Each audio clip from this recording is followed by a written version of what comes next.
This is the algorithm times table. To earn respect. Memorize your times table. To earn respect. Prescription from Dr. EnQi. We breathe in life and light in patterns of 12. The alveoli open and close 12 times a minute. 12 times an hour, the Botzinger complex creates a sigh. The Botzinger complex is also the actual human beatbox. This is the sublime mathematics of diabetic arithmetic.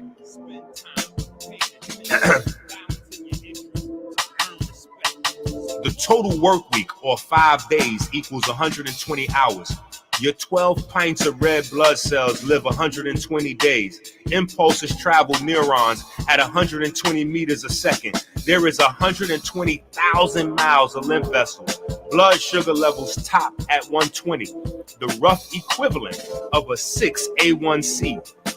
Electrons per atom also top at 120. Red blood cells spin, creating a vortex through the 12 gates of the heart into the Y septum. Make note that the heart is 12 centimeters or 12 royal fingers in length itself, pumping 12 pints of blood. This is the sublime mathematics of diabetic arithmetic. Spend time paying attention, balancing your interests to earn respect. So you'll never have. The 12 pints of red blood cells then make the 60,000-mile journey every 60 seconds, only possible by the structuring of water.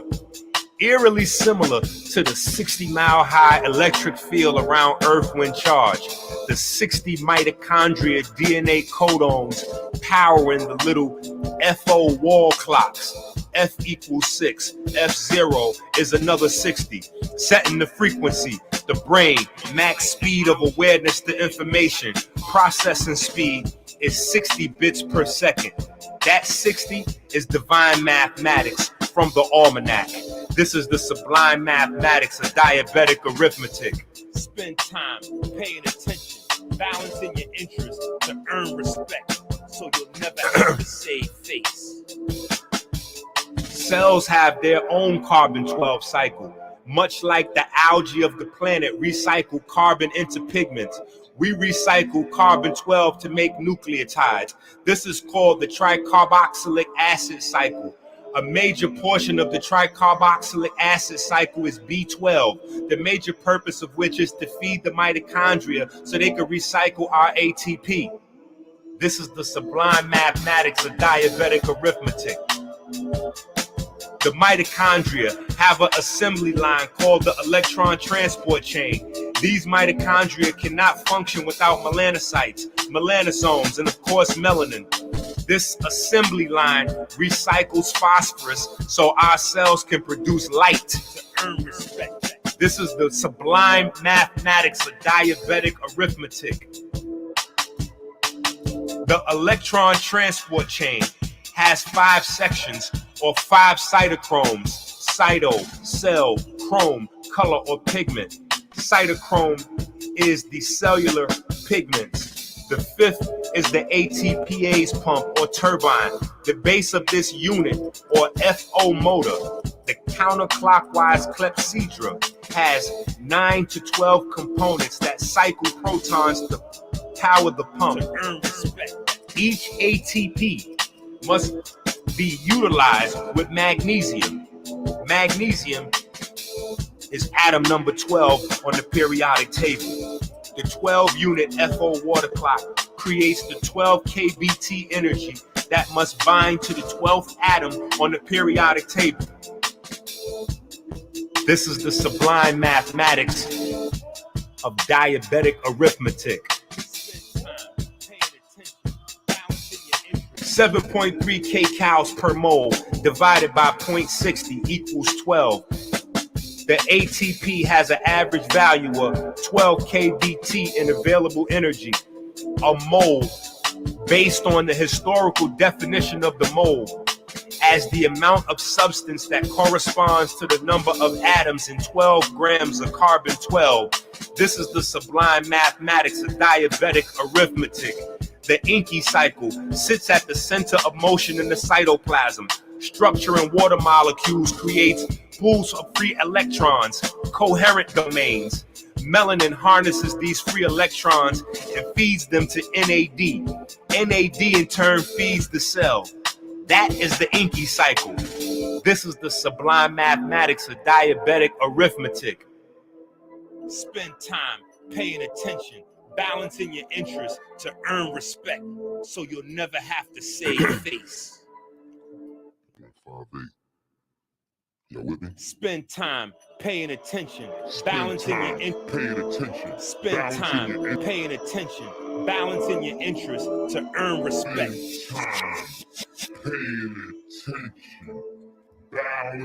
ATP is produced by breaking down glucose or chains of carbon-12. We then cycle the carbon-12 back to the environment for the algae and plants. This is the sublime mathematics of diabetic arithmetic. 36 to 38 ATP are produced from each glucose molecule. Without mitochondria, our cells can only squeeze 2 ATP per glucose molecule. Each glucose molecule is a chain of carbon-12. A sodium-potassium pump uses 1 ATP during each cycle.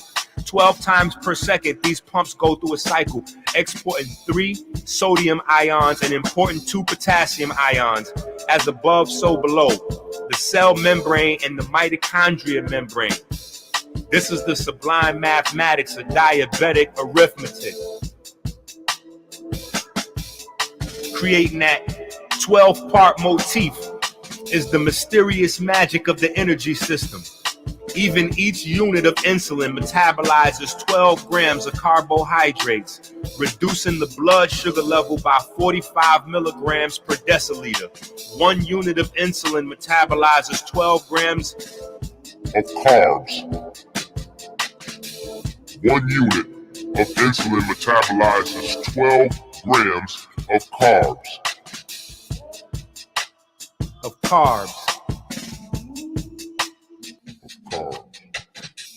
1 unit of insulin, 12 grams of carbs, into the tricarbon cycle to produce ATP units of 12 kBT in energy each. This is the sublime mathematics of diabetic arithmetic. Potassium in the beta cell is the 0 in the binary code. Peace to the family. This is Azul Ali, candidate for U.S. House District 12 here in Charlotte, North Carolina. Let's just be real, folks. The Democrats have destroyed our major cities. Their policies have made us less safe, they've given us less economic opportunity, and they've provided less educational opportunities for our children. And that's why I'm running for Congress, because I know what it takes to improve these issues. I've got great working relationships already in D.C. I've spent the last 10 years of my life building my political resume so that one of us, somebody who thinks like we do, could get into D.C. and make a difference. I want you to visit aliforcongress.com to find out more about my campaign. The Democrats have already done enough, and now they're putting illegal aliens in front of people like you and me, folks whose ancestors built this country and made it what it is today. So again, I'm asking you to support me in my run for U.S. House District 12 here in North Carolina. You don't have to live in North Carolina to support, because what happens in Congress affects the entire country. So again, it's aliforcongress.com. I hope to have your support. Peace and love, y'all. All right.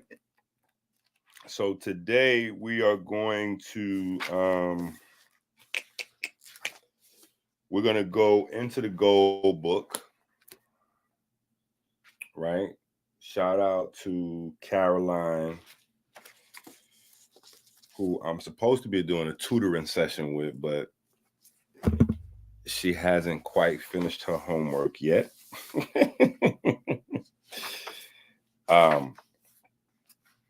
But she has asked some good questions. So we're going to have we're going to start out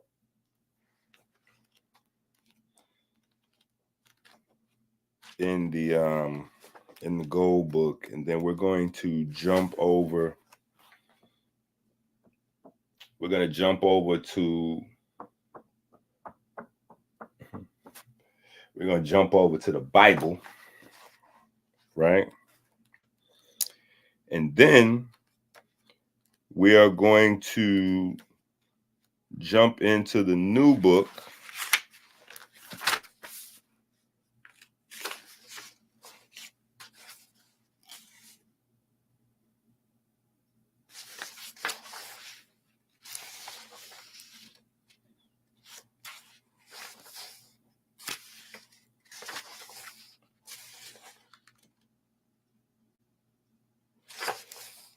Now, all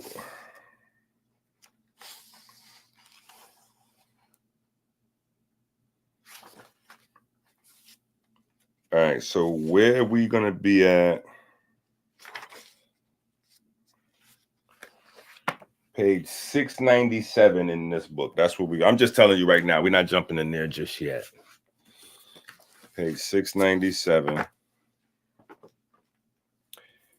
But we're going to start off in the gold book, right? And there's a couple of things that we need to deal with in the gold book. We actually need to start spending a lot more time in the gold book, right?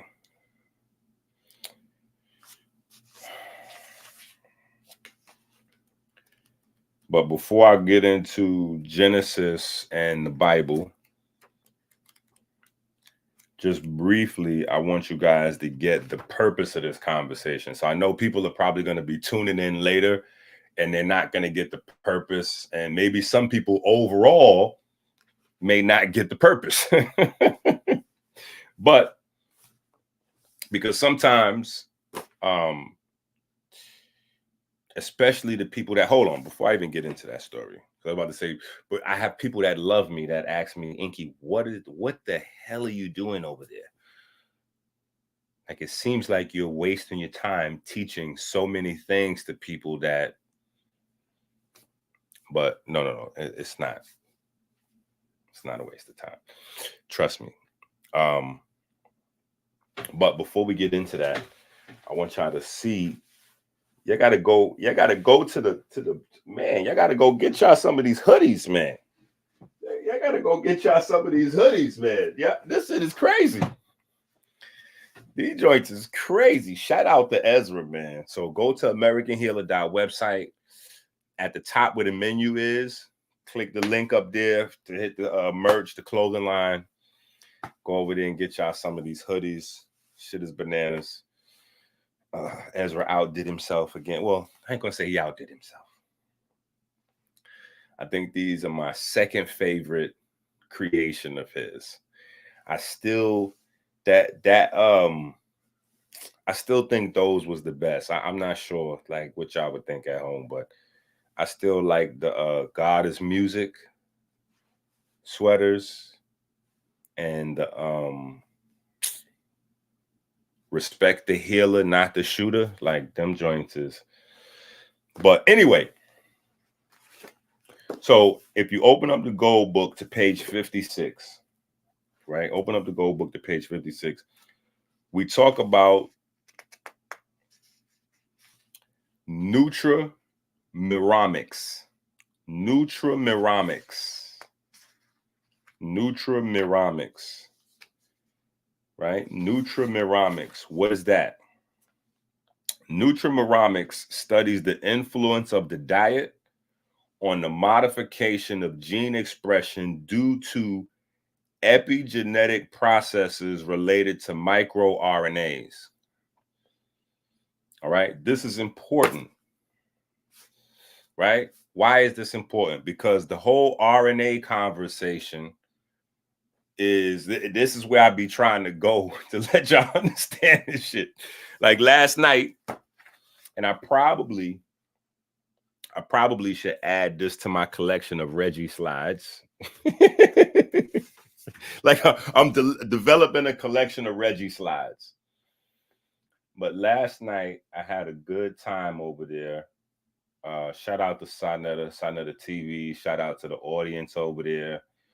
Even all of the haters, you know, I understand the energy. For the most part, it's good natured. You know,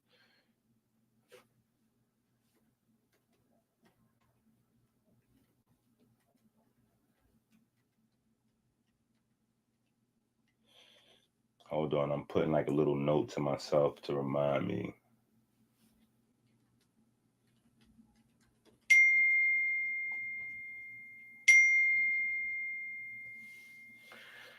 To remind me of this.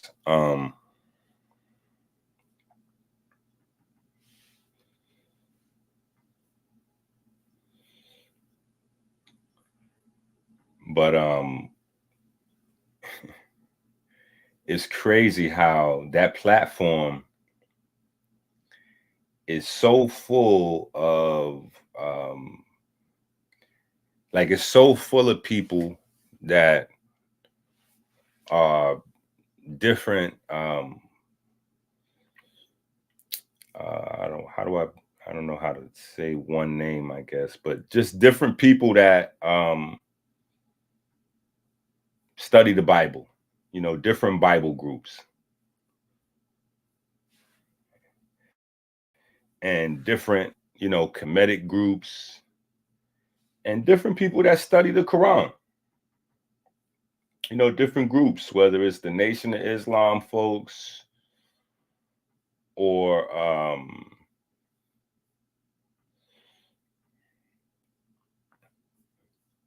you know, whether it's actual Sunni Muslims or you know, just different groups of people that trace themselves, different Moorish groups, different groups that trace themselves back to these people.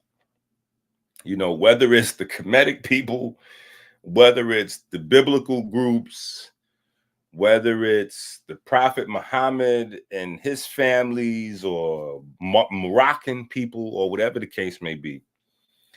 And here's my problem. And this is the part that I can't really understand. And, you know, I'm just doing my best to do my part to bring the information. You know what I'm saying? But it seems like people are attaching themselves to these groups, but only to the worst parts of these groups. You see what I'm saying? Like I hear a lot of Israelites, not all, but I hear a lot of Israelites, they cling to the parts of the Bible that talk about them being enslaved, you know. And we've got proof that we're really the Israelites because we were enslaved. You know, and I hear the Moorish guys now promoting this freedmen thing, and you know, yeah, because we were enslaved. You know, someone's got to give us a check or some money right now because. And I'm like, okay, do you see how dark I am? I'm with all of the black smoke, right? I'm with all the black smoke. Listen, I'm with all of the black shit.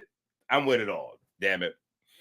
Because I've been black since before it was cool. You know, black hasn't been cool this whole last, you know, 50 years. You know, black just got cool. So I've been African booty scratchers and midnight, you know, whatever. You know what I'm saying?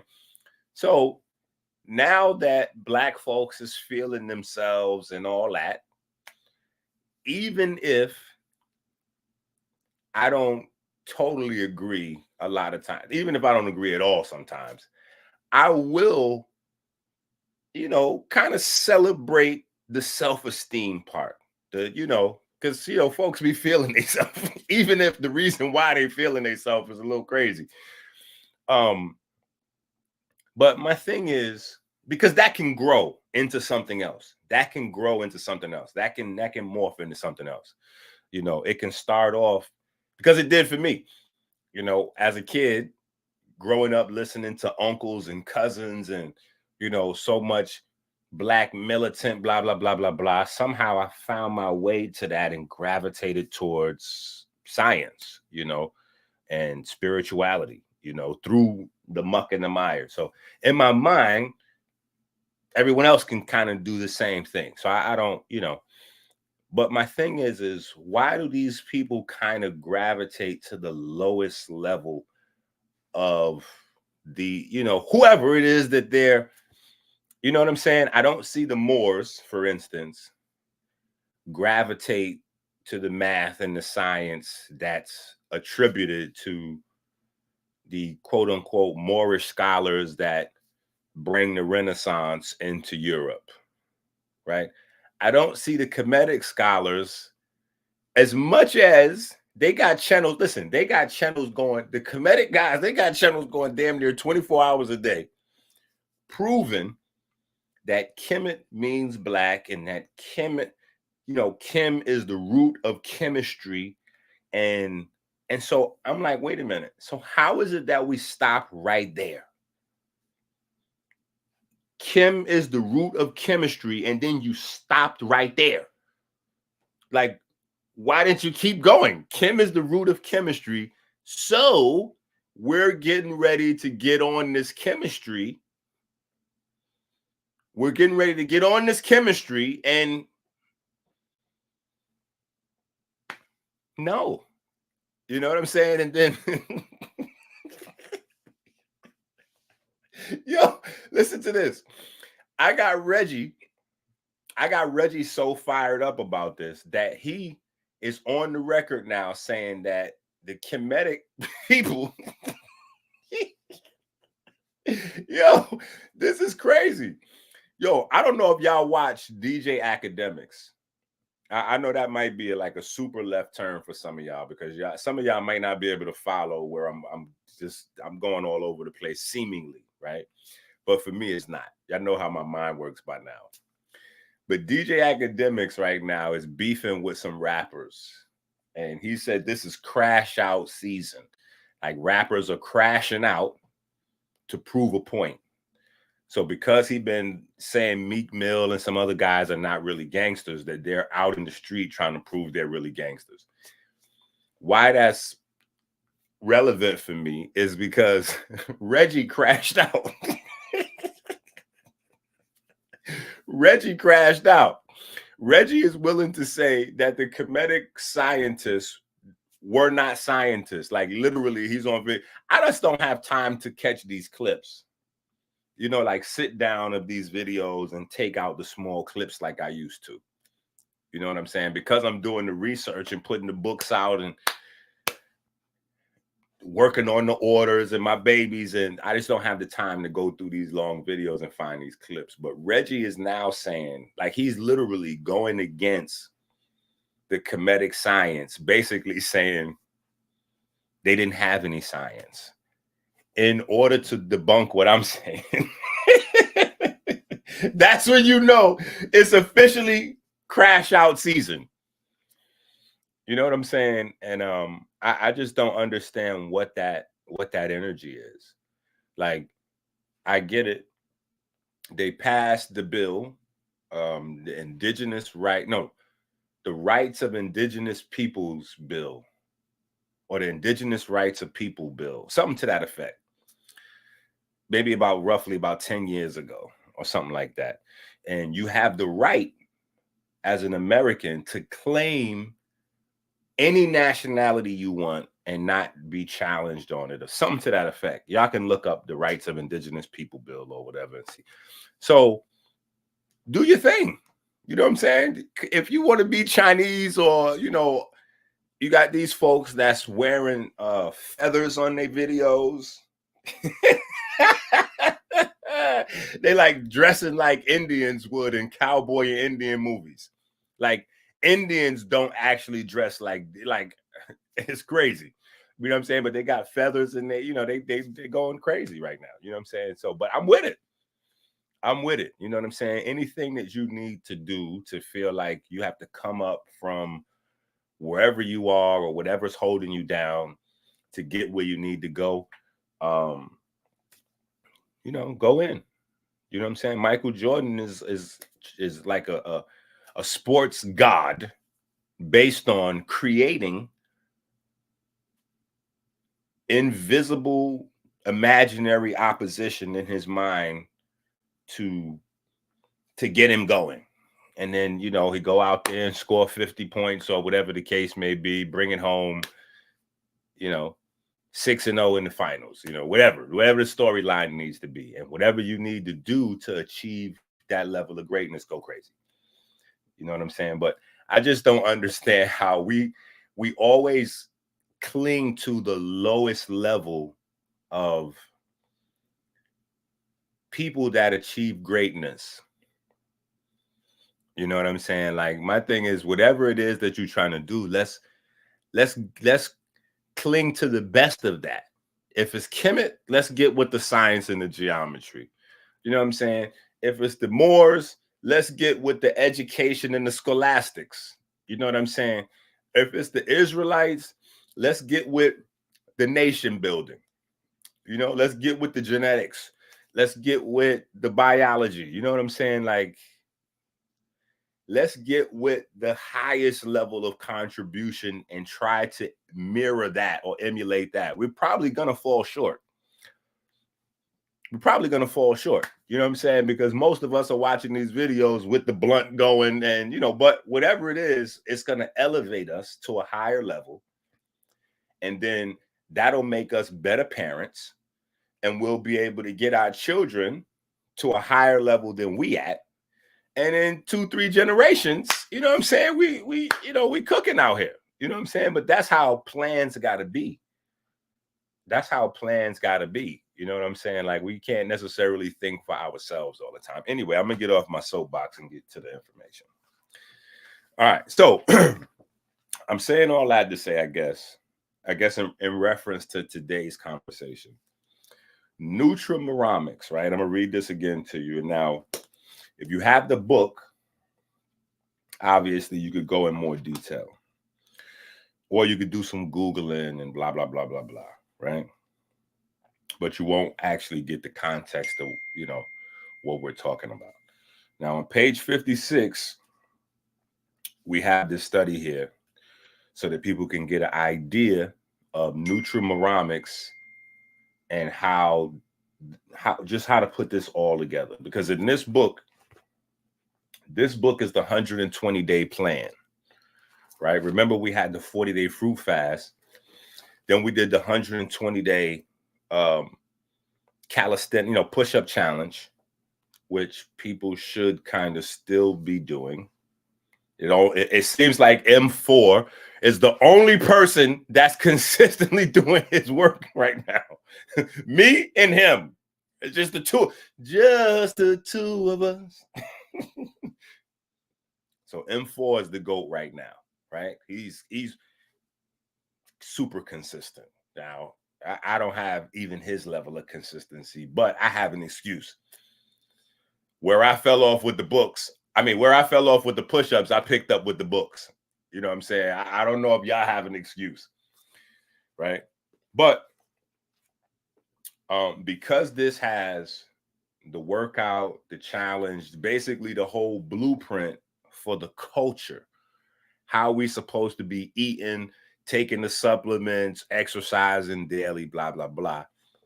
It was relevant in this book to put how those things affect one another. So we have nutrimoramics, and that's the study of the influence of diet on the modification of gene expression due to epigenetic processes related to microRNAs. Now, why is that super relevant to the whole conversation, the whole little diatribe I just took y'all through? Because the first place that we learn about epigenetics is from the Bible. This is why I'm saying it's like y'all don't get these principles. I learned this from my father. Now, my father was teaching it to us in, his own way as a dope dealer. But I took those lessons and decided to do something else with them, right? So in his universe, that's it. If you have to deal with the middleman and get some stepped on, you got to do that. But you always want to be trying to get past the middleman. You always want to be trying to get to the original, right? And so we've got this thing fixed in our mind where we like the watered down instead of the original. So I just don't understand. That's another thing I can't get. You know what I'm saying? Like, no, EnQi, validated with a source. I'm like, the source is the Bible. No, that is the source, right? If we go past that, we're going into some pap ride, but those are the sources. Yeah, those are the source material, because there's a disconnect. We go, and it's crazy for me, but I have to say these things because people think otherwise, right? But we have these conversations, and they've been going on since before I was born, right? That the Greeks and the Romans were educated by the Egyptians. So now it's common knowledge, common history, even in Western academia, that the Greeks and the Romans, Library of Alexandria, stolen papyri, yada, yada, yada, yada, yada. But again, there's some kind of blind spot when you get to the specifics. And I guess maybe that's my gift. Maybe that's a byproduct of my upbringing, 158th Street in the Bronx. Like, we get to it. You know what I'm saying? So, or maybe how my dad trained my mind, or whatever the case may be. But I need the specifics. So when we go, okay, the Greeks and the Romans were educated by the Egyptians, my mind goes, on what? And I think that's a regular question. I don't think that I'm unique, or I should be unique in probing that, right? If the Greeks and the Romans learned some stuff from the Egyptians or the Cometians, or however you want to, the Tamarians, whatever you want to call them, what were they learning? What were they learning? Like, specifically. See, that's what I want to know. I'm not comfortable, because to me,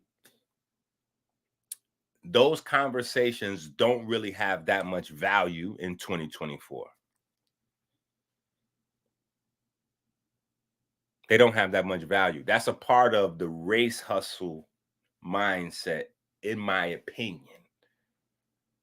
right? Because that's just claiming something just to, like, for what? We're dark skinned. We have the dark, we're dark skinned. So, okay, cool. We claiming the black folks intellectual property, sort of. But what are we claiming specifically? If we're saying they stole it from us, what is the it? You see what I'm saying? Like, all of these terms that people have been throwing around for decades without anybody asking these questions, I'm asking these questions. They stole it from us. What is the it? They were educated by us on what? What subjects? You know what I'm saying? What subjects? Really? What, where can I see that? Which books did they, was it papyri? Which papyri did they? Yeah, let me read. I want a copy. Yeah. I want to get to that. You know what I'm saying? Like, so that's where I guess I differ from a lot of people, because most people that are having these conversations, I think it's just purely a colonized mind kind of concept. White folks colonized us, and so we're going to prove that we knew something first before they did, because it's not specific. You see what I'm saying? We knew something, and they took something from us. I'm like, see, my mind is a little different. I want to know what it is they took, and what did they do with it, and how did it turn out, like, right now? How are they using it? What did they took, or what did they learn? What were they able to do with it? Like, how have they cultivated it? And where is that thing at? Where can I see that in action right now? And if it's in action right now, since my ancestors created it, I should have some genetic memory of it somewhere in me that I should be able to, I should be able to activate this. I should be able to activate this shit somehow and get going today, right? So these things are all relevant, right? And like I said, the first place that epigenetics is taught, but again, you don't see with your eyes, you don't hear with your ears, you see and you hear with your mind. So unless you have a context for something, if they put it right in front of you, you can't see it. That's what it means when they say that your eyes edit out, 60% of what you see. Your brain doesn't allow you to see everything. The reason why your brain doesn't allow you to see everything is because you don't have a context for everything. So even if you sit right there in front of a person, if they don't have a context, it doesn't take shape. It doesn't take form. So they can't see it. You know what I'm saying? So that's why it's important to study. So things that you don't understand, you can create like a mental Rolodex of these things. And I'm hoping that you guys are doing that when you're going through my books, right? Because there are grammar mistakes. It's all kinds of, you find the stuff that you don't understand because you guys got to take it to another level. You know what I'm saying? But B, you want to develop the mindset, right? And so when you see in the Bible where it talks about the sins of the fathers will be visited on the children 3 generations or 4 generations deep, right? Well, without a scientific pretext for that, that just gets written off to religious mumbo jumbo. But once we learn about epigenetics, now we know, oh, yeah, this is epigenetics they're talking about. This is epigenetics. So we know now, right? And we've known for some time. It just hasn't hit the masses because nobody wants to teach it to you. People are learning these things, keeping them in secret, monetizing these things, using them against you. See, if you're ignorant of these things, then they could be harmful to you. But if you learn them, then they could be beneficial to you, right? So here's how they could be harmful.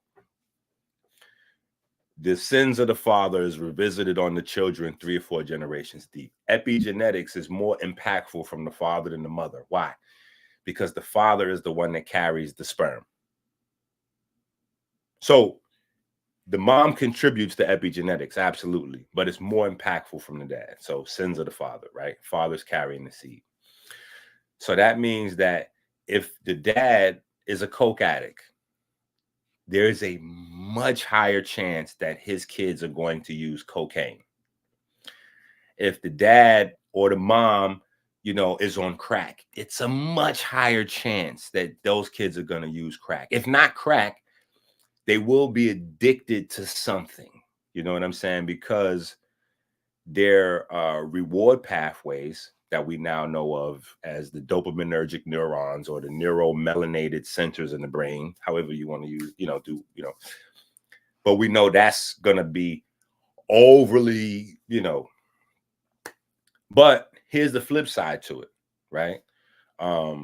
So just like being a fat person can make your children have a predisposition to being fat kids, fat adults, we also know that being a researcher, being a teacher, being a doctor, being a person that works out all the time, if you exercise and all, going back to M4, right? We go back to M4. Well, if M4 has children now, right? And this is the thing, it happens when you have the children. So it doesn't it's not magical. Meaning, say for instance, you're 20 years old and you're getting high, partying, and whatever the case may be, and you have children at that time. Those children, your habits at that time are going to create predispositions in your children. Now, I say predispositions because they're not trapped into these things. They can do whatever they want, but they will have these predispositions, right? Now, say 5 years later, when you turn 25 or when you turn 30, you're a completely different person and you make some more babies. Well, the new habits will be in the new babies. The new habits will be in the new babies, right? So this is epigenetics. This is the sins of the father, blah, blah, blah, blah, blah. So why did they say the sins and not the overall habits? Because in the religious text, everybody's supposed to be, at their best at all times. And only when you deviate from and sin is anything different. So the whole idea of the Bible, it's a training manual of epigenetics, which is one of the reasons why it traces DNA, blah, blah, blah, blah, blah, blah, blah, blah, blah. While it's tracing the bloodline, it's telling you stories about how people lived and how things, people behaved and didn't work out and should work out. And so you get an idea of mistakes and failures and how to not do that and blah, blah, blah, blah, blah. So morality becomes the key thing, because morality is going to determine what type of DNA you pass down, right? So this whole thing I've been saying for eons is about genetics and anyway. So that's why it was important for me to put this piece in here, because thanks to the pandemic, people are asking more questions about things like microRNA. Whereas before then, you could barely get somebody to sit down and listen to you talk to them about food and exercise, especially with how many different channels of other people talking about food and exercise that don't know what they're talking about, exist. Too much muck and mire, too much static for people to tune in, like focus in on the real, right? So this is important because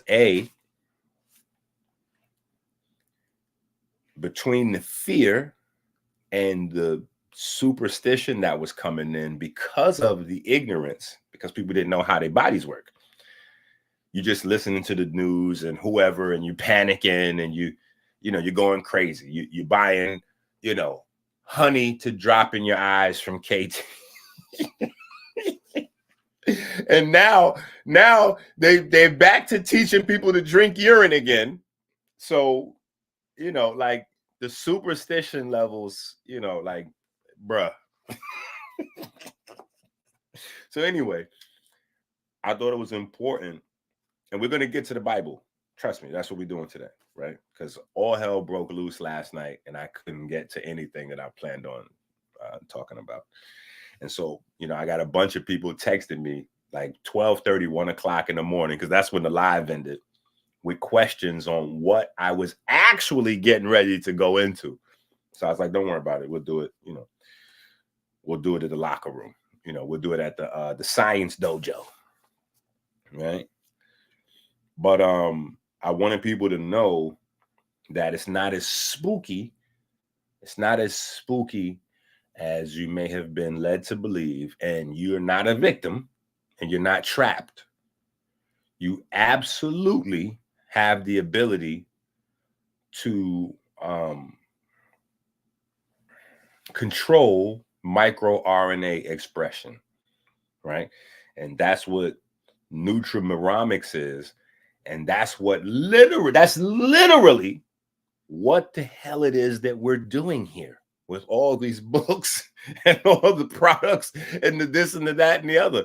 That's literally what we're doing. Right? That's the whole purpose of learning, of studying, of doing these classes and videos. And that's literally what we're doing here. Just in case you didn't know, that's 1000% of what it is that we're doing here. So I'm going to read that one more time. Nutrimonomics studies the influence of the diet on the modification of gene expression. Okay?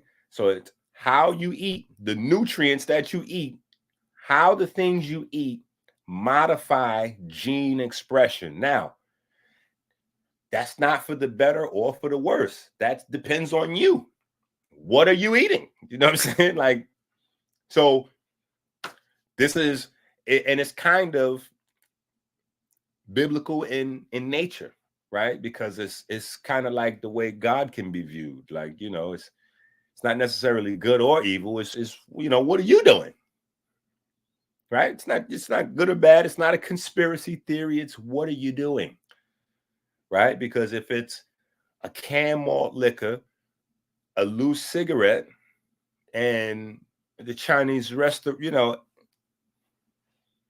you're modifying your genes and you're going to pass down that modified, right?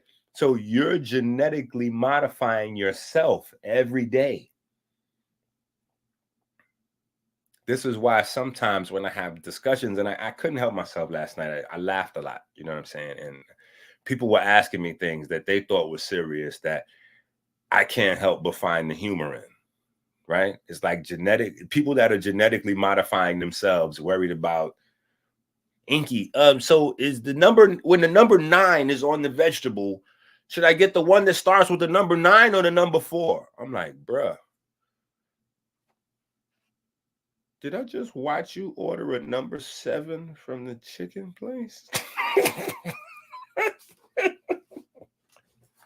Yo, did I just watch you order a number 8 from the, I mean, all the tomatoes are going to be better than what you got from over at the, yeah. The GMO tomato and the organic tomato is still going to be better than what you got from Burger King. No matter what. So certain things aren't even relevant until you work yourself into a space where that's relevant. Right? Like, what type of water should we be drinking? Bruh, you don't even drink water. How about you work on the habit of drinking 1 cup of water every hour? Work on that habit. The reason why you need to work on the habit first is because if we're going to make something real, money becomes a part of that. Money is a part of every equation, right? So if we're going to really get into water, start drinking a cup of water every hour. Make your kids drink a cup of water every hour, right? Get used to that. Just get used to that. Then start to go out and try to get you some decent water and maintain that habit. Because water is not a bottle of champagne. It's not something you get every once in a while to celebrate. So it doesn't make sense for you to buy $4 and $5 bottles of water that you can't maintain for yourself and the whole family. Right? It's much better to just go ahead and get you a filter and maintain that level up for a month, 2 months, 6 months. Like, maintain that. And every so often you treat yourself to a bottle of water or some spring water or some mineral water. You know what I'm saying? Like, but going out and buying $10 gallons of water from somebody that's selling you some old, you know, people drinking urine.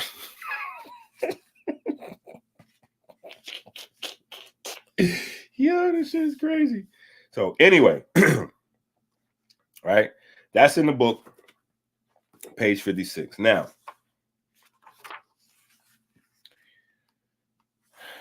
we continue to talk about specific nutrients modifying specific genes, right? So, some examples of certain genes that are modified by vitamin A, even though I've already talked to you about some of them in depth, especially vitamin A, because vitamin A is what controls stem cell differentiation into pigment cells. So all of the different pigments in your body is regulated by vitamin A.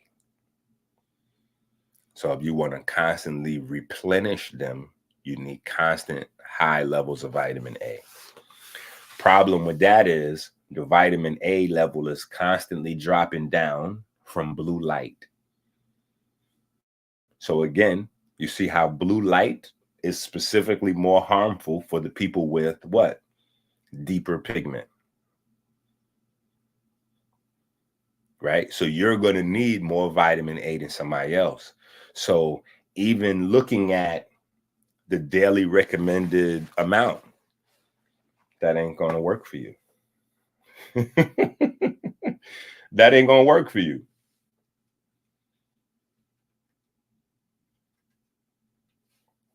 Hold on one second. Peace to the family. This is Abdul Ali, candidate for U.S. House District 12 here in Charlotte, North Carolina. Let's just be real, folks. The Democrats have destroyed our major cities. Their policies have made us less safe, they've given us less economic opportunity, and they've provided less educational opportunities for our children. And that's why I'm running for Congress, because I know what it takes to improve these issues. I've got great working relationships already in D.C. I've spent the last 10 years of my life building my political resume so that one of us, somebody who thinks like we do, could get into D.C. and make a difference. I want you to visit aliforcongress.com to find out more about my campaign. The Democrats have already done enough, and now they're putting illegal aliens in front of people like you and me, folks whose ancestors built this country and made it what. That's the algorithm. All right, so let's go to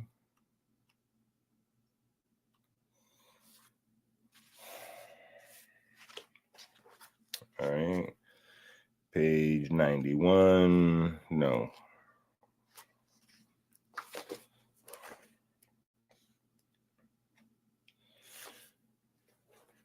Let's get to the Bible.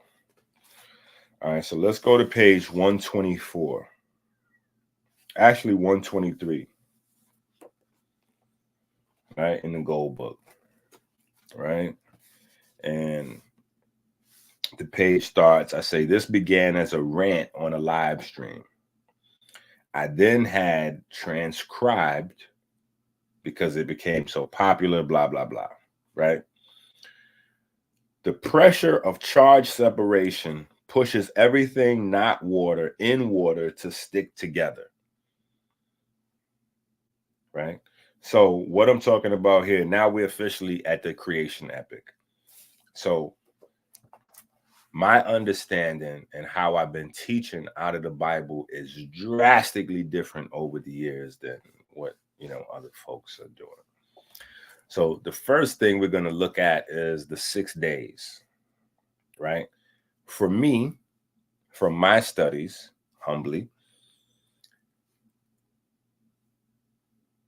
the 6 days actually represents phases of structuring water, right? Structuring water. And this is also, I guess, a direct response to some of the people that go, his name is EnQi, but I never hear him teach Sumerian doctrine or information. And I'm saying to myself, that's again because you guys are clinging to the bottom level of these different groups, right? You want to hear fantastic stories about spaceships. Yeah, you want to hear some crazy stuff, you know what I'm saying, about laser fights and spaceships. You know what I'm saying? For me, that's not the takeaway from the Sumerian culture, right? The takeaway from the Sumerian culture, specifically EnQi, is the conversation of water.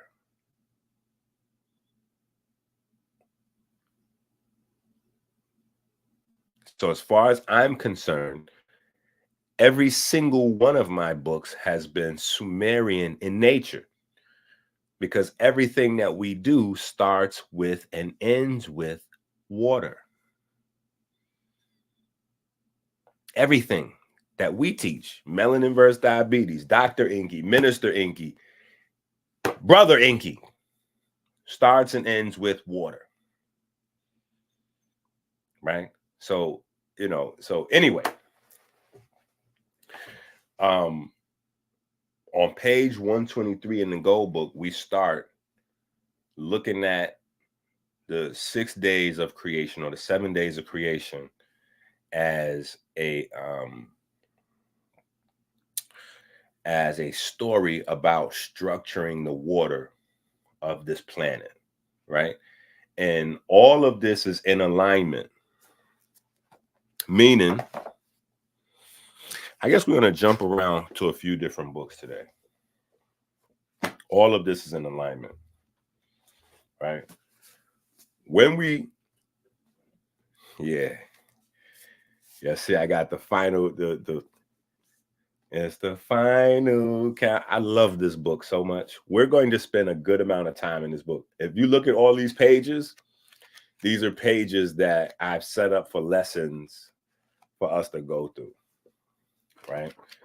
All these folded pages. Okay, and see if the camera can show it good. All those are different lessons for us to go through. So it's mad information in this book. But anyway,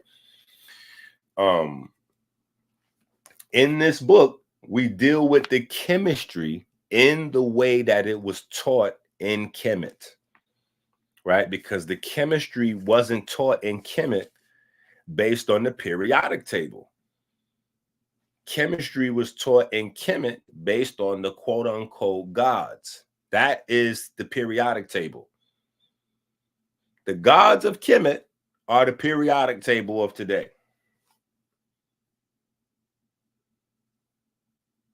Dr. EnQi incarnate as the true and living soul of Osiris. It's been 4,000 years since you learned true knowledge yourself, since you learned real black history. Find out the secrets of your soul, how you are being colonized. Take back your history. Create your future.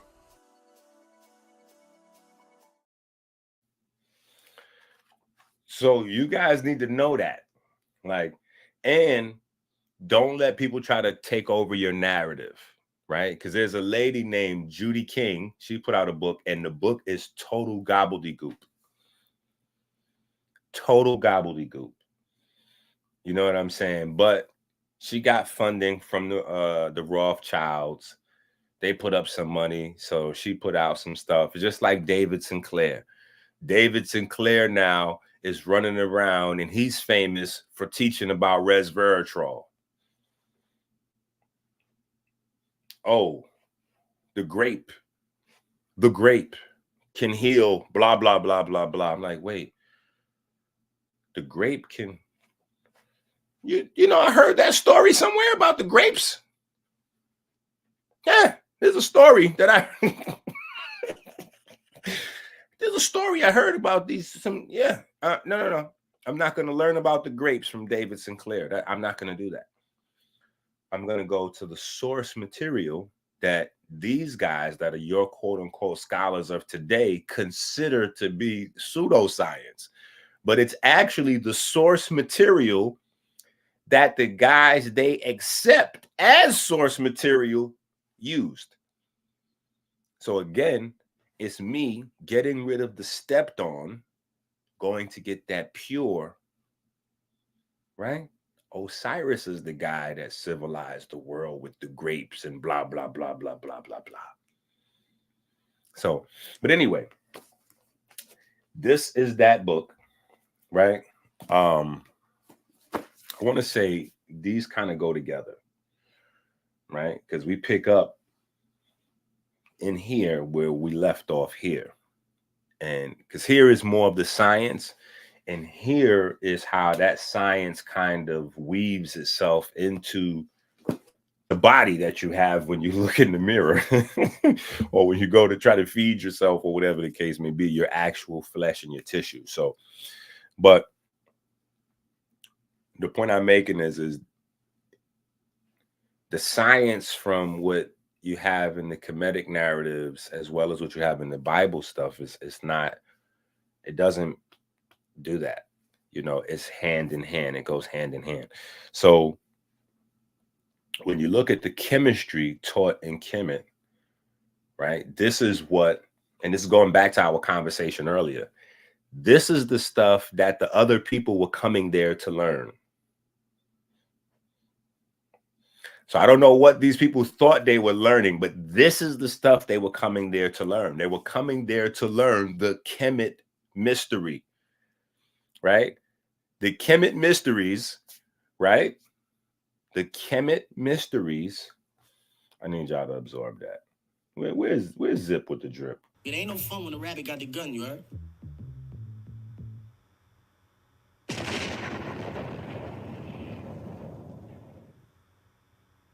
Faith and love, love and faith, faith and love, love. Let's do that again. Let's do that again. It ain't no fun when the rabbit got the gun, you heard?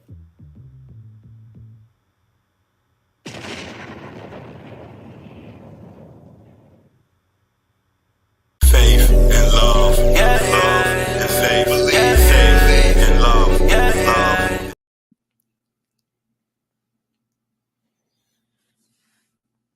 This is what they was coming there to learn. So the priest in the mystery schools, right? We're gonna put all this to make it make sense for you today. The priests in the mystery schools, these are the things that they were teaching. Okay, I can tell you this beyond a shadow of a doubt. Okay, the mystery that the mystery schools were teaching is the origin of life. Ooh.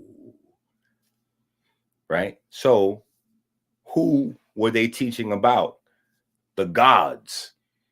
The gods and how to invoke the gods, right? To call on the gods, to activate the gods, to bring the gods in you. You know, pause if we need to for some folks, right? But this is what the whole thing was about, right? But that was just biochemistry. That's it. So the Kemet mystery is what became chemistry later on. This is why, listen, this is why the Arabs, the Moors that stole the papyri, what did they call it? Alchemy. Al is a reference to God, right? Al is a reference to God. So this is why it's alchemy. Chemi is not just a reference to black, but it's a reference to the place, the people, and what they were studying. Because the blackness of the soil is still the same as studying the blackness in the sky. Why? Because you're talking about those elements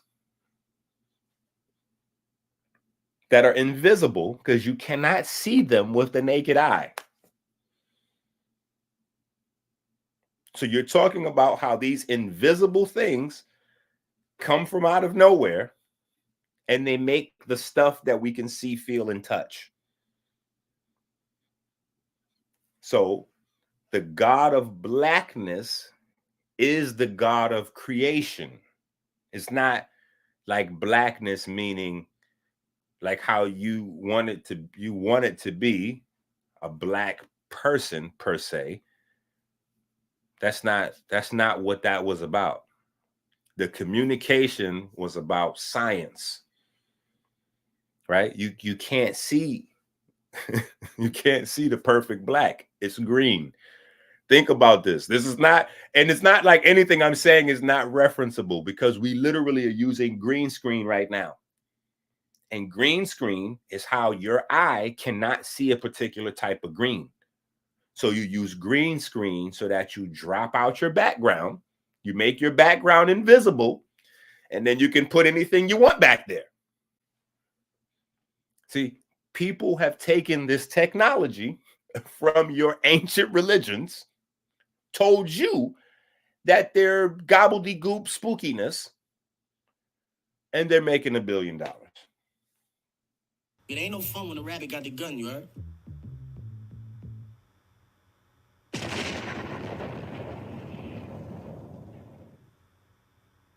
Faith and love, love and faith, faith and love, love. Yeah.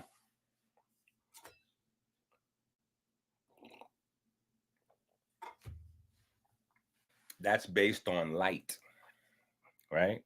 And so what are your religious texts telling you? That God is light. God is the light within. God is about bringing the light within. What does Masonry tell you? So the study of getting light, more light and more light and more light. But nobody is putting 2 and 2 together and going, oh, wait a minute. The Bible says the kingdom of God is within. The kingdom of heaven is within. Well, last I checked, within means what?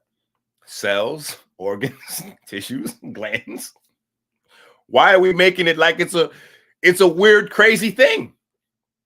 No, it's right there. It's literally right in the book. The kingdom of heaven is within you. Within me. What is within me? I know all these cells that started out as plasma, and the plasma, oh, so the heavens above and the heavens below. It ain't no fun when the rabbit got the gun, you heard?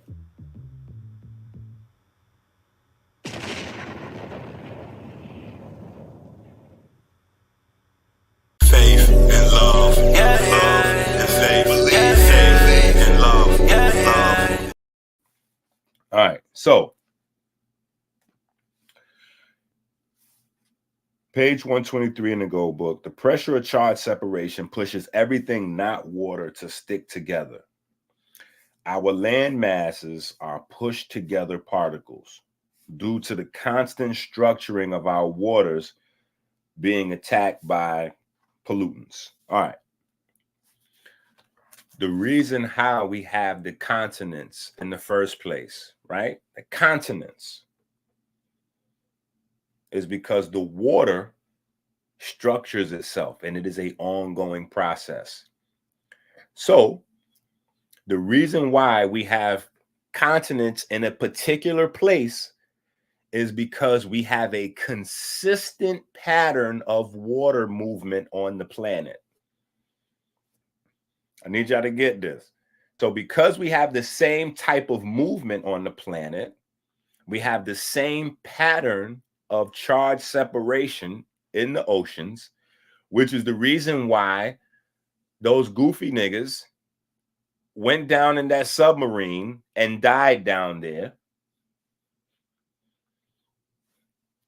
Because man, no matter how smart, see, we getting arrogant with what we think we know. You know, we keep thinking that what we know today is all there is to know. And the crazy thing is we should be able to look at every other group of people and realize that there never was you never knew it. Whatever you thought was everything, you never knew everything. You knew a lot. You knew a lot. And you knew enough to do whatever you did within your time period. But in 2024, if we look at the people from 1924, we like, they ain't have no science. They ain't have no technology. If we were in 1924 and we looked at the people from 1824, we'd be like, they ain't have no technology. They have no science. Like, and there's a process of doing that until we go back right up until it was superior to what we have now. And we go, oh, okay, so here's the reset. Because time in a universe that's about spinning and cycling goes in cycles. So here's the beginning. Wait a minute.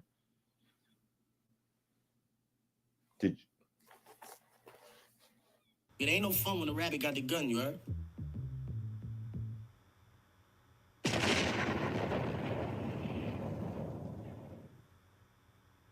Faith and love, love and faith, faith and love, love. Did y'all get that? The 6,000 years is correct. Yo, did you ever think about that? What if the Bible saying that 6,000 years ago as the beginning is correct? Yeah. See, look how all of the guys that believe in the Bible have veered away from that because they're mixing in all this other stuff, right? Oh no, we found bones from Lucy, and so it can't be. Nigga, that's a monkey. What? Yo, we was arguing about the wasp scepter last night, and Reggie like, yeah, I have proof that the wasp scepter existed before Kemet. And let me show you what he tried to do. Yo, all you got to do, and this is why I'm telling you, my dad really taught me everything I know, or everything I needed to know. He gave me the best working tools that I could ever have. Right? So look at this. Let me show you this, because this is the same thing Lord Abbott did in the debate. Lord Abbott's like, no, I know all about melanin. I'm going to prove it. And Lord Abbott pulls up a cancer cell. Yo, if I didn't know any better, right, I would have been mystified like the rest of the audience. Because, see, that's what Noble Drew Ali taught these niggas. Crystal ball shit and, breaking out of, tie me up with ropes. I can escape before you think about it, and all kind of like tricks and shit like that. So they know how to, that's the noble, that's that's these niggas learn how to play games with you. So he pulls up a cancer cell, melanoma cancer cell, and goes, look, this is a good example of how melanin works. Now watch this shit here Reggie pulled off last night. Oh, let me show you, because I've been to the Nile Valley, EnQi. Look at this. Will you look at that? That's not a wasp scepter. Look at this. That's not a wasp scepter. Yo, he got so mad last night. I was like, yo, can you blow that up on the screen? And, respect to Sa and the rest of the panel, but they didn't understand what I was saying and what I was pointing out. So they might have just thought I was interrupting or whatever the case may be. But I'm like, no, this is disingenuous right here, because they love to use that word, disingenuous. I'm like, this is disingenuous right here. He's passing off a stick as a wasp scepter. This is not the wasp scepter. He's showing us sticks. Okay, this is a stick. This is not a wasp scepter. This is a stick. I'm like, yo, can you blow that up on the screen so everybody could see it? Because he had it in a picture, and the picture was real big, and he was trying to get past that slide so fast, and he had was beating on his chest kind of with it, like, yeah, I'm gonna show you that before the Egyptians even had the wasp scepter, it was in the cave art and blah blah blah. Now, mind you, this nigga must believe that when he started buying books, they only sold books to him. I'm familiar with what's in the cave art, right? So I'm already waiting for him to pull it up. I'm like, yeah, let's see that cave art. Show everybody the wasp scepter from the cave art. It's a stick. Okay, that's a stick. Right? That's a stick. Now, if they had a full-blown wasp scepter in the cave art, you know what you would not have next to it? Words. So I already knew that the cave art thing was him reaching for something that wasn't there, right? In the Kemetic or the ancient Egyptian depiction of the wasp scepter, not only do you have the wasp scepter fully designed and articulated, but you also have words next to it. so they can tell you all about the Wasp scepter and how they intended and how they saw it and what they thought it was and what it was used for, etc., etc. Right? The cave art is just pictures. There's no words there. There's no stories that accompany those pictures. So anybody can just make up what they think those things are or what they think those things are not. But to try to pass off this stick as a Wasp scepter, I said, bro, you taking it. Y'all really, these niggas got comfortable while I was gone from over there. That's what really happened. These niggas got comfortable taking advantage of people's intelligence. So, yeah, it was crazy, though. It ain't no fun when the rabbit got the gun, you heard? That's the algorithm. Yeah. That's the algorithm, right? So, anyway, all of our land masses are due to the movement of the water, right? Also, the carbon sink, where the algae, the single cells, pull the carbon in, pull the light in, and then produce the whole entire source for the world's life forms, pigments, and all that. So all the pigments and all the animals and all that everywhere comes from this structuring water thing that's going on with the algae, right? So anyway, let's keep going. There never was a rest period in creation, right? There never was a rest period in creation, right? Now, day one, the water ball, right? The big ball of water begins receiving light. Big water ball begins receiving light. Now, we're going to go through this, and we're going to go through, I don't know if I'm going to be switching books back and forth, but we're going to also be going through what's here. Right now, I have what's here and what's there in here, so I kind of could do this without any books at all, but I'm just giving you the reference point so you know where to find what, right? And it's also inside, right? So we have the actually, it's actually, you know what? I'm tripping. It's more because you know what what's important that I added to the story in this book, and it's because I got to shout out my guy from Philly who chooses to remain nameless, but he asked me a question, and I realized when he asked me the question that I had skipped over something, because he asked me about water in the story, and I was like, sometimes I think that it's obvious, and so I might not even, I'm thinking, it's right there, it's obvious. But if it's not, let me address it, right? So in this book, we talk about the creation epic from Kemet. And the creation epic in Kemet goes, the chaotic waters of Nu, then there's Atum, right? And then from Atum comes the 4 sets of twins. Atum is the hidden one. So Hermopolis and Heliopolis, they have the same, like it's the same creation story all over the different cities of that, the Nile Valley Empire, so to speak, for the most part. But some of the names of the players change, right? And the reason why the names change is because the names are interchangeable. They're talking about principles. So the name doesn't really matter in the story as long as you remember the damn story. That's what's important.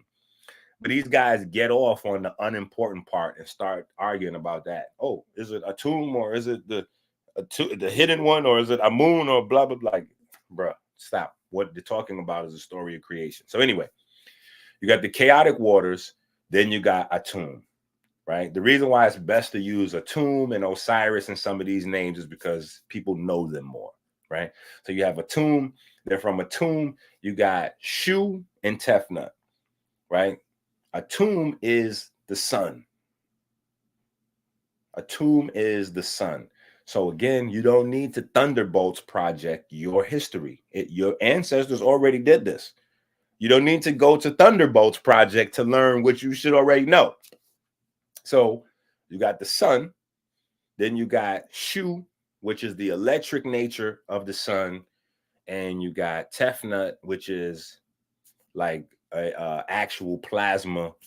And so you have both of those being ejaculated or ejected from the sun, which happens damn near every day. The sun is ejecting electric blast and plasma blast out into space. Like these are well accepted science now, right? But if you say you telling your stories from your ancestors, then they say, "Oh, that's magical mystery, mumbo jumbo, whatever." So go figure, right? But anyway, so you got Shu and Tefnut. Now, because of what's going on in the solar system, right? These different things slow down in different spaces and begin to congeal. Now, we have the different magnitudes of gravity. Well, I say magnetism from the sun. You say gravity, 1,000 niggas want to argue about the conversation. You say magnetism and go, okay. Right? But go figure, right? We should stop using the term gravity though, right? Because it's magnetism. Anyway, so Earth has to congeal and turn into the rock and the atmosphere and blah, blah, blah. How do we know these are actual processes? Because we can look through our solar system and we can see some planets have atmospheres, some of them don't. So we know this is an actual thing, right? So again, what does science tell us today? Science tells us that light interacting with matter is what determines the behavior of matter and blah, blah, blah, blah, blah, right? So this is why the number 137 or 1 over 137, the fraction, which is what, 0.7299 something, something, something, right? The fine structure constant, right? That number is important because that's the number that defines how light interacts with charged particles. So you got light from the sun interacting with the ball of hot gases at the time that the planet is made out of, right? Because the planet's not developed yet, just the ball of hot gases. So are we saying, or am I saying, that the earth was created 6,000 years ago? No. Am I saying that the humanoid form was created 6,000 years ago? No. What I'm saying is that some type of consciousness was created 6,000 years ago. Now, if you want to ask how and why and all this and all that, I do not have those answers. I don't have those answers, right? That's where, we could get in, at that point, right? Listen, at that point, information runs out. So superstition can kick in. And I'm all for the educated superstition, meaning aliens. You know what I'm saying? But for me, I don't feel like it got to be aliens. It just might be another gradient of people with another gradient of intelligence that who knows what. I don't know. You know what I'm saying? I don't know what goes. But I do know that science has filled in these blanks with a bunch of theories that may not all add up. And the reason being is because if you go back to Kemet and Sumer, which were kind of contemporary, right? there's a level of intelligence that happens so fast. There's really no explanation for it, especially when you look at what people have done since then. Like, we still can't build no pyramids. You understand what I'm saying? And we got some shit. We got caterpillars and skyscrapers, and we still can't really build pyramids. You see what I'm saying? So we still haven't really mastered, we can't get to the bottom of the ocean, which the billionaires just found out.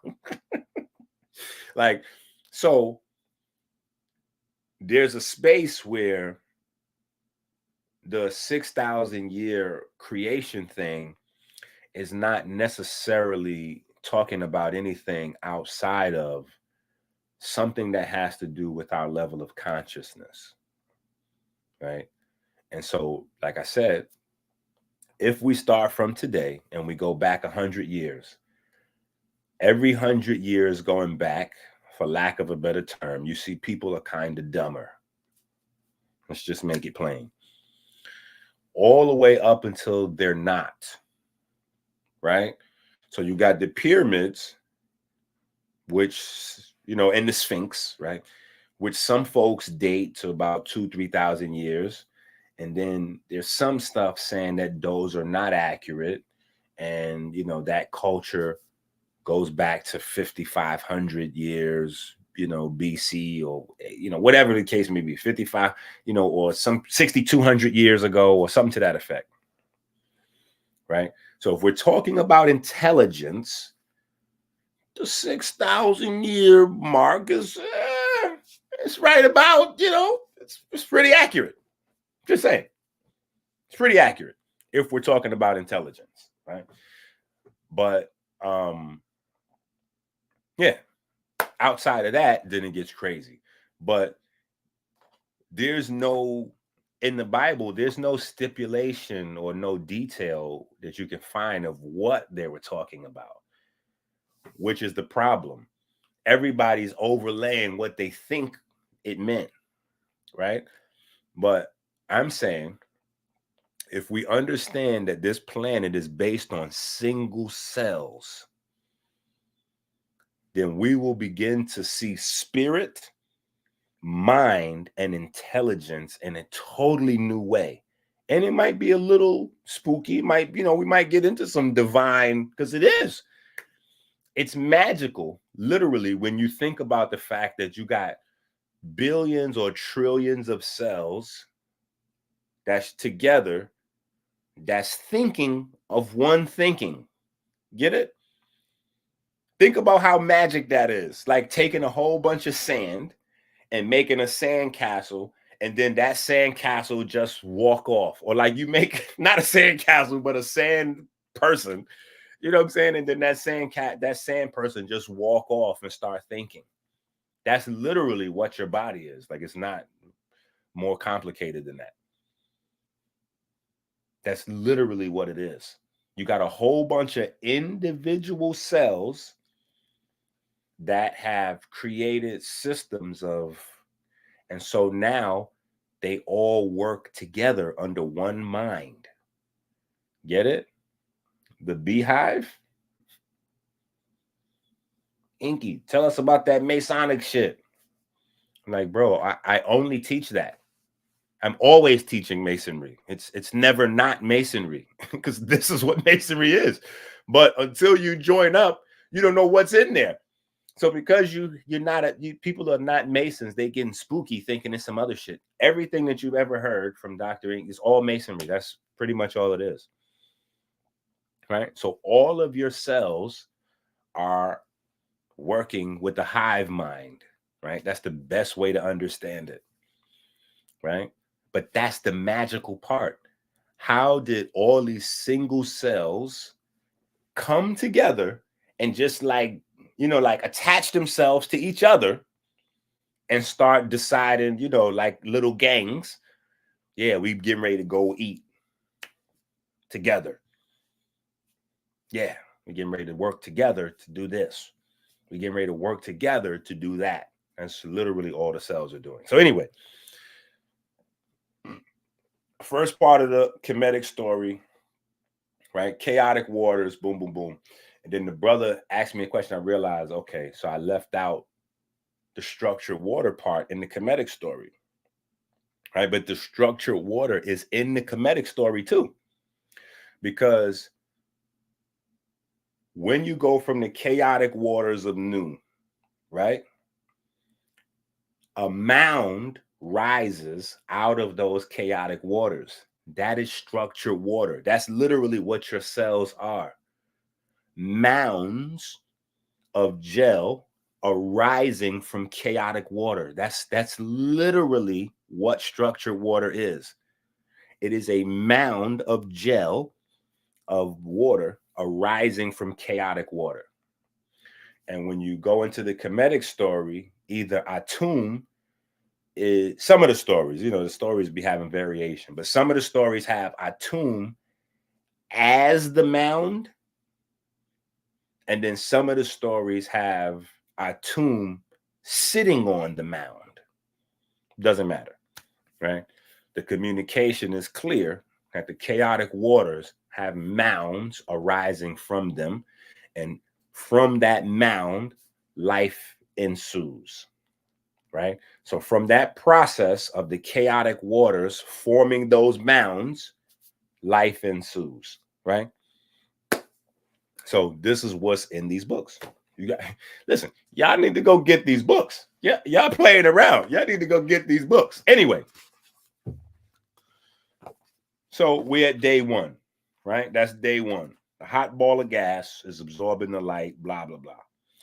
Now, the completion of the first stages in water structure creates 3 layers of water: the negative, the bulk, and the positively charged portions, right? The negative, the bulk, and the positively charged portion. This is literally the EnQi cycle, just in case you didn't know, right? So, EnQi cycle. EnQi cycle, right? So, and this is also the birthing process inside your body, from the mouth array, the endoderm, the mesoderm, the ectoderm. 3 layers. The motif is always there, right? Even when you think of DNA, right? The codons are made out of 3. But in order to have something made out of 3, you got to have 2 divisions, right? You got 2 divisions, then you got 3 sections.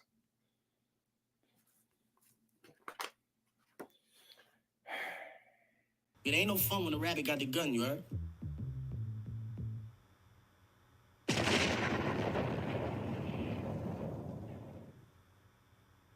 Faith and love, love and faith, faith and love, love. So this is why the Navy can't go all the way down. The pressure will kill them. Now, the funny thing is I did this video long before the billionaires did the submarine thing. Because remember, this came from one of my old videos that I just transcribed for the purpose for people to have it into a book, right? But anyway, all right, we live in a rarefied form of water called air. This is why the rules of aerodynamics apply equally to flying and sailing. The outer layer of our water bubble converts solar energy into light, heat, and life. By now, we in EnQi vision, blah, blah, blah, blah, blah.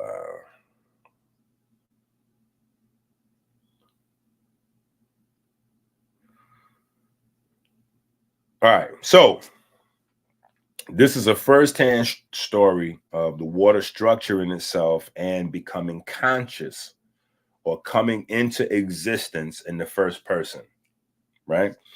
So this is not just about the water structure in itself, but it's also about the birth of consciousness, self-reflection, right? And this is why I'm saying the 6,000-year self-reflection. It ain't no fun when the rabbit got the gun, you heard?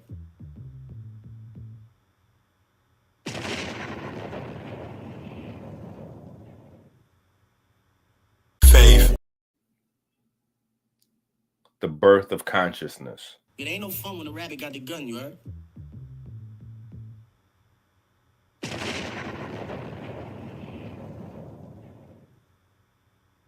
Faith and love. Love and faith. Faith and love. Love. See, this is stuff that even the monkey people would have to agree with. And when I say the monkey people, I mean the people that run around here teaching that we came from monkeys. Even in that paradigm, they would have to agree that the level of intelligence is not the same from us to them. So clearly there's some thing that happened that they can't figure out. This is why they spend billions of dollars trying to educate various monkeys into learning how to talk and walk and eat like people, and it never works. Instead, a lot of times those monkeys wind up eating the people that's training them and all kinds of wild, like gruesome stuff. I would put some videos on to sear this into your mind, but I don't want those images, Just needless to say, monkeys are not people. We'll leave it there, right?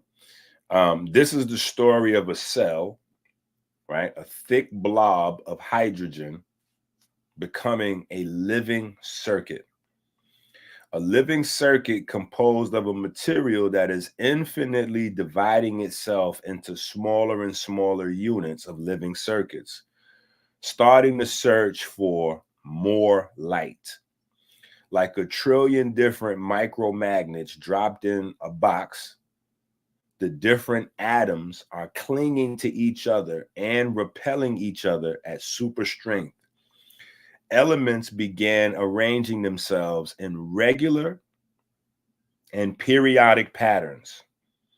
This is the chicken or egg question and answer. The chicken and egg are irrelevant as to which came first. They need a third agent. Crystals form the first conductive or living agents, inadvertently setting off the search for more light. The search for more light is the quest of the single cell attaining knowledge and nutrition. It becomes informed. Informed. That's what life is, a process of informing. So from the outside, I'm one, right? This is the illusion. But on the inside, one level deep, right? And I'm 12, the 12 different body systems. But each one of them, or the organs, right? You got your heart, your liver, your lungs. We can go there, right? So on the surface, I'm one body. Inside, I'm a brain, a heart, a liver, a pancreas, right? So we can name these big parts. But any one of these big parts is, again, if you go inside that has a bunch of smaller cavities and parts and veins and arteries and blood supply and fat, this and that and the other. And then you go in even deeper, and each one of those things is composed of cells, right? A bunch of cells. And then if you go deeper into each cell has a bunch of molecules, enzymes, DNA, this one, that one, all of that inside each cell. And then if you go into each one of those compartments, organelles, if you will, the mitochondria or this or that, those things are all made up of a bunch of different atoms, right? And each one of those atoms is made up of, what we think we know, going past, the atom to electrons, protons, and then from there to different waves of different wavelengths, et cetera, right? So again, it's a process of informing. Hopefully I didn't lose everybody. The magic happens all at once. A conductive agent gets the gift of memory as soon as it gets the first charge. Electricity instantly creates a magnetic field, which is the only thing truly capable of storing information. Crystals come in two forms: operative and speculative.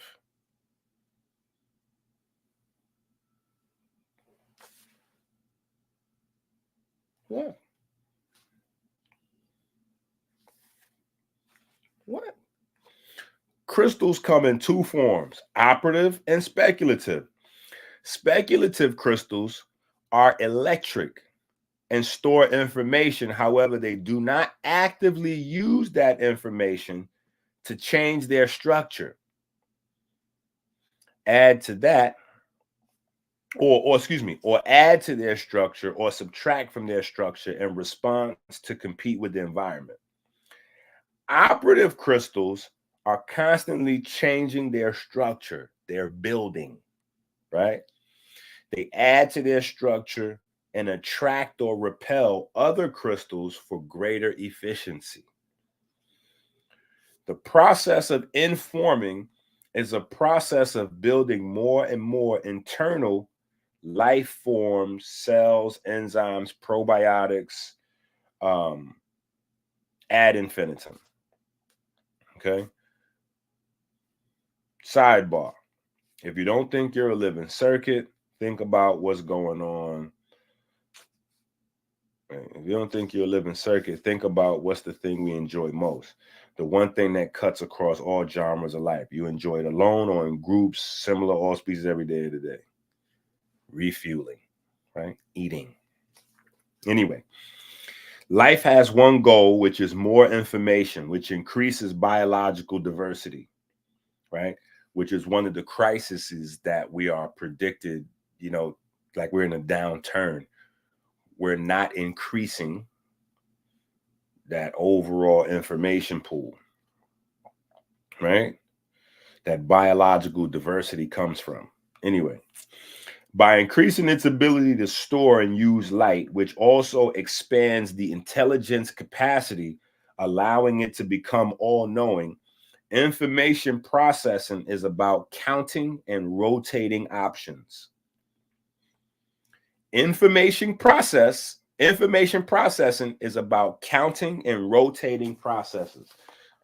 Now, I need to pull out book one. Let me find book one.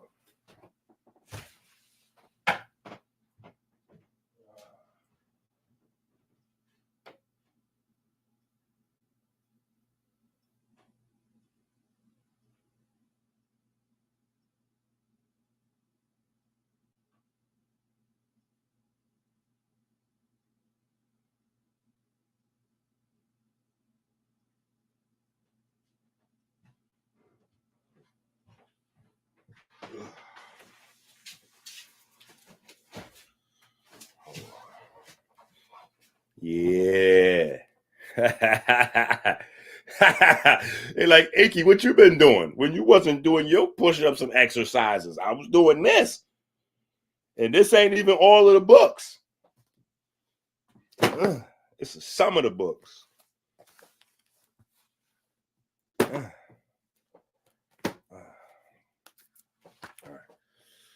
So,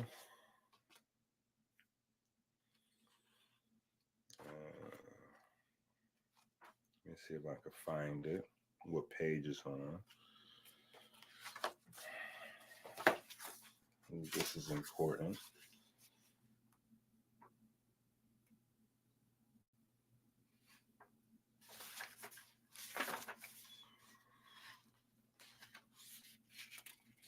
Okay, I think it's on page 11.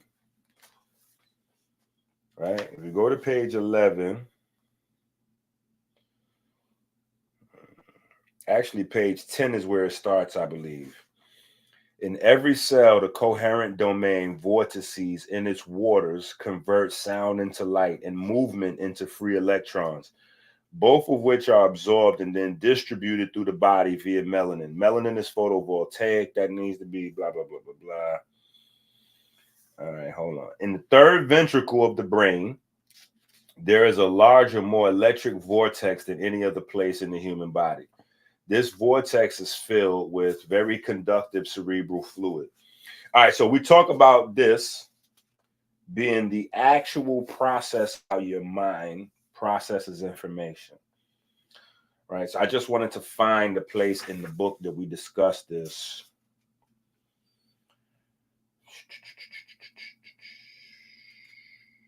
When we are born, we have a pretty empty hard drive. Although we can perceive, our pineal glands are not fully developed until 12 to 36 months of age. Once we have a fully developed pineal gland, we could begin transferring what we perceive to our mind, right? Which is the hard drive. Once we perceive a thing, we have a binary choice: act or ignore. Life is largely a process of learning and being taught. Each situation, each exposure is a learning experience, whether we are conscious of it or not. Each thing we learn becomes an algorithm. This is book one. I keep telling y'all, all this is connected. I already got it. I'm just trying to layer it and put it together in a way where, but you have on page 12 in book one, the first appearance of the algorithm, right? Anyway, each thing we learn becomes an algorithm in our mind, which creates the options of response to things that we perceive. These algorithms become our personality. The beautiful gift of thinking or processing information is that our brain and mind combine to facilitate genius. Genius is the ability to recognize and store patterns. Patterns allow us the ability to move outside the box of linear thinking in a way when we begin to process patterns instead of singular, if this, then that type of thinking. The more well-developed the brain is, the more complex patterns we could process and the faster we could process them. Each neuron has the ability to facilitate thought, and we have 3 systems of neurons to do that: the PNS, the CNS, and the neurons in our brain. Melanocytes are specialized relatives of neurons that focus on energy reception and production versus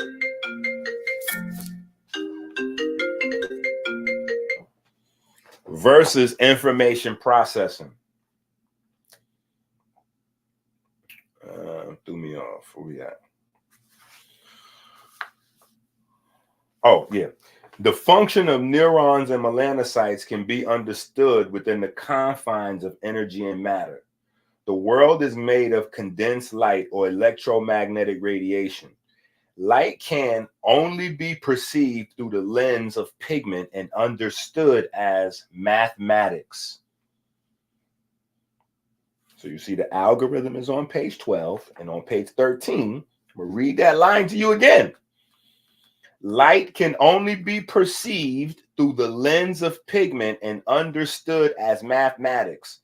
The brain only functions via mathematics because it can only process information in binary sets of options in a linear fashion. Patterns of information via pictures or music allow that linear process to happen at speed so fast it seems like our brains are nonlinear. The human mind has an infinite potential due to the exponential multiplicative force of rewritable hard drives, limitless floppy disk, and a limitless power supply. The third ventricle is not just a limitless power supply, but it also is the home of the pineal gland. The pineal gland functions as an encoder of the information gathered and processed via the sensory system. Now we know we got the 12 cranial nerves. That's, blah, blah. Anyway, onto our floppy disk, right? The red blood cells. The red blood cells share information throughout the body and then are reformatted in the heart. The heartbeat is as or more unique to each person than a fingerprint. Each pulse creates a longitudinal and transverse wave while opening and closing the valves of the ventricles, right? So it gets, we go on from there, right? But anyway, that's book one, where we kind of go into more detail of describing that process. Yeah, this is the flex. It got mad, when you wrote all these books.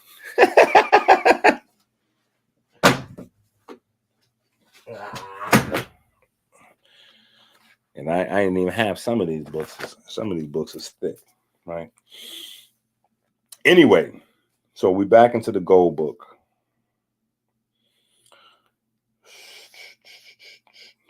Where was we at? What was we talking about? Oh, the processing of information, blah, blah, blah, blah, blah. All right. Process is about counting and rotating options. Boom. This is the discovery of number thought. If I'm the first living whatever thingy, right? Imagine this. Now, just imagine you're the first living thing. You know nothing until you have contact with something else. Each thing you come in contact with helps you to get energy, or it causes you to waste energy, right? Think about this. You're the first thing in existence. Each thing you come in contact with either takes energy away from you or adds energy to you, right? On a very simple level, this is binary coding, right? But this is also what you will learn about in science as redox, right? Redox is reduction, oxidation, but it's also the basic science of what Dr. Sebi introduced to most people about alkalines and acids, right? So an alkaline would be something that gives energy to you, in a simple kind of, gives energy to you, donates electrons, right? And a free radical or acid would be something that takes energy away from you, right? So basic motif, right? So anyway, each thing you come in contact with helps you get energy or causes you to waste energy. This is early socializing, and it has never really changed. So now you can scale that process all the way up to actual people.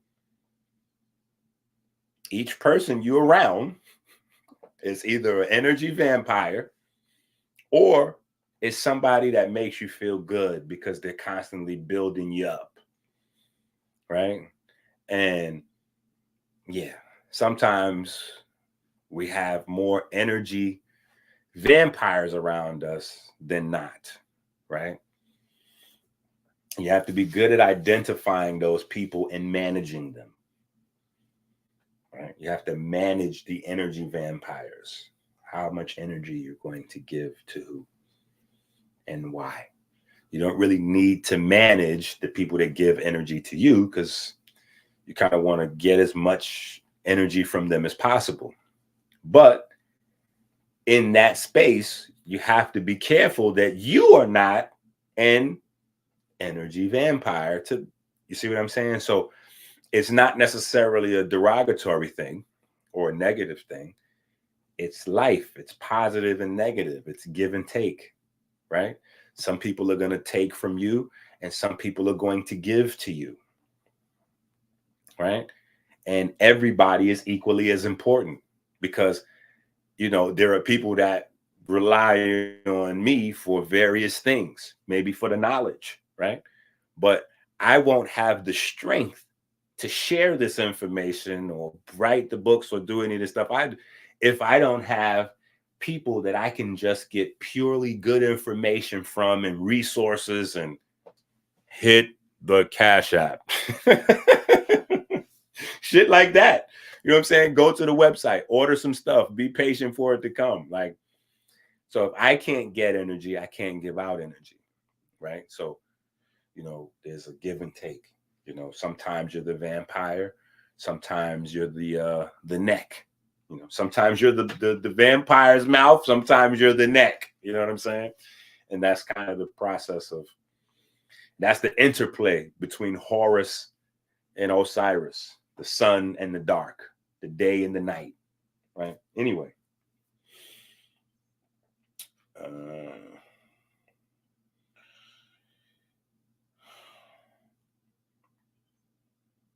Socializing is about feeding your subtle bodies. The magnetic fields that make you are your subtle bodies. Loneliness is the sensation of your magnetic fields running on E. Usually, people have magnetic fields that have high energy demand and need company. The inverse is also can be true, or the inverse can also be true. Electromagnetism in plasma is still the formula for life and has never changed.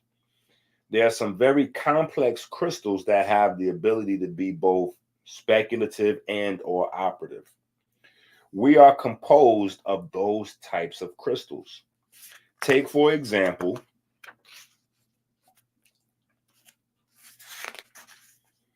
your bones. Your bones can grow from 18 inches to 6 feet, then stop, chill, and slowly bust a U-turn and then hit the reverse button, right? So you see old folks. Now, when I was a kid, I thought old folks was the size that they was when they were adults. I didn't know that they were, taller and then they shrunk.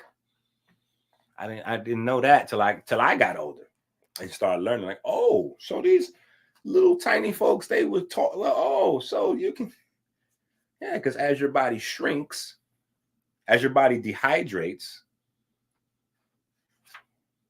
right? Anyway, the conductive medium, once built or self-assembled, will need an immediate energy source, or energy source will need a body to inhabit, or it will consume it or simply dissipate. This is the third party agent, so neither the chicken or the egg, to answer the question.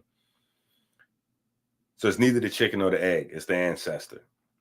In the case of Earth, we are all created exactly in the image and likeness of our creator, the Earth cell. The Earth cell is your template, right? So this is in the gold book, but in the new book, which has not arrived yet, it's out, but it hasn't hit my doorstep yet. So we're still going to go in it today. Let me show y'all what the new book looks like. And the new book is already causing controversy just because of the cover of the book. So just because of the cover of the book, it's already causing a fuss.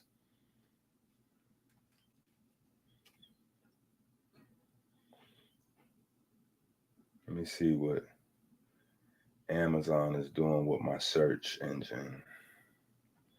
So if you type my name into Amazon, what's happening? Okay, right there, bang. So that is the new book cover right there.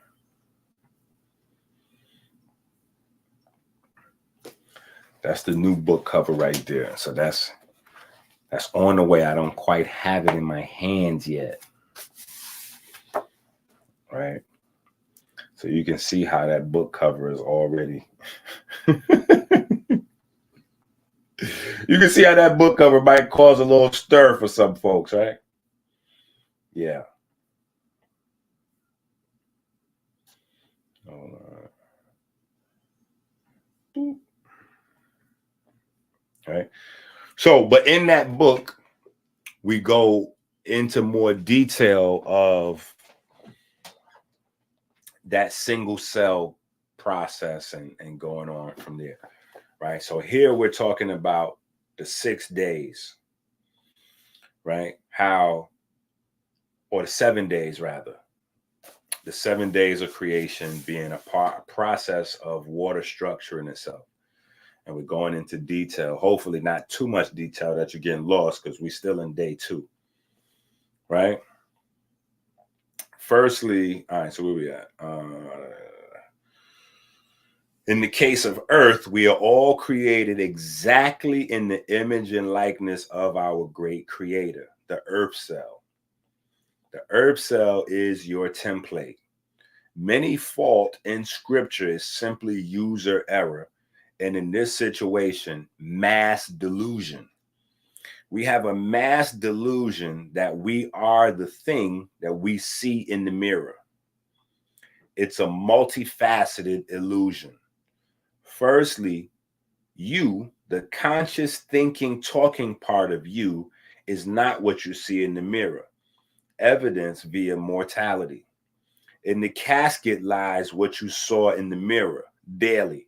However, we know the you has left the building, right? Along with the electricity, etc., that animated that body. Easy come, easy go. The mind has a divine gift, or the mind was a divine gift, rather, that came with your electricity in the form of your magnetic field. Now, of course, we're still in tune with Kemet, because Kemet teaches that very same thing using different words. Teaches that you have the Kat, which is the dirt or the flesh. Then you have the Ka, which is the electric part of you that animates the Kat. And then you have the Ba, which is where all of your knowledge and information is stored.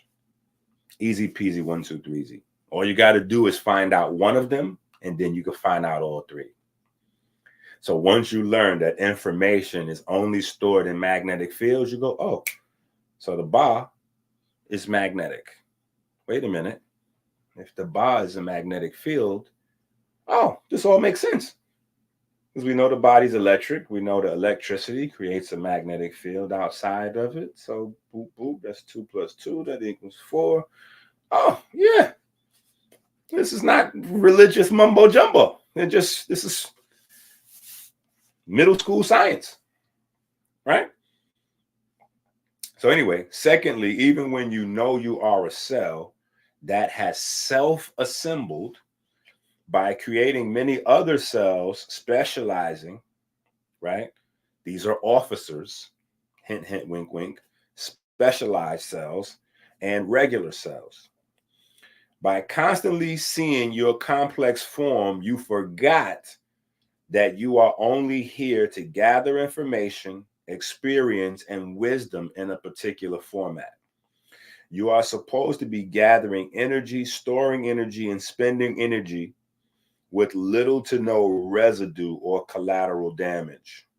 That's what the weighing of the heart ceremony is about.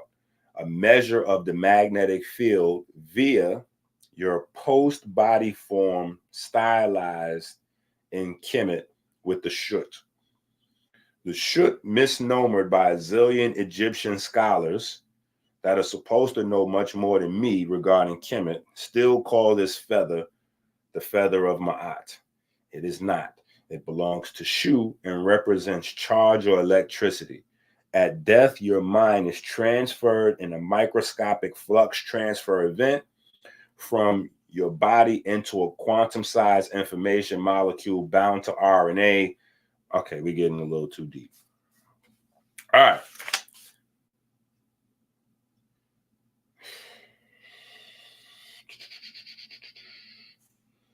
All right, on page 128, we start to get into the alkaline acids, aka the dust of the ground, right?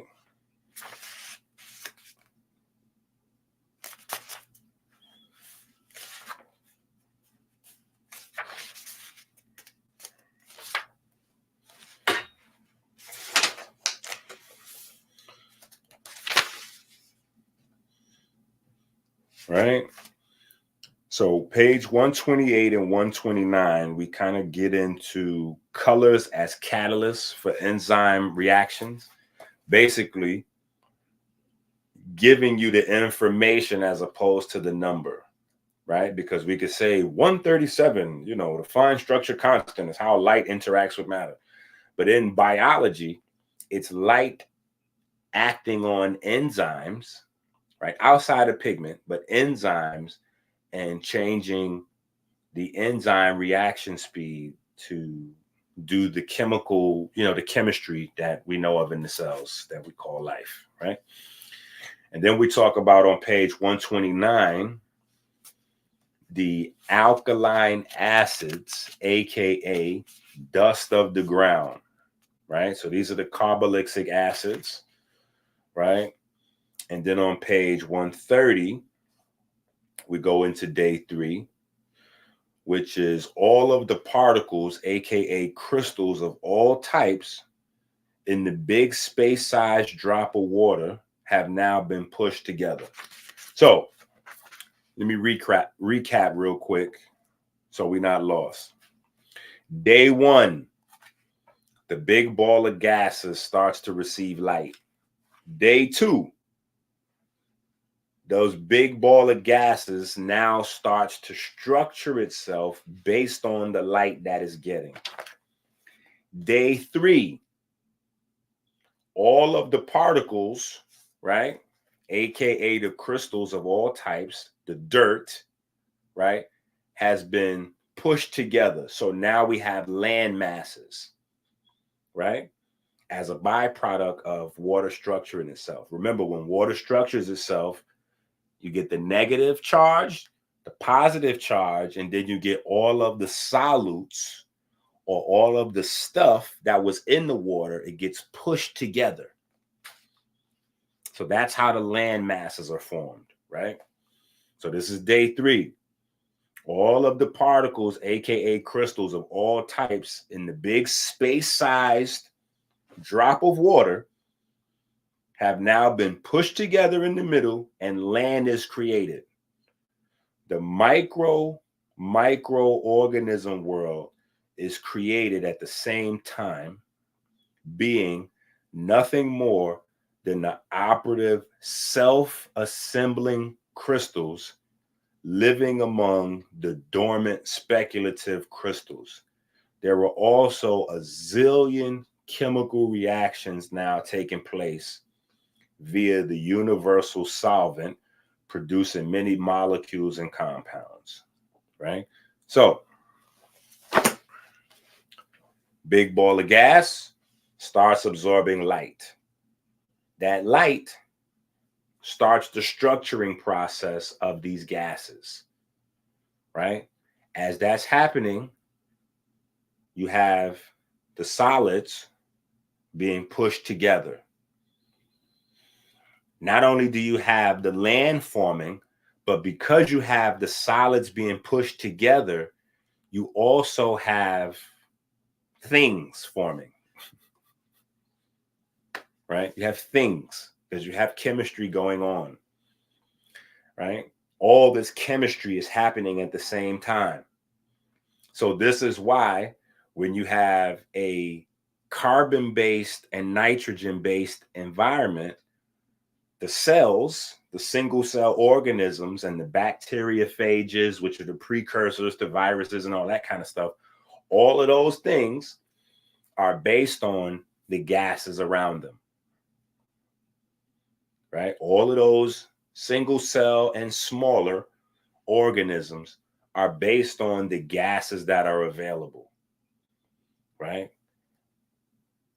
The magical event happens and chlorophyll is formed, 137 atoms, hint, hint, wink, wink.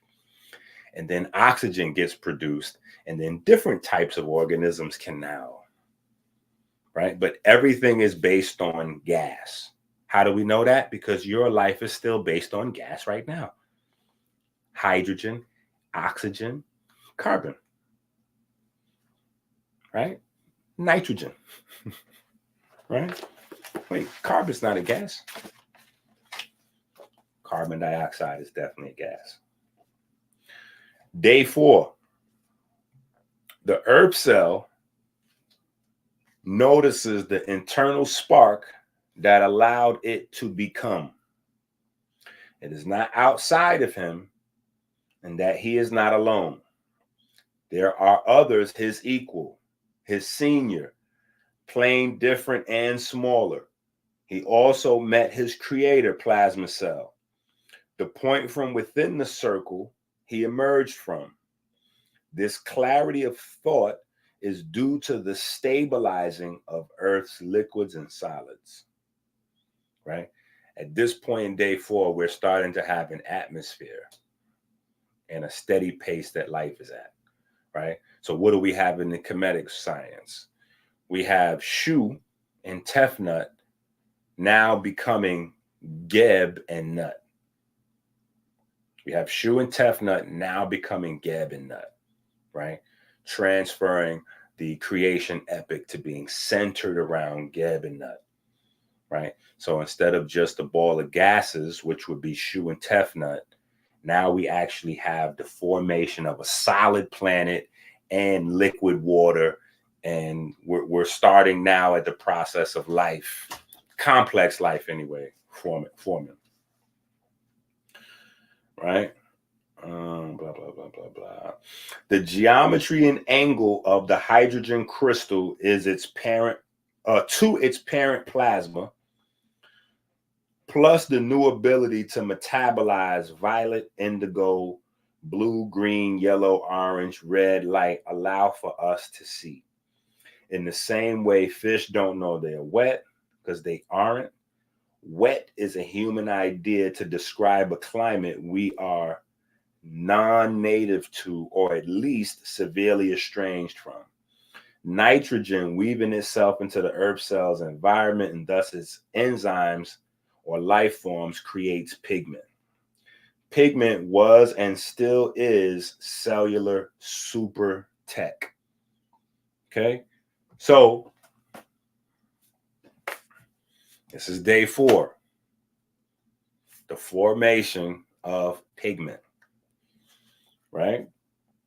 Because remember, not only do you have this formation of these hot ball of gases coming into an atmosphere where life can survive, all this is happening at once. So life is developing on multiple levels at the same time.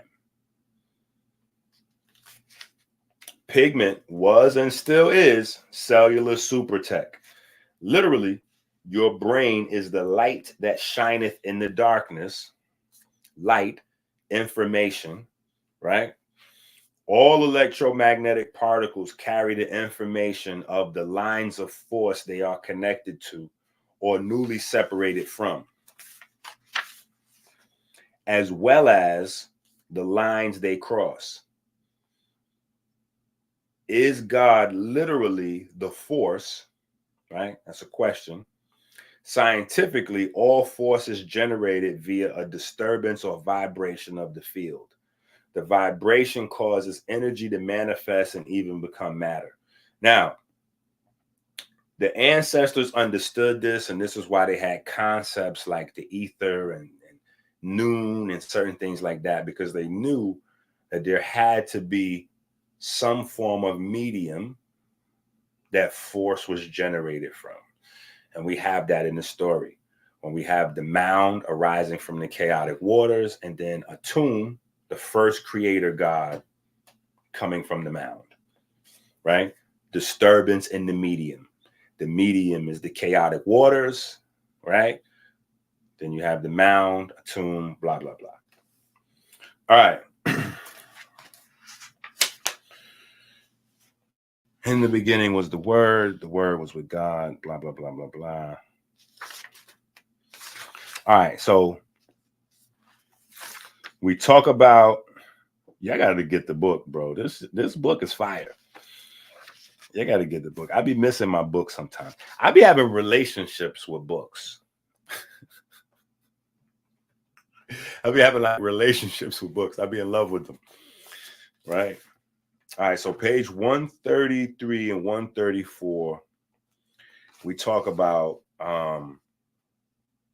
the greater lights and the lesser light. Actually, we will go through it. In the beginning was the Word, and the Word was with God, and the Word was God. All things were made by him, and without him was not anything made that was made. Now, let's think about that for a second. In the beginning was the Word, right? So in the beginning was sound. In the beginning was sound, right? Sound. The Word was God. Sound was God. No. And the Word was with God, right? So sound was with God. So God is the other thing that accompanies sound, right? In this sentence, this is all here in this sentence. In the beginning was the word. So in the beginning there was sound, right? And the word was with God. So what accompanies sound? I'm showing you. Movement, vibration. And the word was God. All things were made by him. So all things were made by sound and or vibration. Cool. And without him was not anything made that was made. Light, right? And this is what kind of why we have this little chapter in between day 4 and day 5, so we could understand this process. And I guess even more so where I got the idea to make the album. So go download the album on all platforms. Sound Becomes Light, right? But when you absorb light, light has to be converted into sound. Sound is everything, right? And so people don't get that, but that's the beauty of what pigments do. Pigments convert light into vibration and sound. And that's how, like, so nothing can happen without that. So they kind of skip over that in science, and they'll go right into the photons being converted into electric this or electrons or charged particles or ionic packs of, and we use little words that cover things. And the way my mind works, I just like to know those little nooks and crannies. So if they say that the eye converts light into information, I want to know what they mean convert. Like, what is convert? When you say that, what do you mean by that? What does convert mean? You know, the devil's in the details. What does convert mean? How does that happen? You know what I'm saying? Like, what is actually happening? And when you find out what's actually happening, light's becoming sound, sound's becoming light. So anyway, all things were made by him, and without him was not anything made that was made, right? The earth, aka the world we live in, is always black. Light only exists in our minds. So the first cells on this planet were blind. The first cells on this planet were blind. They did not have light absorbing pigments.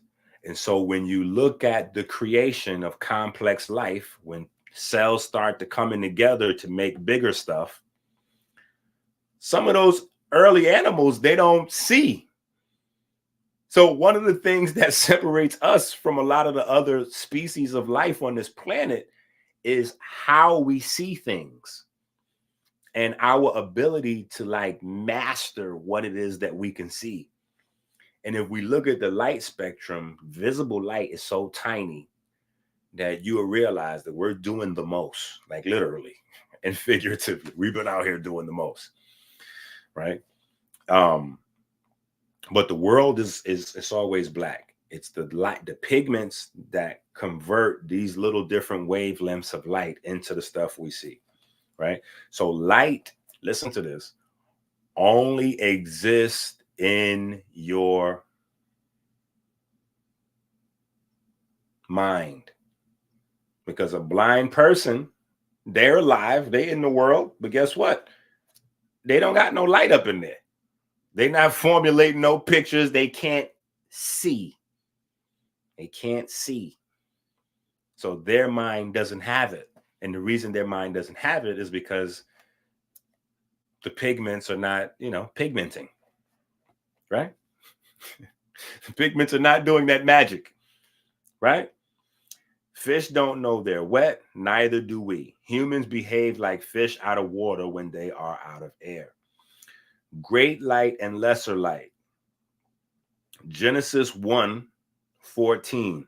And God said, let there be lights in the dome of the sky to separate the day from the night, and let them be for signs and for seasons and for days and years. And let them be lights in the dome of the sky to give light upon the earth. And it was so. God made two great lights, the greater light to rule the day and the lesser light to rule the night. So right there is talking about the creation of pigment. We're going to go over that again. From Genesis 1:14 to Genesis 1:19. This is pigment being discussed. This is the formation of pigment. Don't say no. Yeah, yes. This is the formation of pigment. If you do not have pigment, right? Think about this. If you don't have pigment, how can light be for signs and for, what did it say?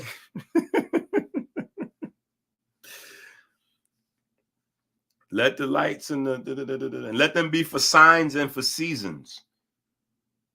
How can you see the signs? How can you see the signs? You can't. You cannot see anything. So let's imagine that God is the anthropomorphized fat white man in the sky, and he decides to make lights. And people say sometimes, oh, this is talking about the zodiac. And I'm like, no, nigga. It's not talking about the zodiac because you can't see anything. If you don't have eyes that see, ears that hear, hint, hint, wink, wink, it's the pigment in the eyes and the ears that allow those things to happen. If you don't have pigment, you can't see anything. So we're going from, remember, step by step, the formation of the planet to the single cells that are on it, and now the development of those single cells. The development of those single cells, right? And those single cells develop two basic pigments, rhodopsin and panopsin. Rhodopsin and panopsin are the two pigments that those cells develop so that they can distinguish between the light in the daytime and the light in the nighttime. So one set of pigment, I'm telling you how it works. One set of pigment, the cones, right? You could see like a bunch of photons coming in. The rods is, you could pinpoint a photon and like magnify it. Right? So anyway, that's a sidebar in between day 4 and day 5. But I just needed you to have that before we get to day 5. Anyway, you need more science in your eyes before we continue with creation. God was the Word manifest in the world as the Holy Trinity, electricity, magnetism, and light, right?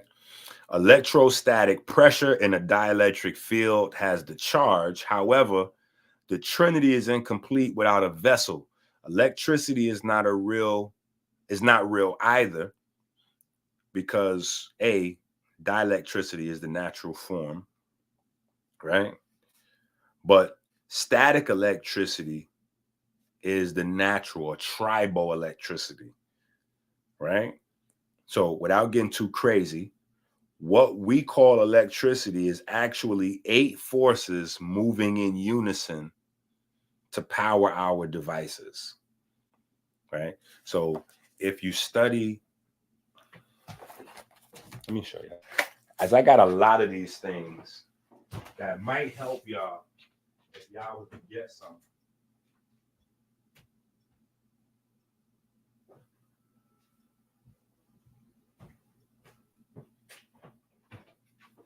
I got a bunch of these, and you can get some of these old manuals,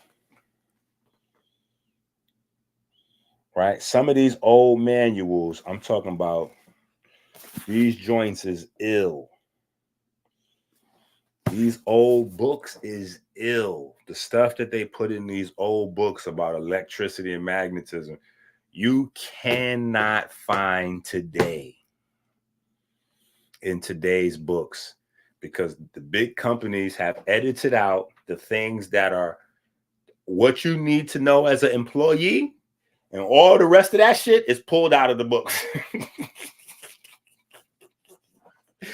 In the old books, though, you know, it's a lot of shit of these old electrician and engineering manuals, especially some of this stuff for the Navy people, because you got to be able to do a whole lot with a little bit in case you get jammed up somewhere. So I'm just saying, you can find some of these old books. Anyway, all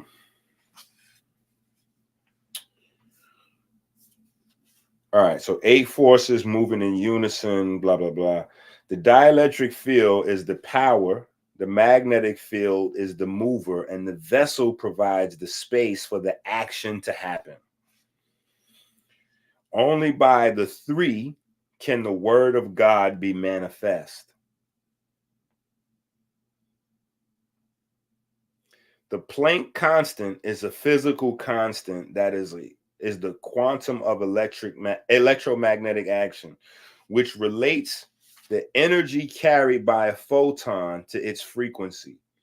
A photon's energy is equal to its frequency multiplied by the Planck constant. This is why I always talk about Max Planck. Max Planck was ill. Einstein could not shine Max Planck shoes. And again, these is all German guys that was studying what the Greeks and all them folks was studying from, Egypt. So this is the reason why when Hitler came into power, the first thing they did was go down into Egypt and start going crazy and grabbing stuff and studying up a bunch of stuff. And then from there, once they grabbed up a whole bunch of stuff and studied up a bunch of stuff, they went to experimenting on black folks.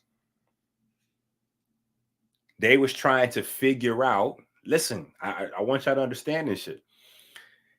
They were studying, okay, so the first things first, Madame Blavatsky, right? Madame Blavatsky stole all her stuff from a black guy. Pascal Beverly Randolph, I believe. I might be messing his name up. But anyway, so the Nazis were studying all this esoteric information from Blavatsky. Remember, esoteric is just the inner sciences, right? But from a time gone by, right? So they studying all this stuff. They come up with the Black Sun Society and all this. So they start getting Kemet crazy, right? That's what they call it whenever people get curious about what the hell is written on those walls in papyri. So they start getting Kemet crazy and all that. And then they want to do experiments on the black folks to see if some of the stuff that they're studying is real. Now, from their experiments, now these are barbaric experiments, so I'm not making light of anything that they did. This is wild shit that they did to black folks that's really not in the story that people talk about with Hitler. But they started their campaign into Africa first. And they was doing wild anatomic studies down there on the black people. This is where they invented for the first time steroids.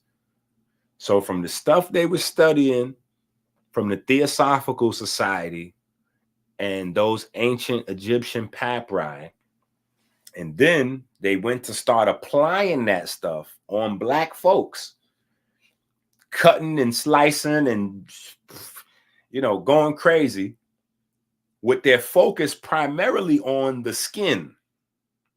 They synthesized the very first steroids from the follicles of Africans. Now, to this day, our follicles of equatorial people is way different than polar haplotypes. But they synthesized the first steroids from there and then went on to dominate the Olympics, blah, blah, blah.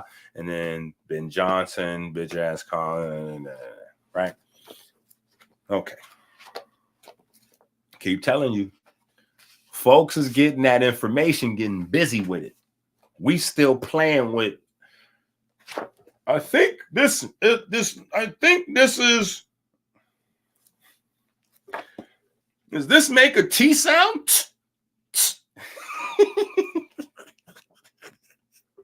I think this is making a T sound. While other folks is making a bazillion dollars. A bazillion, like, oh no, I think that's mitochondria. And I think that's cytochrome 5. Yeah, we're going to start the pharmaceutical. We're going to start a whole $1 trillion industry off this shit here. We're going to let y'all figure out if it makes a T sound or not. while we're going to be making a trillion, we're going to be making a trillion off of this. We're going to let y'all figure out it. Toy. Tomorrow. Yeah, you. Anyway.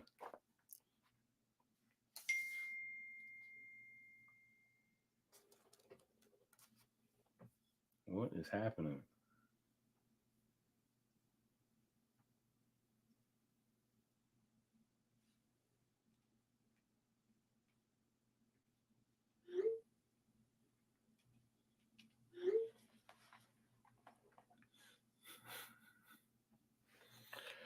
All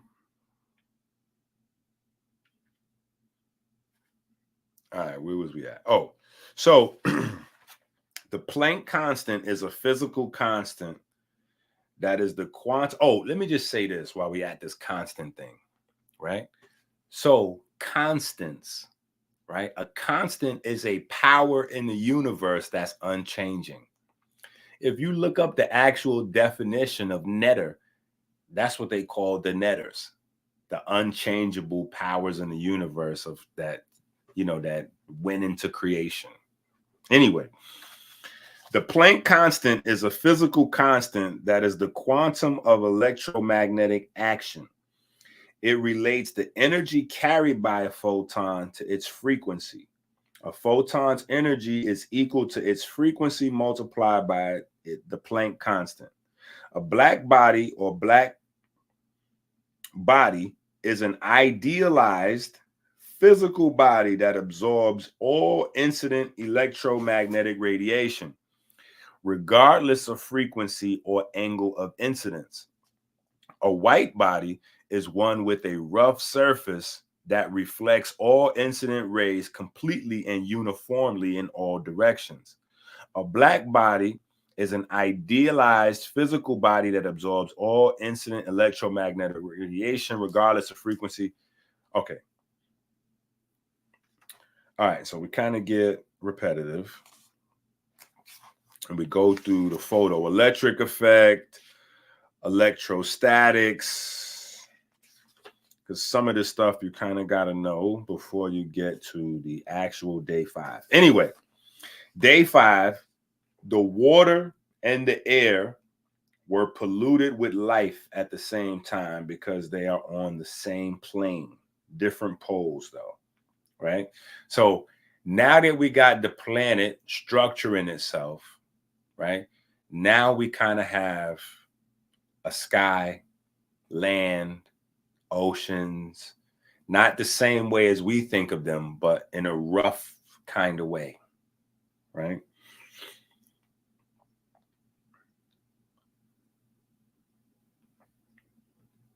This should clear up the Cambrian explosion debate, right?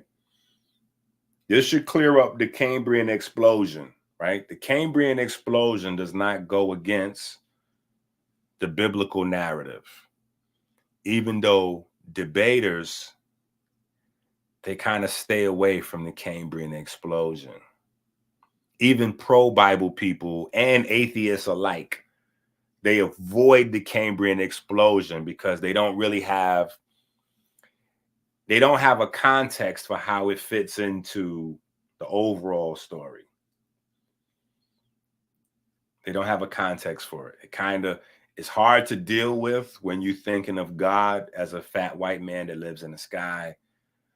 And it's also hard to deal with as an atheist because it totally destroys the idea of Charles Darwin's evolution, right? But for our model, which is a planet of gases structuring itself,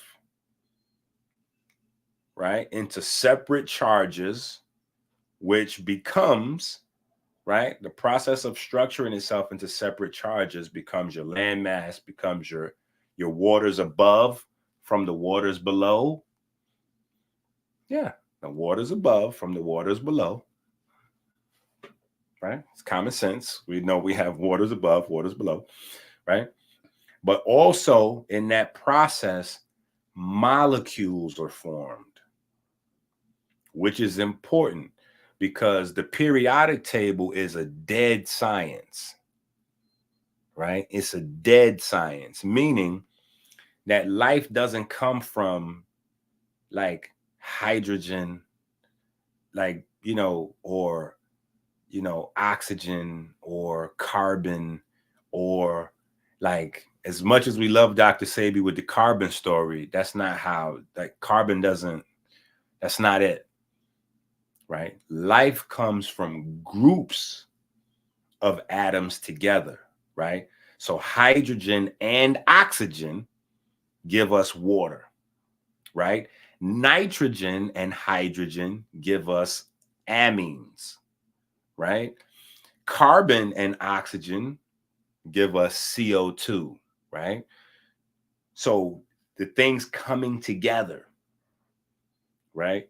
The atoms or the elements, as the periodic table would lay them out for us, coming together, which is also a part of that process of the original gases structuring itself because it's pushing things together. And when it does that, like we said, you have the action of what? Attraction and repelling. So some of these elements are attracting each other. Some of them are repelling. The ones that stick become the molecules that we know of life. When oxygen and hydrogen come together, it's over, right? Which happened early on in the structuring of the planet because, again, the sun is hydrogen based, right? But most of that was vapor. Most of that was vapor, right? And, so these molecules coming together is what structures life, right? So anyway, the answers are in your anatomy. Look at how your body responds to population demands and how new populations of cells and enzymes are formed.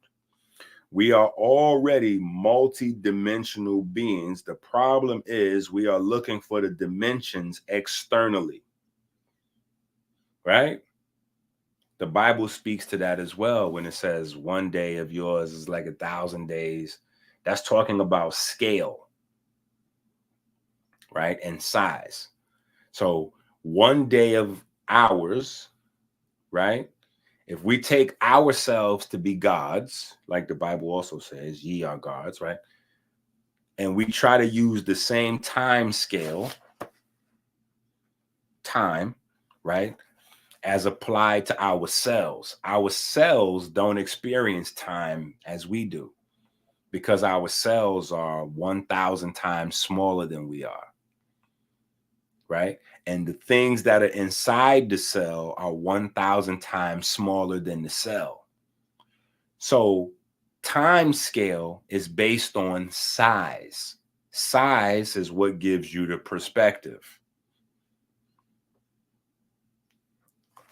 We're going to keep working.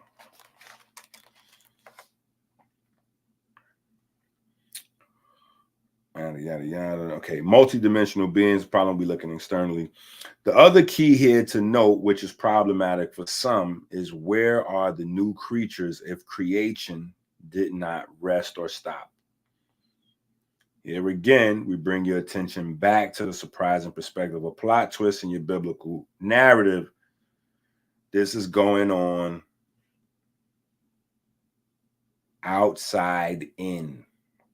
This is the same way every human is still created from one ball of tissue, right? Not to mention that they still discover animals all the time. Just like they're still discovering stuff inside our bodies all the time, right?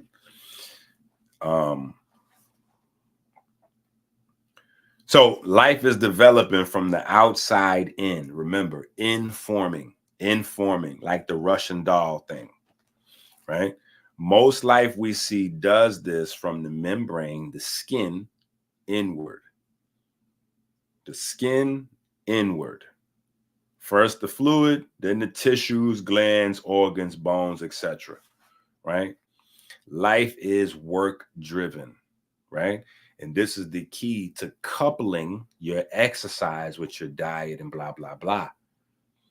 Because life is work driven, how you work your body should be how you fuel your body. When the fuel becomes uncoupled from the work, sickness is coming. All right. Each dimension created in this newly developing star-sized cell has work that is needed to maintain it. Using the diagram, okay, we don't have the diagram in the book, right? Plants and animals should protect and maintain the planet. Cells and bacteria should protect and maintain the body.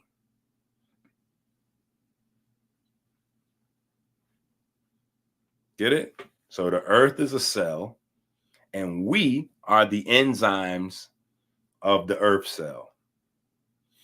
Then inside us, we have cells, and those cells has enzymes, etc., to do the work.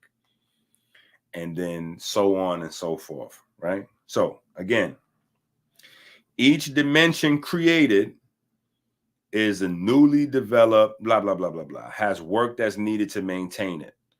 Using the diagram is not in here. The planet cell develops inwardly. Plants and animals should protect and maintain the planet. Cells and bacteria should protect and maintain the plants and animals. You begin as a sperm that finds a body, aka a cell, to use as its own.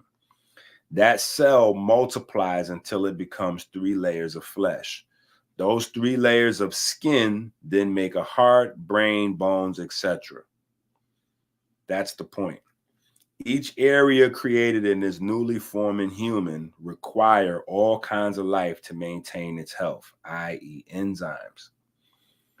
This is why on that interview, but I've been saying it like forever, but one of the most dangerous things of our diet is that we don't focus on the enzymes. We're the only group of people that are not eating an enzyme. And this is the benefit that people get when they go to a raw diet, right? Or when they go to, well, I can consider that raw too. Raw fruits and vegetables or raw animal, right? So people that eat raw meat, they're getting a lot of enzymes in that diet. So whether that's the people that's doing the caveman program, right? Or whether that's the people doing the,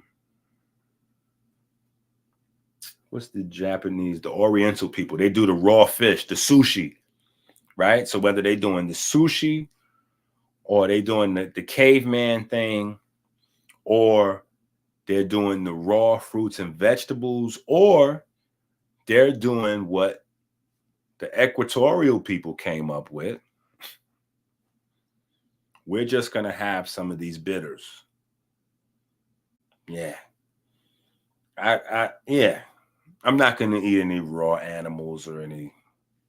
I'm just going to, yeah. See, I'm going to take these plants and I'm going to create a fluid medium that populates the enzymes from the plants. And we're going to call this bitters. We're going to do that.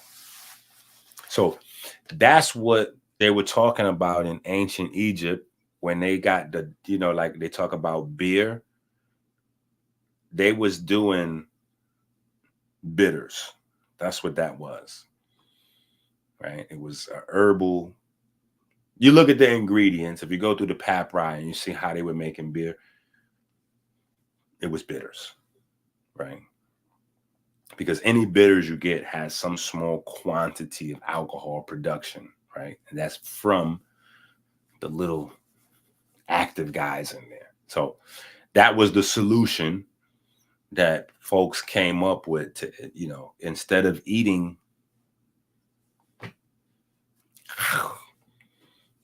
biting right on down into the cow's ass or the fish that are still,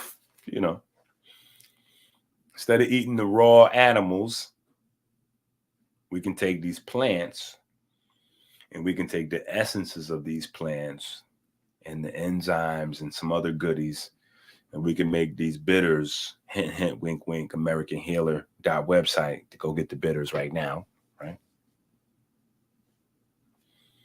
But that's what that was for, right? One of the reasons. Anyway, because every level of life has to have people that do the work. That's also one of the meanings that you find in masonry, is that life is about work. And it's about being selfless with your work, because you got to work for others so that others work for you. You got to work for others so that others work for you. Any cell you have where the enzymes fail is a tumor cell, a senescent cell, a disease cell. Right? And this is why we're having issues with the planet, because people, and this is not the purpose of capitalism, right? I love the idea of capitalism. I am a capitalist. I became a capitalist in my early teenage years when I decided to go against what my dad was teaching me and get a job. Dun, dun, dun. My dad was like, never get a job. Ever. You know what I'm saying? I was like, I hear you, Dad. I'm going to try this job shit out, though. And I got a job as a messenger in downtown Manhattan. And I loved it. You know what I'm saying? Because you could get hourly or you could do commission at the place I worked at. And I thought that commission initially was not commission, hourly was the way to go. I thought that was the way to go, because it was like, so no matter what I do, I'm going to get paid. I'm like, yeah, you can get paid this amount. I was like, oh, okay. Yeah, so these niggas are stupid doing commission. You got to bust you got to work mad hard to get paid. Like, you got to do mad stuff, blah, blah, blah. I was like, yeah, this is crazy. After a couple of paychecks went around and I was looking at my check, looking at my,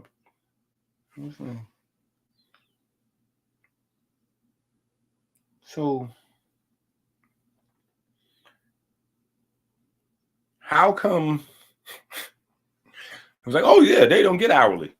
So if they don't work, they don't get no money at all. They get commission. But that's why they get to set their own schedule and do whatever they want to do, because they got to pay for it. I was like, so I have enslaved myself. So because I chose the hourly means I cannot set my own schedule. I have to come in when I'm told to come in and work how long I'm told to work because I chose hourly. If I go on commission, though, I get to come in whenever I feel like it or not. And I get to work as little or as much as I want. I was like, so what's the downside of that commission thing again? I think I want to switch over to. Let me switch over to. And then that messed me up. You know what I'm saying? Because now I'm on the commission. I'm like, oh yeah, the harder I work, the more I get paid. I like this system. The more I work, the more I get paid. I like this. Bums get bum checks. People on the grind get people on the grind checks. This works out for me. And similar to hustling. I'm like, oh, you can hustle at a job. I'm like, yo, this is crazy. So then, mind you, I'm young. And so the next year, now this is regular after school. Next year, when summer youth comes around, that type of thinking got me fired on my first day at summer youth.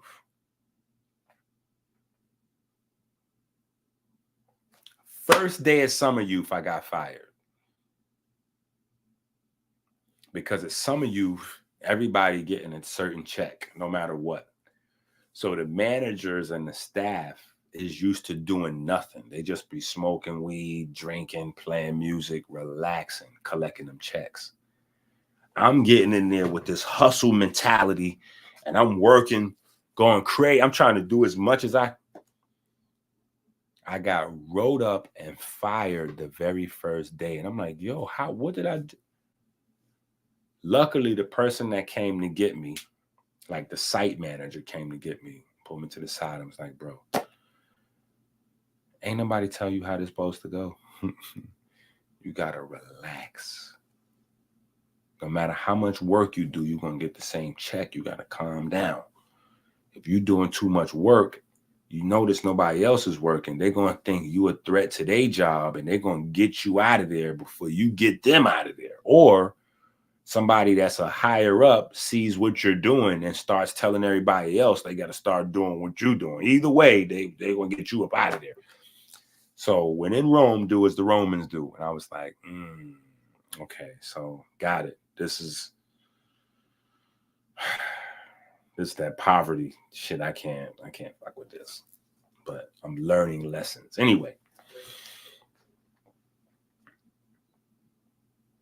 That's actually the nature of nature, though. So you kind of learn that in masonry. You got to learn how to work for others so that others will work for you. And the harder you work for others, the harder others will work for you, right? And that's kind of how you become a productive peg in the machine of life, right? So day 6, right? Dogs, cats, mice, rats, rabbits all have very poor vision. In fact, they see mostly grays, some blues and yellows. Bulls are completely colorblind. They charge the red cape because it is moving, not because it is red. Bees and butterflies can see colors that we can't see. A pit viper, a snake, sees by feeling the heat in an object. It sees without the need of eyes. Humans are colorblind in dim light, right? Owls and other nocturnal animals can see at night when it is too dark for us. However, we do not know what animals actually see. We do know that they have very sharp vision. I will say this.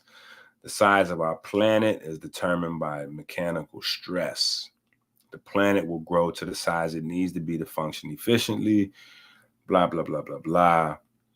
The planet's magnetic field creates a soft limit to our own. Remember, information can only be stored in the magnetic field. It's simple. The larger the field, the more storage space. In the same fashion as your subconscious deletes excess memories, the earth deletes excess memories, right? That is entire lifetimes, right? That's the story of the way into the heart. Your life will be gone with all its memory if you didn't do anything of value during the time you were alive. Nobody will remember you, right? All right. Now let's switch over to add some more detail and some more color to this picture. We're going to jump over to the new book, right, which I don't have yet. So stop hating. Stop hating. Let me pull it up on my computer.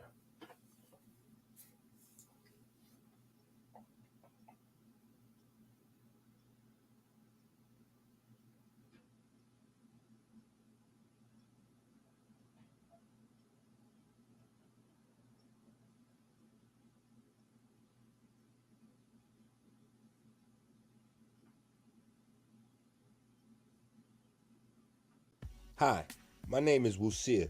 Freemasonry is the largest and most successful fraternity on earth, and it's black. If we are gonna celebrate anything during Black History Month, it should. That's the algorithm.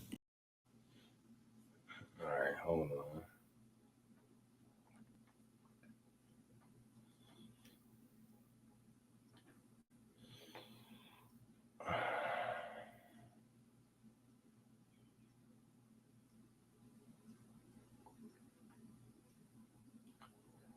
All right, so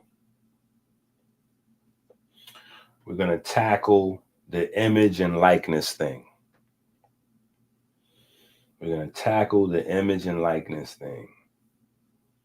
So let's go through the gods, right? Let's go through the gods. So we got Nun, which is the chaotic waters, right? Chaotic waters. We got the mounds, or the chaotic waters, or the plasma, whatever you need to do with that, right? We got the plasma or the chaotic waters. Then we got the mound, which is the structured water, the gels, right? We got Atum, which is the sun, right? The hydrogen, the electric plasma, then we got Geb, right? Which is earth, right? The dust of the ground, so to speak, or the elements and minerals that we're composed of, right? Then we got Nut, which is the inner atmosphere, and Tefnut, right? Then we have Shu with electricity. Then we have Osiris, which is the nitrogen, hydrogen complexes, right? That start with aminos and end in your peptides, pigments, hormones, etc. Right? Then we got Isis as O2. We got Nephthys as CO2. We got Set as H2O2. We got phosphorus, phosphates, Horus. And then we got Anubis, which is our nitric oxides, right? All of these are the basics of the chemistry that's taught in Kemet. These are also the gods, right? That would be the previous, before we have the Bible, right? And so by now, 2024, we know that the stories compiled in what we have as the Bible came from earlier cultures, right? So the thing is, we have to make sense out of what is presented to us in a very plain fashion. It's not that complicated. First things first, we have in Genesis where it says, and that's what I actually want to pull up on the screen. Let's find us a Bible so we can kind of work with this. Now, remember, this is important because if we don't know how the cells got here in the first place, things get crazy. So let's just go to Genesis chapter 1.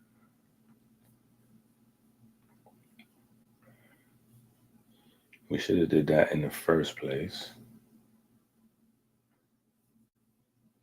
But we're cool. We Gucci.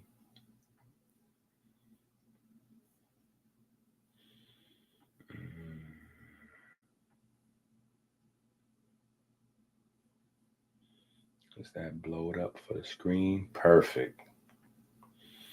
All right, so we're down here. Right? God said, let us make mankind in our image, in our likeness. Right? So if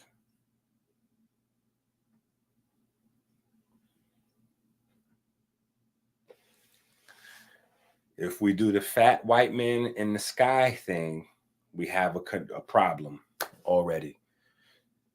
Because, and you have millions of people right now debating these lines, right?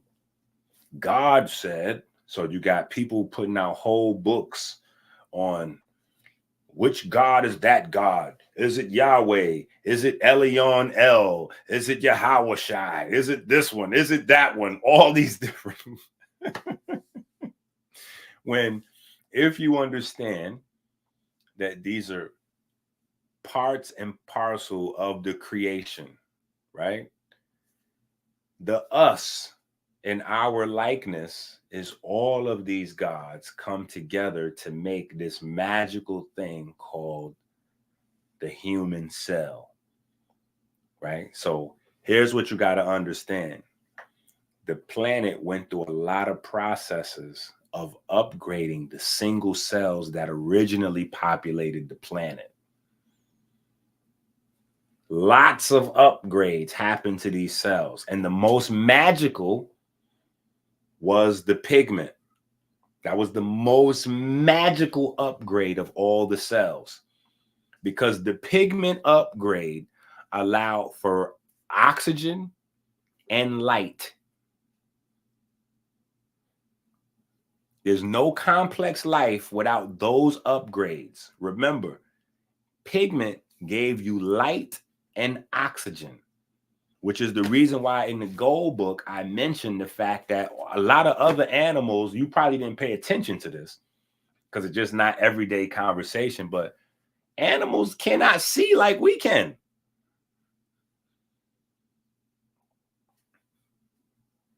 That is a gift.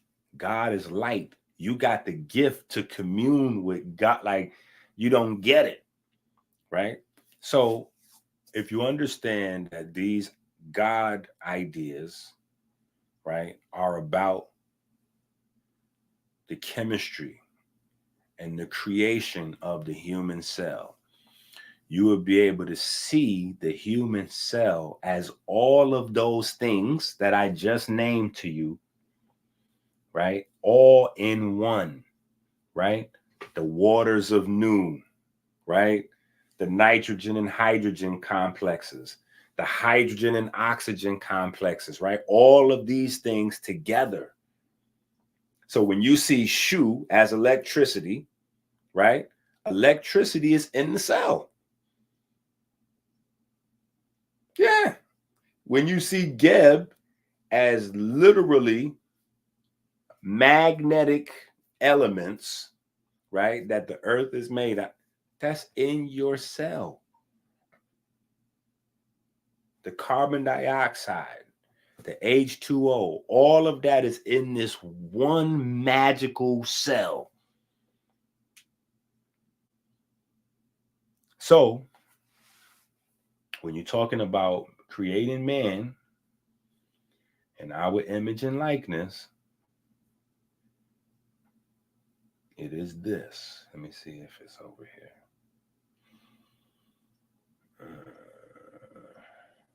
Where are you? Where are you, big fella?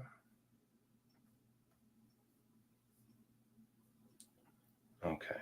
Yeah, let's do that. Bang. No. Right? This is your blueprint.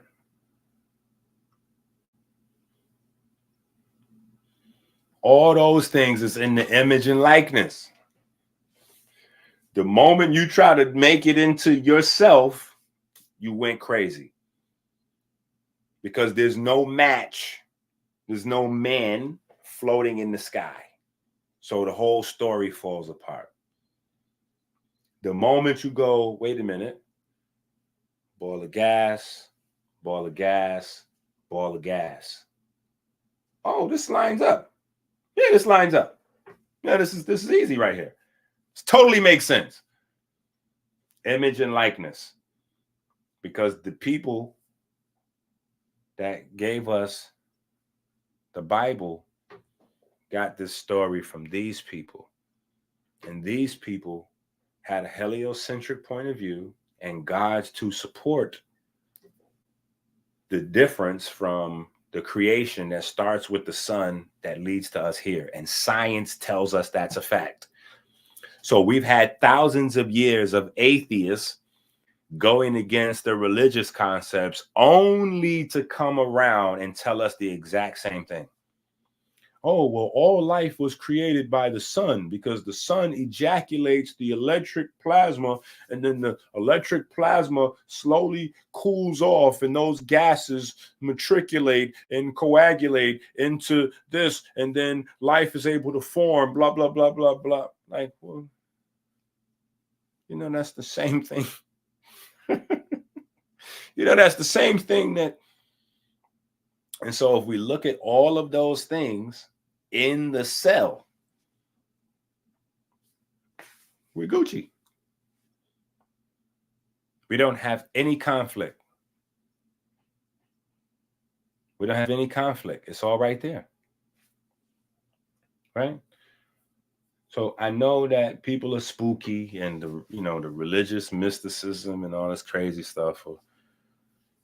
This learning the science that underwrites your religious beliefs does not have to stop you from practicing your religion, especially when you find out that your religion is all wise, right, and exact.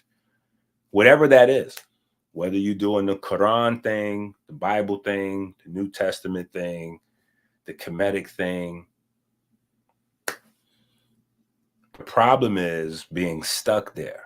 Because all of those religions are trying to give you scientific tools for you to use today and build your society with, along with a moral code of action.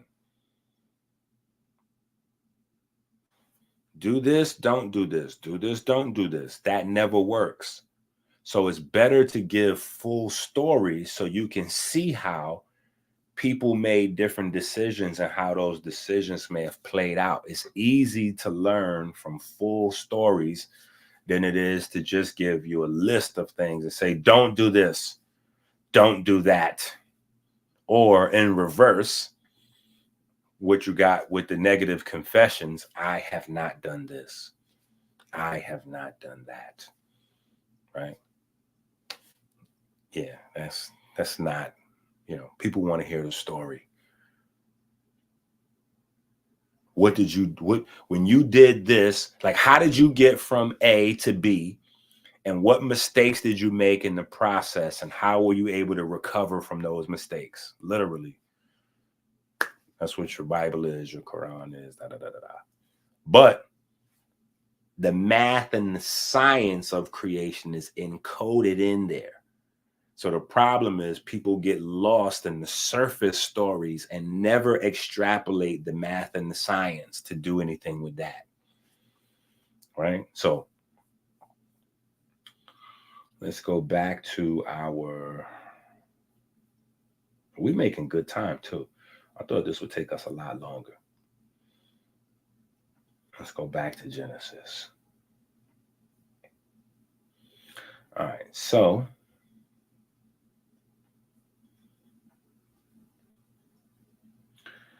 let us make man in our image and our likeness so that they may rule over the fish in the sea and the birds in the sky. That is literally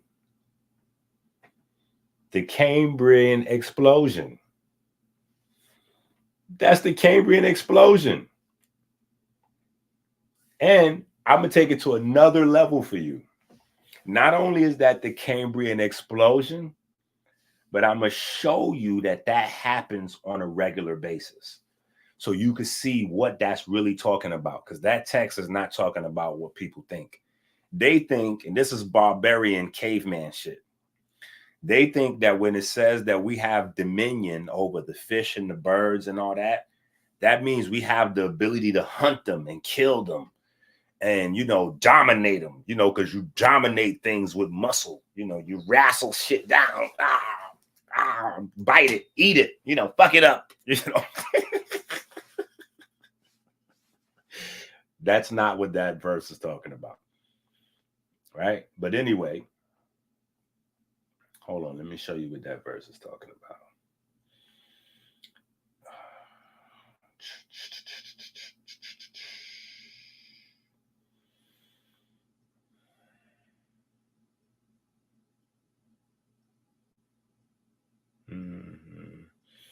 Luke 17, 20 to 21. Okay, hold on. Breathe the breath into his.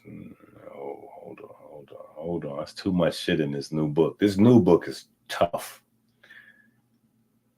Because this is just the tip of the iceberg with this book. This shit crazy. I'm trying to find this picture.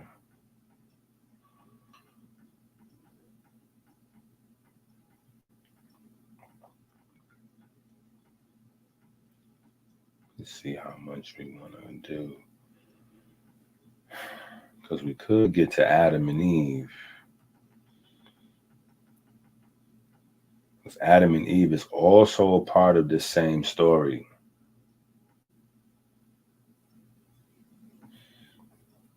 Okay, hold on. Adam and Eve is also a part of the single cell story. It's all about single cells. Look at this. Inside the womb,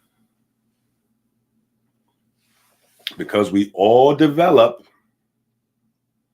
from single cells. Remember, it's a sperm, which is a single cell, carrying information into the woman's single cell. And what happens? The two become one flesh, just like the Bible says. The marriage of the male and the female creates the one, right, cell.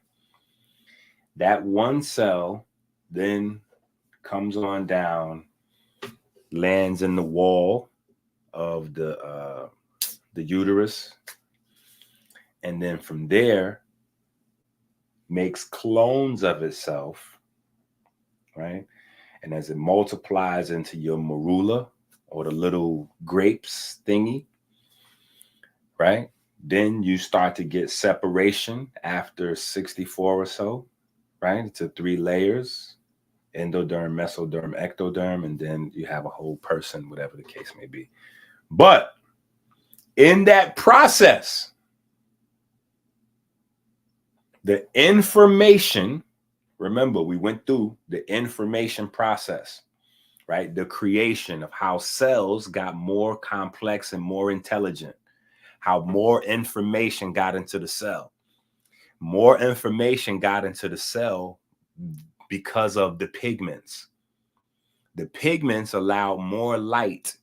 God is light. More light went into the cell. As more light went into the cell, you got a special type of cell. That's the human cell. This human cell is separate from all other creations, right? And the reason why it's special is because of the pigment. The pigment is what makes it special. which is the source of racism and a whole bunch of other historical shit that, you know, you have to deal with as black folks, because you got this stuff, right? But anyway, the pigment is what makes these cells different. It's what allows them to have more information, and more information allows them to dominate all other cells. Now, racism doesn't come in at this point because this is a big person thing, but at the cellular level, the pigment allows more information to get in there. More genetic information allows for the different expression, which creates us. Now, again, you can see that very plainly when you look at creation in progress.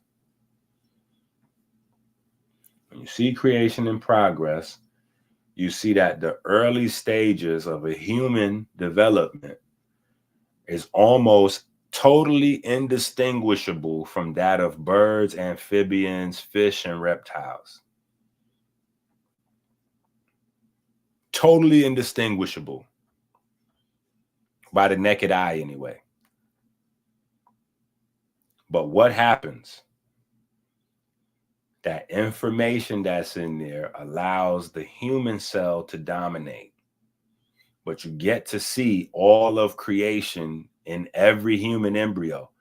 Every human embryo, you're going to walk through that whole process of that one cell turning into the mouth, right? What book is that in? That's in one of these damn books. Hold on. It's in this book. Right? The mouth. Let me find it. Let me find that pic real quick.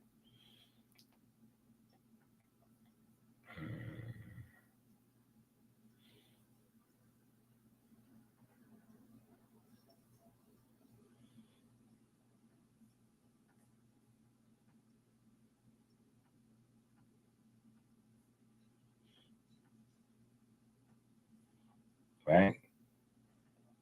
What they told you in Kemet. In Kemet, they told you about this mouth. Right? And I think it's the Rhine papyrus. The Rhine papyrus that said, 3 are divided into me, or something to that effect. And immediately I was like, oh, this is crazy, because I know that the fractions in Kemet are not written the way ours are. It's written with numbers under the mouth. So when it's 3 divided into me, the first thing that pops into my mind, first of all, you got to know the stories that go with the mouth of Re, right? The mouth of Re is where creation comes from. This is why, just like the Bible says the word, the Kemetic text says to utter, right? The utterances. The utterances come from the mouth of Re, right? And so this is where the divine creation comes from, but it's still happening right now. It's not like this is some fake thing, right? You have literally the endoderm, the mesoderm, and the ectoderm forms into this mouth. Right? But somebody that doesn't study this stuff, they would never be able to see that. Right? Reggie don't know what that looked like. I'm not even sure if Reggie got kids. Reggie don't know what that looked like, let alone studying that in books. But I tried to help Reggie, because the first conversation me and Reggie had, I asked him about this book. I asked him about this book, and he said, oh yeah, I got that book. I showed that book to Polite. I'm like, nigga, what'd you say that for? That's not relevant. I didn't get this from him. I didn't get this from you. But I'm asking you, have you read this book? Oh, no, that book is really big. It's like 1,200 pages. I be telling y'all for years, one of my biggest pet peeves is niggas that be frauding with books. They got a whole bunch of books in their house that they have not read. Stop fronting. Stop fronting with a bunch of books that you ain't never read. Because had he read this book, these concepts would not be foreign to him. This book right here is the it's basically, it's like a huge textbook of the different chemetic anatomy, anatomical studies in one book, where they try to make sense out of everything. Because when you go through the papyri are like super tough to make sense out of. So this is one of the classics, but you know, to give him credit, it is tough to read. It's not no 1,200 pages, but it's tough to read. These are really big pages.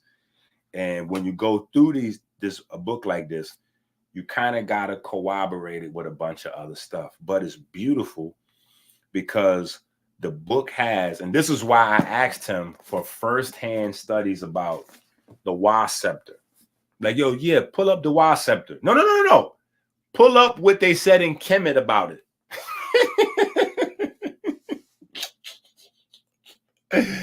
Hey, pull up what they said in Kemet about it. Because when you get this book, which he said he got, but he didn't read, what they say about black folks, you want to hide something from them, put it in a book. Niggas got to stop frauding out here, man. That's like pulling a gun out and not using it. That's another thing my father, hey, don't you pull a gun and don't use it. Don't you tell nobody you got a book that you ain't read it. Oh, my goodness. Because this book goes through the anatomy, but it also gives you context from the actual stories about the gods and this and that. And some of the stuff, they even say that they think is nonsensical because the authors can't figure it out. But the beauty about this book is the authors were very honest. So they leave a lot of stuff to you to finish the research. This book is almost like a seed of research. You know, it's telling you, hey, this is what we got, and this is where we got it from. So here, go to Coffin Text 335, or go to Pyramid Text 265, or go to this place and that place, and this is where we got it from. This is the original, you know, maybe you can do more.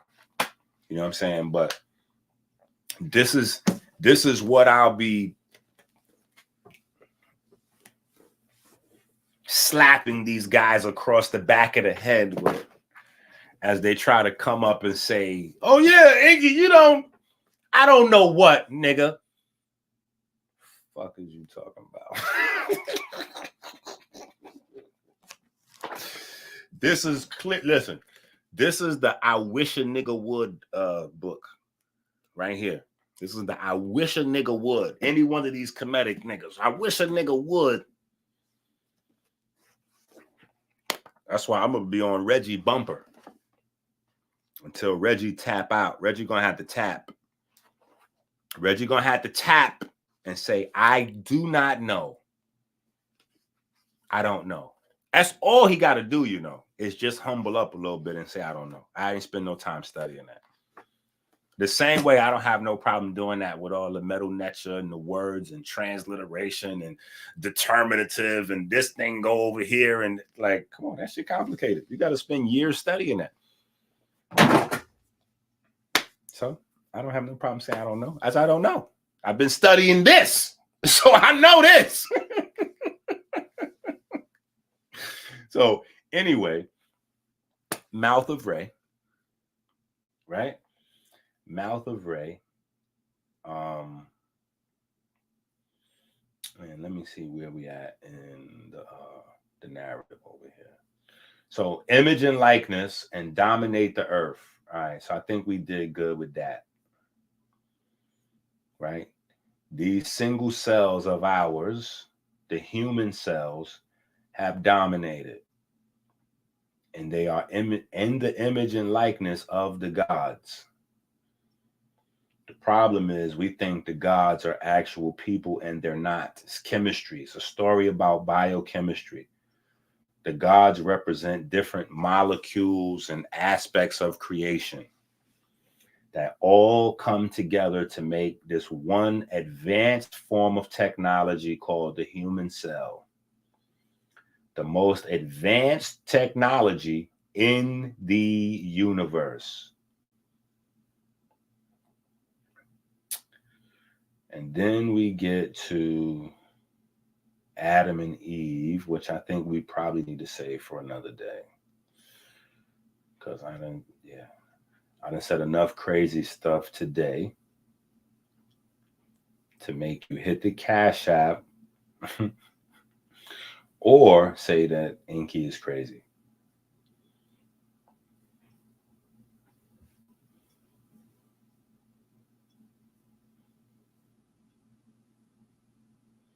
So, yeah. I know some of y'all like, yo, we want to get that. Where is that at? EnQi, where can we get that? I don't know where you could get it. I had this book for a long time.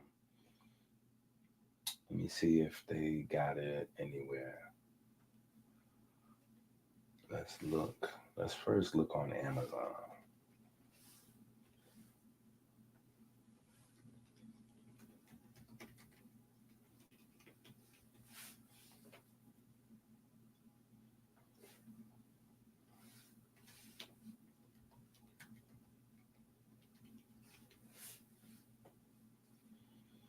Oh, yeah, it's a Rappington. So you can no longer get this book. This is why I tell you got to get the books while you can. Now, you might be able to find it somewhere, but it says it's out of print. Breathing Flesh, Conceptions of the Body in Ancient Egyptian Coffin Texts. All right, so let's see what they're talking about. Oh, yeah, it's a wrap. You can't get this nowhere. Nope. But you can try to get it from...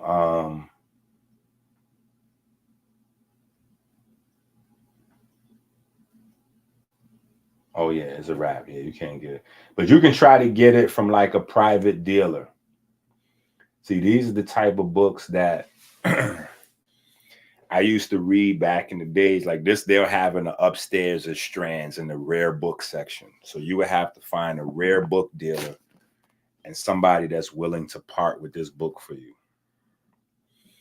But it's almost a guarantee that if somebody was to sell you this book, they're going to want you to do something strange for a little piece of change. For real, for real. They're going to want you to bend over, no Vaseline. They're going to rape you for this. I think I probably paid, and I got it from a rare dealer. I stalked this book, though, for years in order to find it. It took me a few years to find it. And when I got it, I think I paid maybe $200 for the book, $190 or something like that. I think I might have paid $190 for it. So folks might act crazy right now for this book. I don't know what they're going to charge you for this book, but I got this book. It's like my special, you know what I'm saying? Like I'm marching to war with this. So that's how I just let people sleep. Because when they see the gold teeth and the, the hoodies and the, obviously he don't know what he's talking about. I love that about me. Right? I love that about me. My 158th Street is so disarming in the intellectual world. Hey? But this right here, that's how I was able to gun him down every step of the way. Gang, gang, gang, gang, gang. Reggie said, what are you talking about in the Ebers Papyrus? I was like, you need a rubric? Go to 855U. He was like that. Oh, I'm surprised that you have a source. I'm like, what this nigga think I've been out here playing? I'm asking you if you got some sources, buddy, and you haven't come up with any sources. And like I said, I tried to help him. I asked him if he had this book. He said, yeah, but he ain't read it. Last night, bust him right upside the head again. He said, oh, yeah, but the aorta is related to the heart. And back in ancient Kemet, the heart was related to the mind. And so they wouldn't have known anything about that. Let me go ahead and show this to the people, Sa. Look at this right here. Will you look at this? Look at this. Will you look at this? This is the brain beating.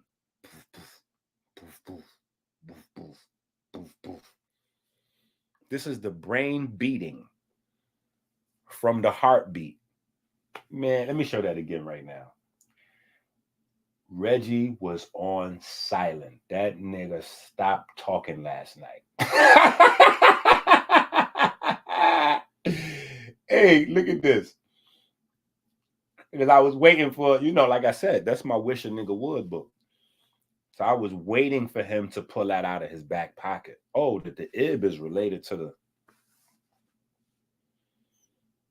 Bruh, I done already did all them studies, man.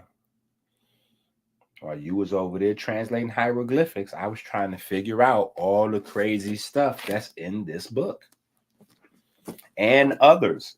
Because this book led me to specialize into other books. This book goes through the whole body. So I had to get individual books on the ib and on this one, on that one. On blood flow in ancient Kemet, and cancer in ancient Kemet, and diabetes in ancient Kemet, and India. Because India had some fly shit on diabetes too. Ancient India, thousands of years ago. They was going in on diabetes. Actually, India got some fly stuff. I got to send a shout out to Azariah. May he rest in greatness. Because he was into India. Big black guy into India. Mahabharata and Bhagavad Gita and all of that kind of stuff. But I would have never really got into the study of platinum group metals without that. Because long before there was a David Hudson, there's the Bhagavad Gita. And all that David Hudson, arms stuff and all that is from that. It goes back to India and Kemet. Kemet, though, doesn't really have much stuff published on it because that was the sacred science.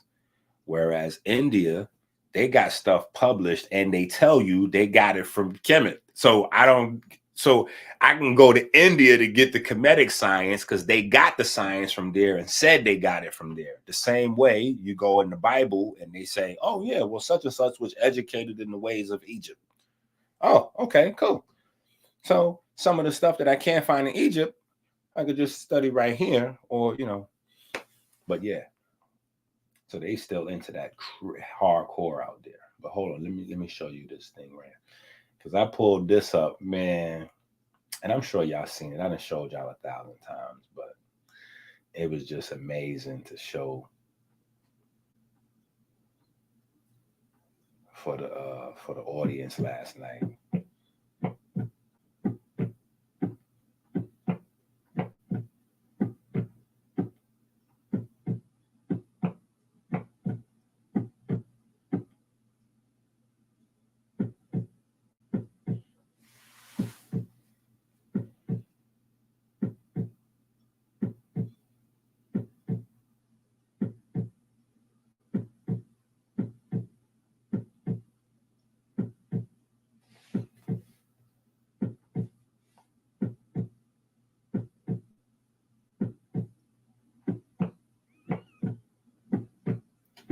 I don't even think they realized what they was looking at. It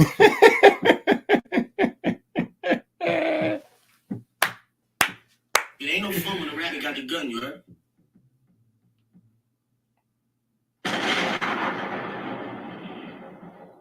Let's look at that again.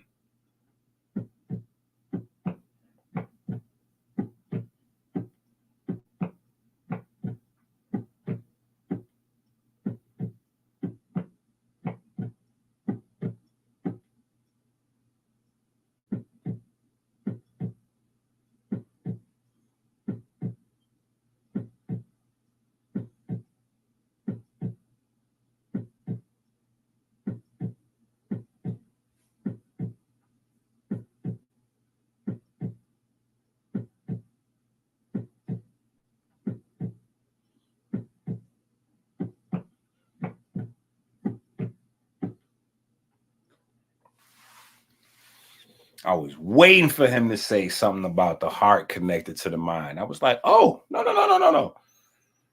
I got that for you too. Let me show you. Let's pull up the share screen, so.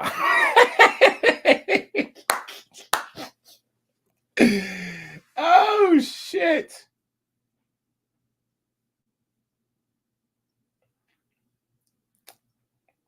So anyway, go to Amazon. Go to Amazon and get these books. Let me show you. Go to Amazon.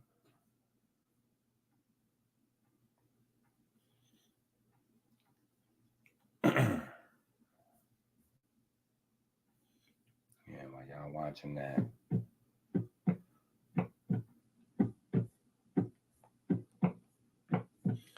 Y'all see me right there with the Timbs, though? I had to make sure it's very New Yorkish, very 158th Street-ish still.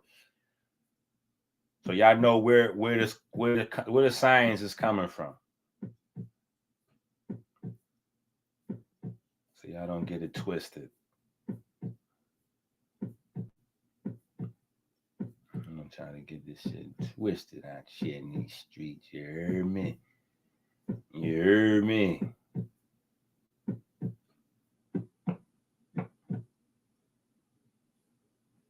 Yeah.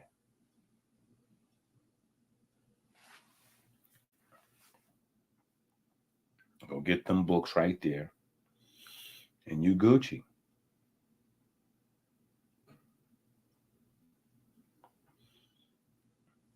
Ah, man, the last time I saw Lord Abba, I immediately checked his temperature. And he went from the tough guy on the internet to, oh, come on, peace, God. God, that was just, on the internet, we just be, on the internet, I just be, what I'm saying, on the internet. I was like, well, we in Harlem right now, champ.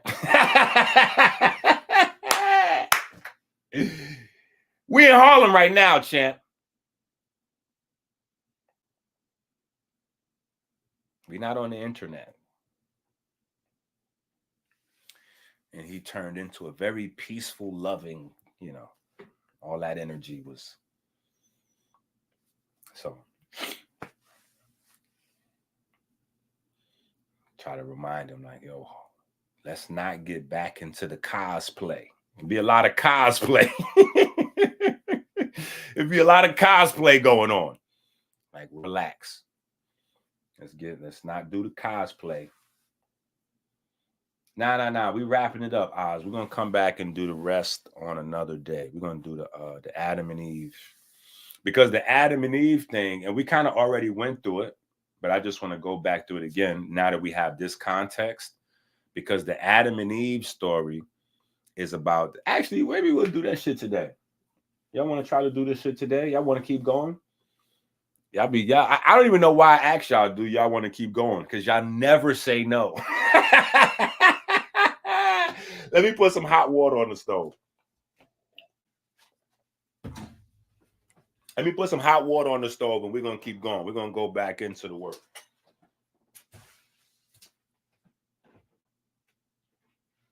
I do not know why I even asked.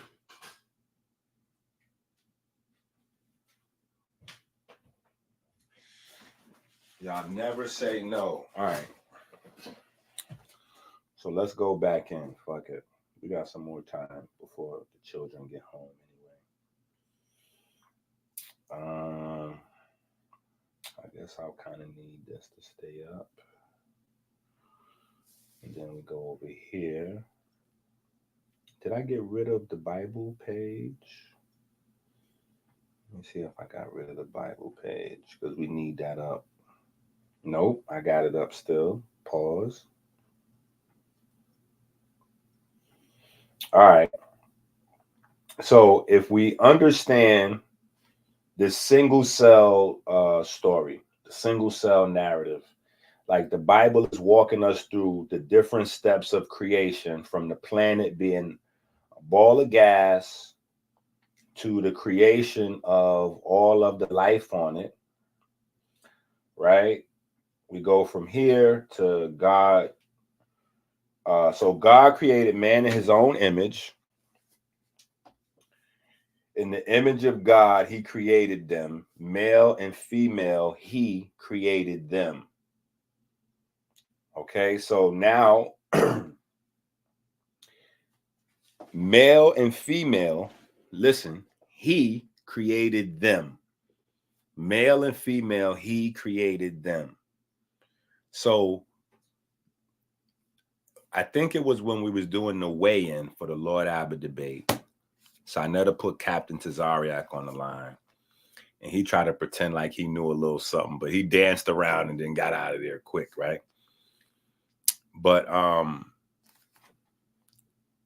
he said, because what I was trying to clear up to him is that Geb is not a gay story.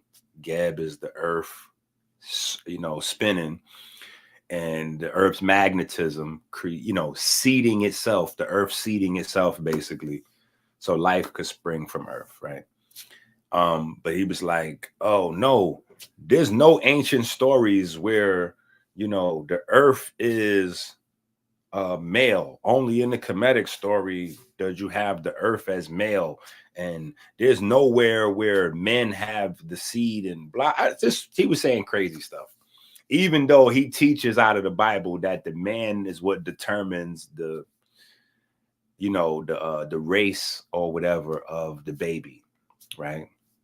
The reason why is because the man carries the seed, duh, right? So in the biblical narrative, it's still saying the same thing. He created them, male, female, right? Now, where do you see that in science?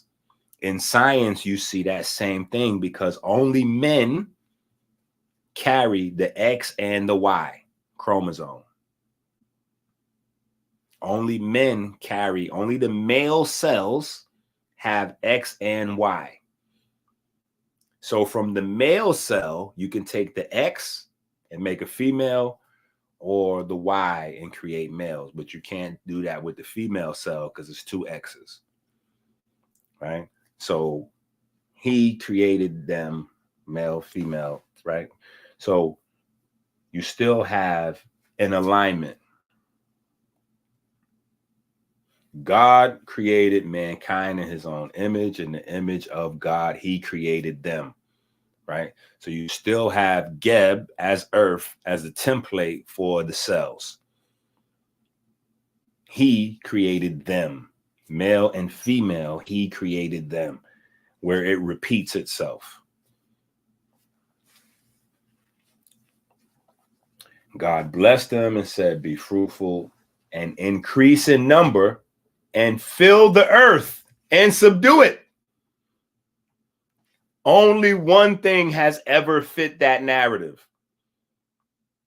Nobody can make sense of that line right there. So they skip over it. Where it says, fill the earth and subdue it. The single cells are the only thing that filled this earth and subdued it. Period. You got to remember that bacteria are also single cells.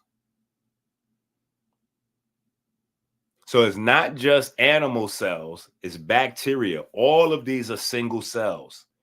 When you talk about plankton, those are single cells. When you talk about algae, those are single cells. Do not get lost in the categorization of single cells and think that these are something different. So single cells increased in number, filled the earth and subdue it. All facts. Does not disagree with the Kemetic science, does not disagree with today's science. So far, the Bible is batting 1,000. Right? Rule over the fish and the sea, the birds in the sky, and over every living creature that moves on the ground. I showed you in the fetal development what that actually looks like. Because literally everything that shares the image and likeness with you is in that verse. Everything that shares the image and likeness with you is in that verse. The fish, the birds, the reptiles, you know, the creeping things, all of the things that have your same blueprint. Let me see if I can find a bigger picture of that.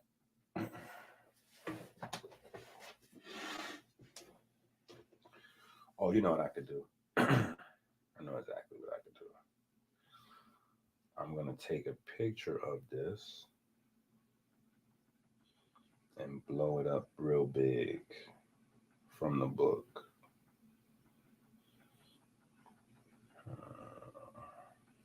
Nah, but this book is nuts.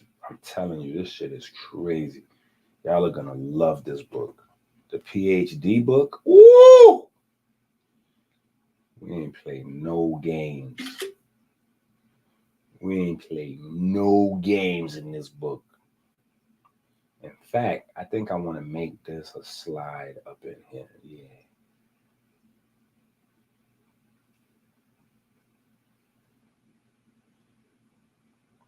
You got any more of them facts? You got any more of them facts?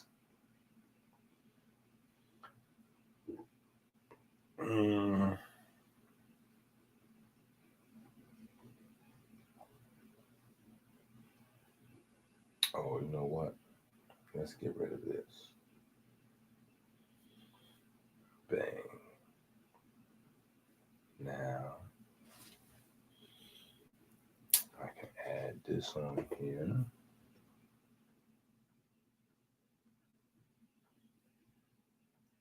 Ooh. You got any more than facts? Bang. Right? So everything from that Bible verse is right here. Right? The birds, the fish, and all the creeping things. And all the living creatures that move on the ground.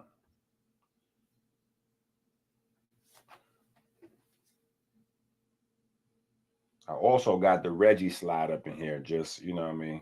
Just to bust Reggie head every so often. Right? So, hold on. I'll let you look at that while I go get my water.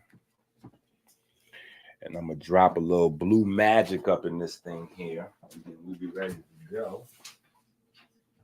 Tell me when to go. Tell me when to go.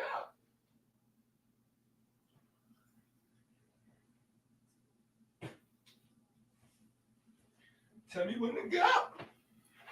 Dum, dum, dum, dum. All right. So that's what we on right there with that. Right? We got that. So the Bible is still all wise, right, and exact in terms of the science. And God saw that all that he made, and it was good. And there was evening, and there was morning.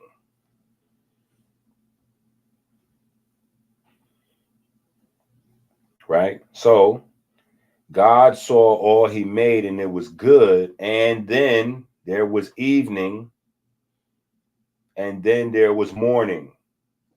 So also, what is that saying right there? That all this creation stuff was happening in the light. So all the creation stuff happened in the light, and then there was evening, and then there was morning. Right? So that's another little hint, hint, wink, wink that this, you know, stuff has to do with the light. All right. Now let's go to Genesis 2. Seventh day, God had finished the work he had been doing. On the seventh day, he had rested from all his work. Then God blessed the seventh day and made it holy, because on it he rested from all the work. Okay, now here is the confusion with that right there. Right? So creation did not stop. Creation did not stop. It's that creation is now on autopilot. So the outer structures and the seeds of everything is already going now. So now things can start developing on their own now. And that's kind of the story of the garden, where we get into the garden story. This account of the heavens, blah, blah, blah. Formed man from the dust, blah, blah, blah. Put him in the garden. All right, so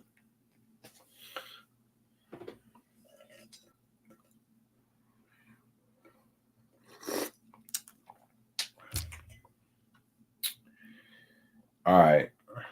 Now, I kind of covered this next stuff in this book here. Where is that book at? All right. This is where I was saying we kind of get into the next stuff. And it's not necessarily like Genesis, this chapter and that chapter. I just kind of go through it, right? But this is where the Bible is giving you all the stuff that you guys think is brand new from these Bruce Lipton and all these other guys, Johnny come lately guys, that's telling you, oh yeah, the environment controls the cellular development. Cells develop based on the environment that they're put in. Listen. This is why when people ask me about this person or that person that they seen on the internet, I just be like, okay, what are they talking about? Because I know whatever they talking about, all I got to do is go into these old books here and go, oh, yeah, okay. Or I done probably already came to these conclusions long before these things make it into the scientific journals, which is the reason why it's always somebody somewhere saying EnQi pseudo. Because I do firsthand research. That's all. Nothing crazy. But let's look into the Bible, right? So Adam and Eve. This is the account of the heavens and the earth when they were created, when the Lord God made the heavens and earth. Now no shrub had yet appeared on the earth, and no plant had yet sprung up, for the Lord God had sent no rain on the earth, and there was no one to work the ground, but streams came up from the earth and watered the whole surface of the ground. Then the Lord God formed a man from the dust of the ground and breathed into his nostrils the breath of life, and man became a living soul. Now, Lord God had planted a garden in the east, in Eden, and there he put man he had formed.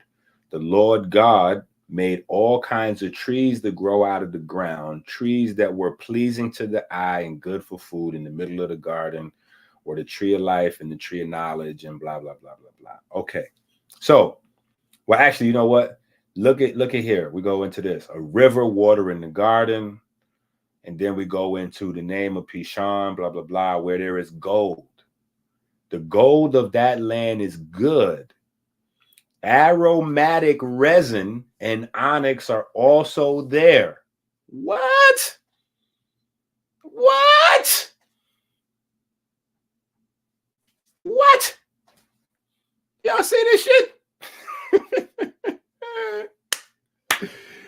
If you don't know nothing about science, you have no idea what you're looking at.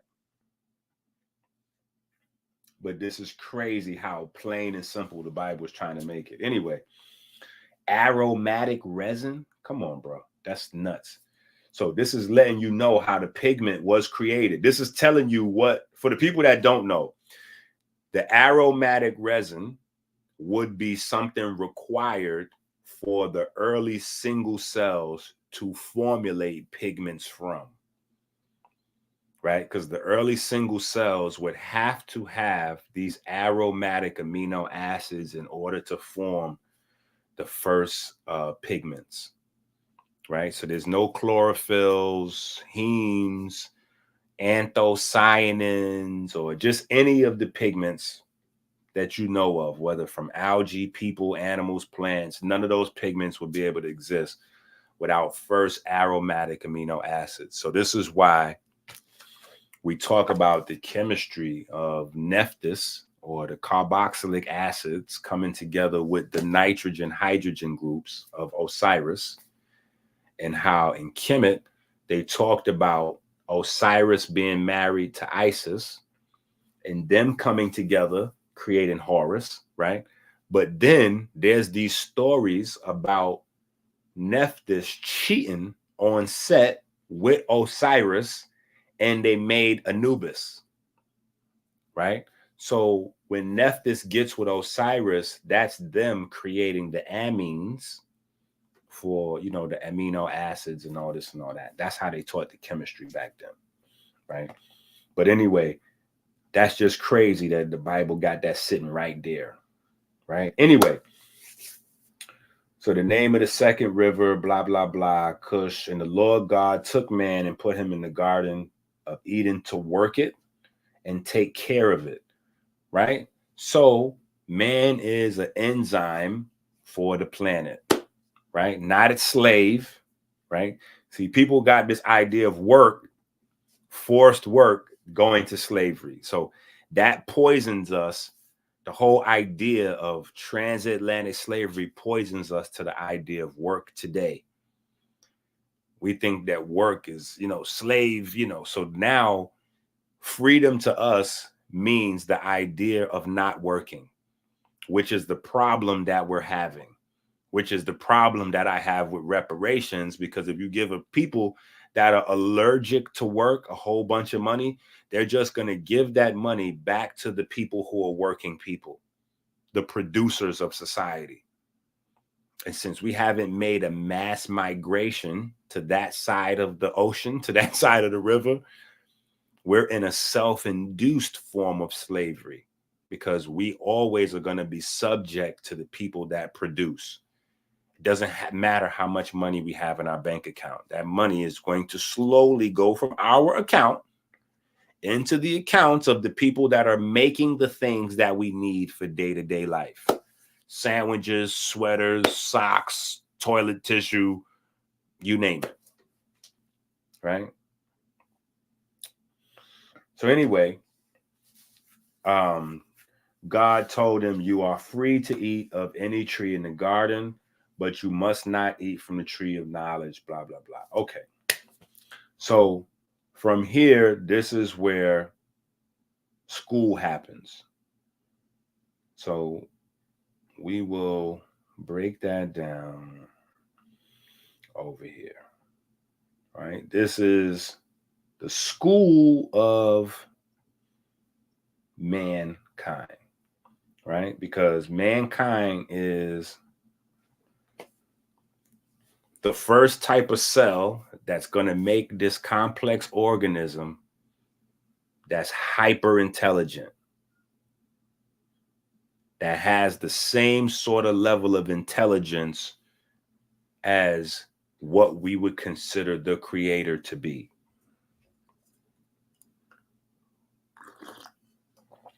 Which is the free will. Free will is a byproduct of your being conscious of yourself, this ability to self-reflect, the ability to decide not to do this or to do that. When you look around at the rest of the life on this planet, bees are just going to do what bees are supposed to do no matter what.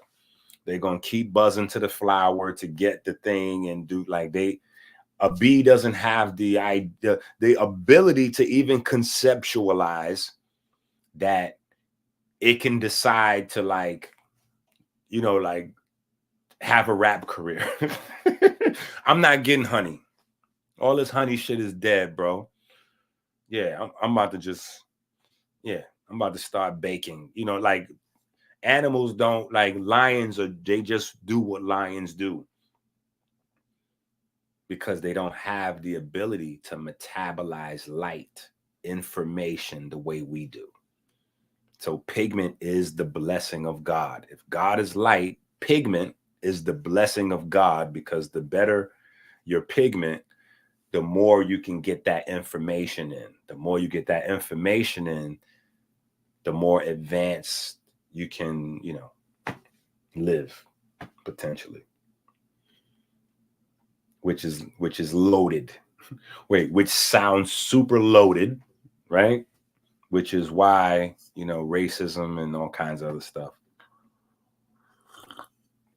But if you understand how the earth works, the pigments were based on the environment. Pigments based on the environment.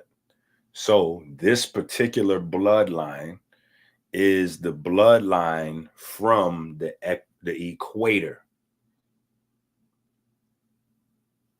This particular bloodline that the Bible's talking about is from the equator, because that's the only place with the lush trees and the gardens and the rivers.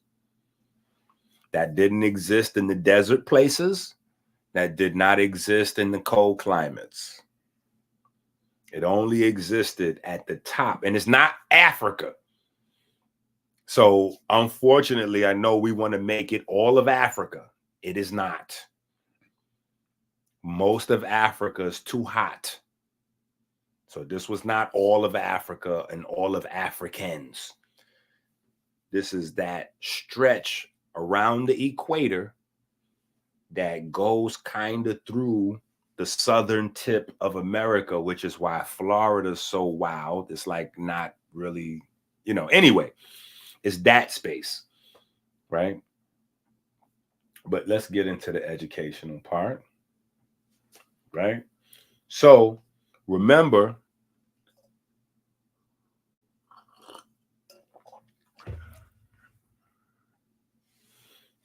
this is the actual, like, this is not debatable. This is not debatable.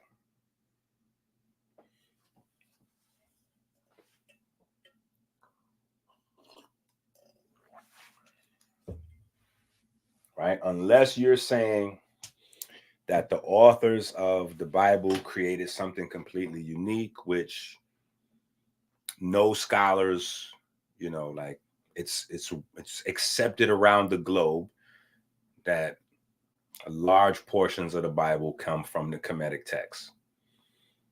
It comes from the Kemetic text or the Kemetic ideology. This is what you got. This is not me making it up, because people will get mad at you for delivering the information. It's not me making it up. This is just what it is. Okay? This is just what it is.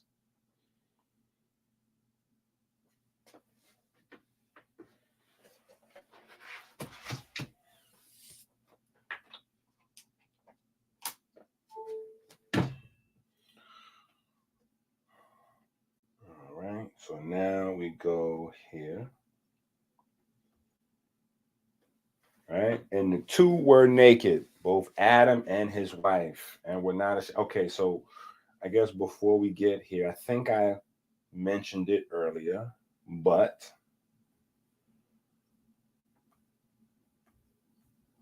okay, I might have deleted that too fast. Just I got so much stuff on the screen. I'll be moving stuff for space. And sometimes I will need something that I deleted. All right, Genesis. Let's get back to Genesis. So I don't want to skip anything and leave any holes in the narrative, at least purposefully. Right? So what we got going on here? All right. Put man in the garden. It's not good for man to be alone. I will make a helper suitable for him. Now the Lord God had formed out of the ground all of the wild animals and all the birds in the sky. He brought them to man to see what he would name them, blah, blah, blah. Now, there's no time on that. So when people are saying, reading this, they're assuming this is happening in chronological order. No, it's explaining to you what was going on. Right? And whatever man called each living creature, that's their name. And I explained to you earlier the learning process. If you're the first thing, each thing you introduce to is brand new, right? So you have to name it. You have to come up with a name for it so you can recognize it from everything else. So you can distinguish.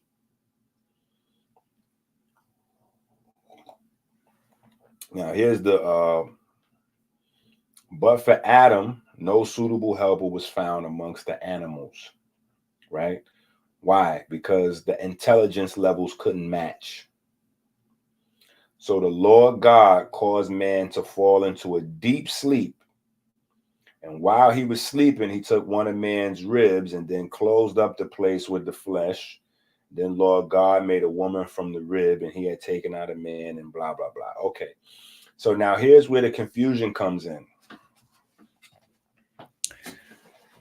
If you don't understand that this is a species creation story, right? This is the species of earth cells. This is the species of man arising from those earth cells. There's also a reason why, and I've seen on the internet all kinds of stuff. Somebody even said on one page that sleep in the Bible means sex. So a deep sleep means that it was hardcore sex, like the Kama Sutra. I almost fell out. I'm talking about I could not laugh hard enough, right? We do all kinds of reaching instead of just like what's right there. Instead of just what's right there, right? So, you know, we change the letters all the time. I forgot what that verse is about, not changing a letter of the law, something to that effect. But we do that all the time instead of just reading what's there, right? So deep sleep implies almost hibernation, right? Deep sleep implies a long time period, right? And again, I talked about it earlier, where taking rib. Now, what I didn't say earlier is that the original Hebrew word that they translate as rib can also mean side or appendage, right? Side or appendage. It makes a lot more sense, when we understand today that the ribs in adult humans are the most active place of stem cells. That's number one. It's the most active site of bone marrow stem cells that you have for pluripotent stem cells. So if today's science was to take a cell and clone a human, it would come from the ribs. This is just a fact. But number two, again, only the male has the X and the Y. Only the male cells have the X and the Y. So you would take the X from the male cell. And then, of course, we misconstrued the term flesh to think that's a whole body. Flesh is not a whole body. Anytime you have two or more cells together, that is flesh. That's all flesh is. Flesh is tissue. And tissue is a group of cells coming together, usually to maximize surface chemistry. That's what cells initially start coming together for. Surface chemistry, right? Surface chemistry and resource sharing, right? Because all like light and, water, gas, these things all go from high potential to low, from low potential to high potential. Low potential to high potential. That's how gas diffuses from your lungs into your blood still to this day. Right? So if one thing is filled up with something and something comes next to it and it doesn't have that, some of the thing that's filled up will go into the other one. Like, just make it that simple. Right? So like if you got a friend and you got a bag of chips and he hungry, immediately your natural instinct is to go, you want some? Low potential, because I already have chips. I'm loaded with chips. I got a fresh bag of chips, family size bag. So low potential. There's very little room inside my container for more chips to fit. That means low potential. My man, though, he ain't got no chips. He humming and bumming, right? So his container is totally empty. That means there's a high potential that you can fit more chips into his container, right? So things go naturally from low potential to high potential. That's how things move in nature, right? So cells come by, I got a lot, you got a little bit, I'm going to share. Boop. And that's the conundrum between like the socialist ideology and capitalism. Because somewhere in between the noble act of sharing is bum ideology. And you get people that are professional sharers. Niggas don't want to work. They just want to share your shit and don't work, which is why sharing doesn't work in the human space, because then people won't work. Hint, hint, wink, wink. So reparations will make people into bums. This is just facts. All handouts have proven it, right? All we got to do is look in the hood. Women have not taken welfare and turned into entrepreneurs with it. Not in large scale. In large scale, you have women making a lot of babies to maximize the amount of welfare they get. Unfortunately, the numbers don't pan out. Have you got entrepreneurs and great folks and all that from people that come out of poverty? Of course. But you've got 20 people that are maximizing and pimping the welfare and the free money system and the WIC and all that for every one person that does what they're supposed to do. It might be 30. And I know. Trust me. So,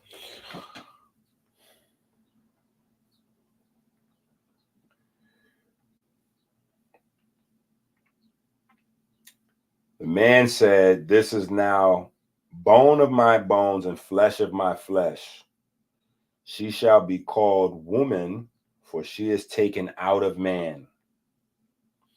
This is why a man leaves his father and mother and is united to his wife. They become one flesh. And Adam and his wife were both naked and they felt no shame." Because the semen goes into the zygote, the egg, the woman's egg, rather. Yeah, I forgot what the name is. That called zygote? Whatever that big egg is. And they become one flesh. And the blueprint for you living as people, big full-size people, is the blueprint for creation. The blueprint for us as humans is the same blueprint for us as cells. This is why marriage is consummated with sex, because marriage is based on sex. Right?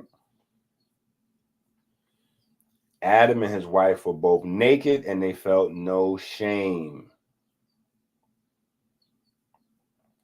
All right, now let's keep this thing going. Let's get to the education process. Let's get to school.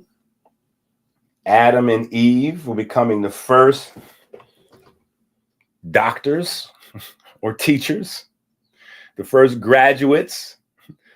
They're becoming the first graduates, right? All right, if I need this, I'll bring it back up. All right, so we got the nigga, right? The Netta, the serpent god who bestowed godhood on the dead, right? Now, people want to make that into something crazy, but bestowing godhood on the dead is exactly what we see happen in Genesis. The Lord God formed man from the dust of the ground. That dust is not living, it's not thinking, it's not consciously aware of itself until the breath of life is blown into it and it becomes a living soul. So it's not how people are thinking, like, oh, dead people in the coffin that are rotting, you know, a magical snake. Like, nope. The inert is dead. The inert dust, dirt of the ground was brought to life. That's it. Now, the symbolic or the meaning on top of that is an uneducated mind, right? Ignorant. So being educated, right? Now, the two of them were naked. Both Adam and his wife were not ashamed. The serpent was the most crafty of all the brutes on the earth. The most crafty, right? Craft alludes to masonry and intelligence, being crafty, being wise, right? It's also the same description of Jesus and his Father, right? But being crafty of all the brutes on the earth, which the Lord God made. And the serpent said to the woman, wherefore has God, brutes. Brutes is referring to all the other creatures that don't have this ability to absorb light, right? The savages, quote unquote, they don't have the ability to cultivate higher intelligence. So it's not an evil term or disrespectful term. I know it's hard to hear it without the negative connotation associated with it, but that's what it is. The inability to have higher education. And the serpent said to the woman, wherefore has God said, eat not of every tree of the garden, but of the tree, of the fruit of the tree, which is in the midst of the garden. God said, ye shall not eat of it, neither shall ye touch it, lest ye die. Eve was confused. She didn't understand death was symbolic and the tree was initiation. Death was symbolic and the tree was initiation. Snakes symbolize death, rebirth, or initiation. Now, in a second, I'm going to identify this snake for you and make it plain. So we're not going to leave anything We're not going to leave anything up to chance, right? Everything we're going to make plain. Anyway, for God knew that in whatever day ye shall eat of it, your eyes would be opened, and ye would be as gods, knowing good and evil. Adam and Eve get the same choice that Solomon was given: physical material wealth or knowledge, aka light. Now, I know some religious folks I know inside of you is burning and you're ready to turn away, but I'm gonna implore you, maybe even beg you to continue watching. This is very important for you. And the woman saw the tree was good for food, and that it was pleased to the eyes to look upon and beautiful to contemplate. And having taken of its fruit, she ate, and she gave it to her husband also with her, and they ate. Light in the eyes feeds the snake. He hungers for knowledge. He basically got her to feed his appetite for knowledge or craftiness. Right? Now, why is this? And I actually probably need to add a whole nother slide, right? But I be thinking things are obvious sometimes that are not.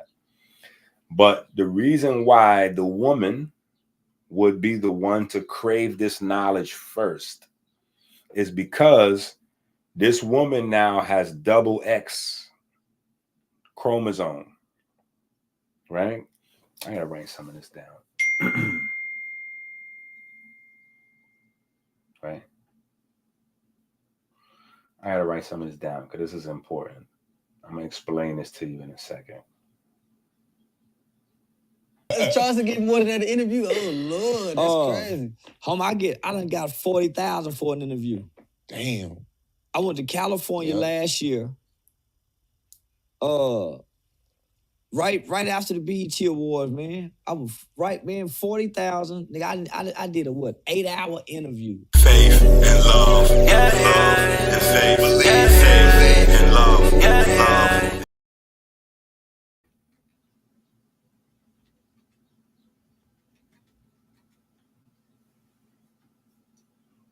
Charles to get more than that interview. Oh Lord, that's crazy. I done got 40,000 for an interview. Damn. I went to California last year. Right after the BET Awards, man. I was right, man, 40,000. Nigga, I did a 8-hour interview. Faith and love, love and faith, faith and love, love. All right. So anyway, because she's got the double, don't let Charleston get more money for his videos than I get for these, right? But the woman has the double X. So because of that, estrogen dominance. Estrogen feeds the fat in the body. Your brain is fat, right? So she's going to crave the wisdom first. Man's mind is going to be on survival. Man's mind is going to be on making sure we eat. Man's mind is going to be on working, doing his job that he got. Man got a job in the garden. Her job to help him, keep him company. So she got time to cultivate her mind and her spirit. This is the thing in society we see today. In poverty, when you struggling, you don't have the ability to even think about cultivating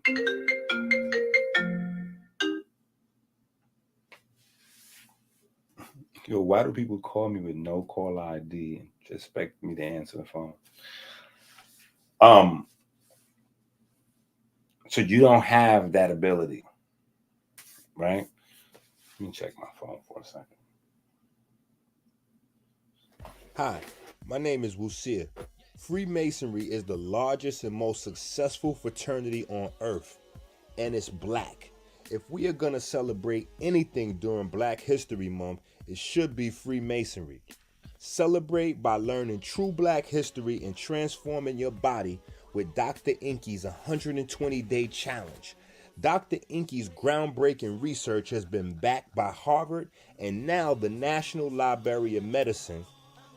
This is Freemasonry at its finest. Remember, before there was a Dr. Sebi or Dr. EnQi, there was an Imhotep. Go to Amazon and get your copy now. All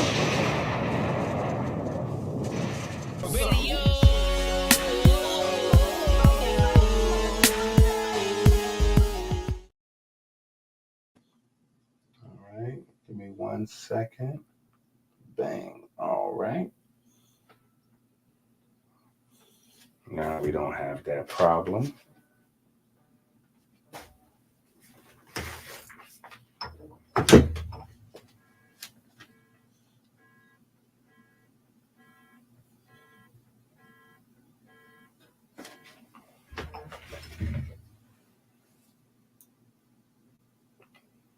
How do I get this on totally silent? Oh, I know what I do. I know what I do. Get this joker to stop even vibrating. Boop. There we go. All right. The hoodie is definitely on the site. Ooh, we got multiple colors. Ooh, we got multiple colors. Polyibic.com. But you can always go to AmericanHealer.website, click the link to the merch and all that. All right.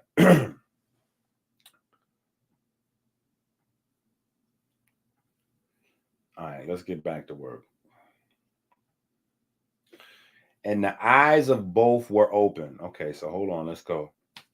And the woman saw the tree that was good for food, and it was pleasant to the eyes, right? Pleasant to the eyes. Listen, pleasant to the eyes.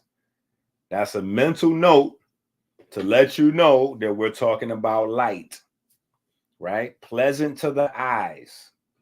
Light in the eyes feeds the snake, right? Pleasant to the eyes and beautiful to contemplate. And having taken of its fruit, she ate. And she gave to her husband also with her, and they ate, right? So the snake got Eve to feed his appetite for knowledge. And the eyes of both were open and they perceived. So again, we're talking about light. Again, we're talking about those pigments, right? That they were naked, that they didn't know anything. And they sewed fig leaves together and made themselves aprons to go round them. The snake began their initiation, and after they got their first apron,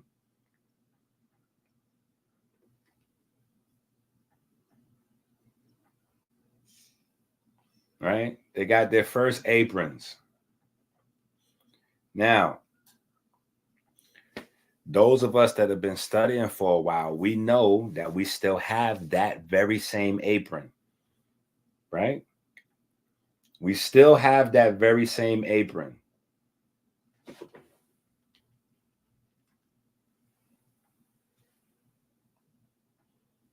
Right? Let's look at this apron. We still have this apron.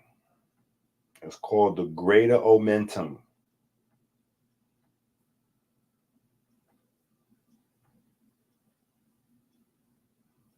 Right? So there's still biochemical or anatomical lessons that we're getting. This is the greater omentum. This is your apron. In fact, it is taught that way. Right? So when you learn about the greater omentum, It says the greater omentum is a large what? What does that say right there? Apron-like fold. Oh, wait, I can't see. Hold on. Come off the share and reshare. There you go. You see? The greater omentum is a large apron-like fold of visceral peritoneum that hangs down from the stomach. Okay? So you still have a natural apron that goes over your midsection, right?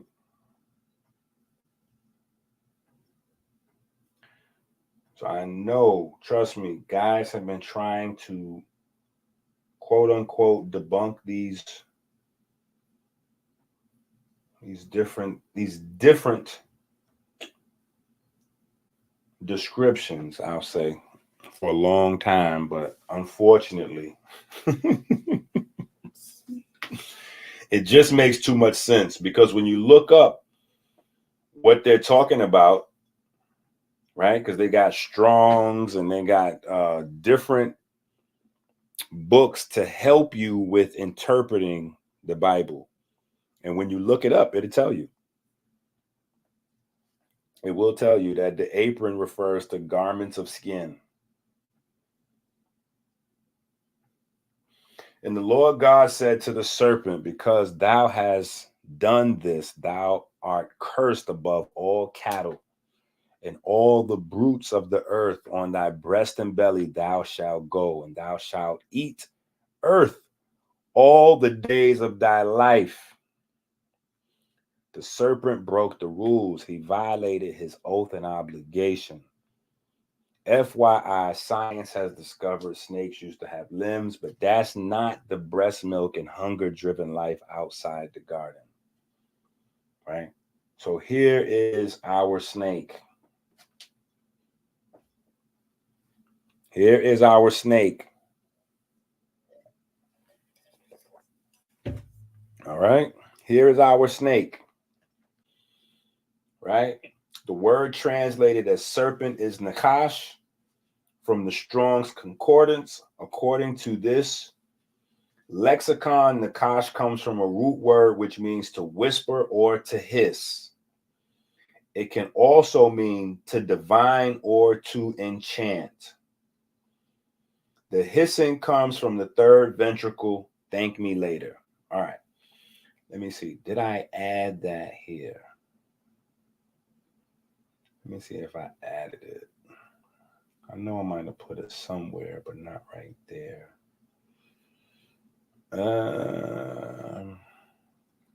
Let me see if I could just pull it up real quick. Hold on. While y'all look at this, let me see if I can pull this up. Because I know people are going to be like, oh, we finally got an aha moment. EnQi can't explain that hissing sound. EnQi can't explain why the Bible says it's hissing. I don't know why they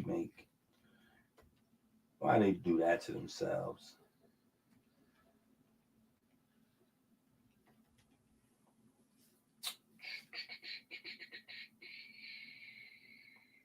Let me see if I can find it.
No.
The natural circulation is free from the chemicals in the brain.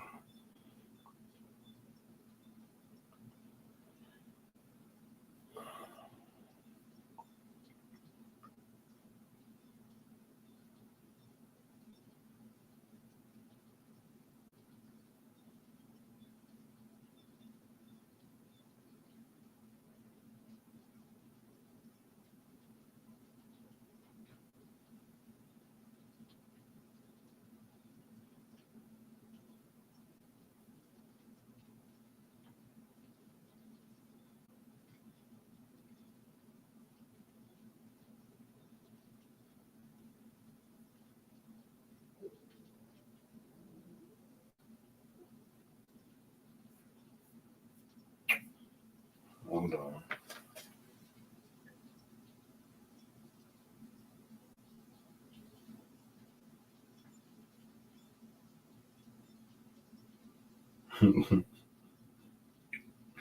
Hi, my name is Wusir. Freemasonry is the largest and most successful. What is it? Yo, we gotta get out of that Illuminati mind state, but now I'm starting to really think like, what is it? Selling your soul is a really serious thing. Thoughts and emotions combine into a voice, an electromagnetic signature that articulates choice. Choice is distinction, distinction is information. Life as we know it is organized information's incarnation to create more and store more is the alpha magma.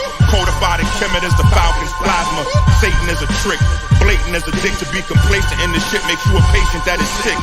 The truth is you are a true star. Your caterpillar construction cocoon's a new star. The real definition of selling your soul first is trading, becoming stellar for a star on earth. Second, you help block creation, illumination, separating information, billions of years in accumulation.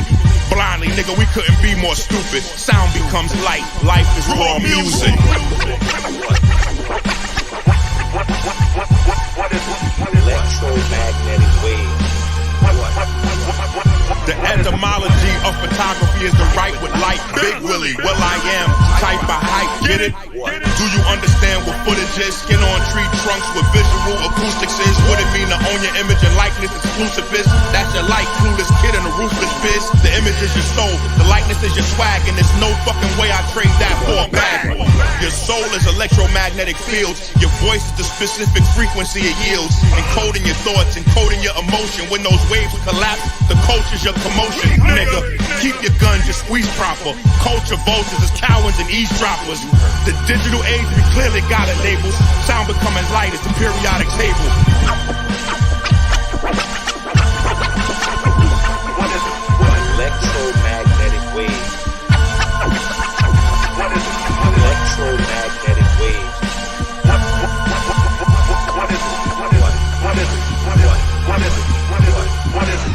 Electromagnetic. How we didn't know rap could get that big. Buzz is biology, underwriting zigzag zig. That's why the buzz come after the goose goosebumps, and my shit creating new mumps. Bass sicker than blue pumps, swinging like it's noose hung. Ain't no stopping us, affecting the whole populace, shining like phosphorus. The fiends say I'm all type of dope. I make a photon of firework like a microscope. Light entendres, light forecast. Let's work. Smell me like a broadcast network. Get it? Peripherans is the middlemen that RCA just mimicking. In the Bible, when they lost their blessing, they start burning. 2018 radio turned urban because we started with nothing and did it the best. Sound becomes light, light becomes flesh. What is it? Electromagnetic waves in your body work the same way as the recording technology. So we take it back. You look at a phonograph. A phonograph is a carbon disc spinning with a carbon needle. That carbon disc, that carbon needle, is able to record what? Electromagnetic waves.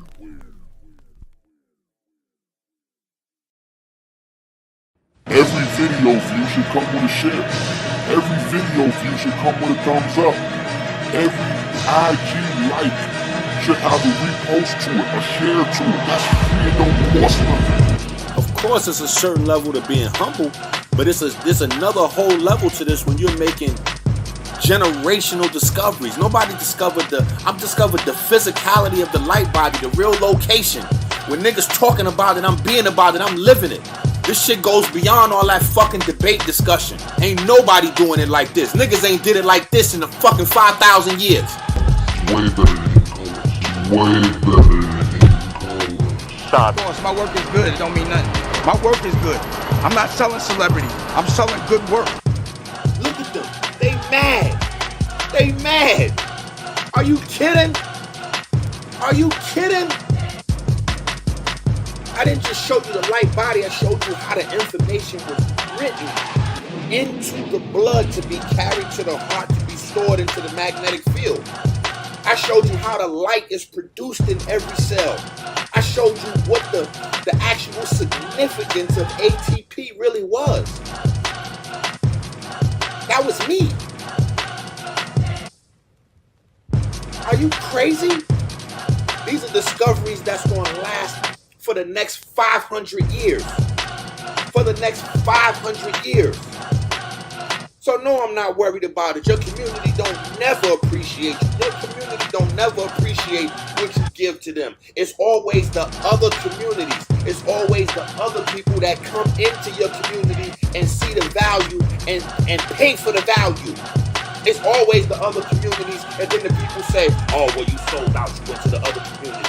Oh, you went. No, that other community, those other communities, people from South America, Ireland, Europe, Africa, Germany, China, these are the people that's seeking out this information.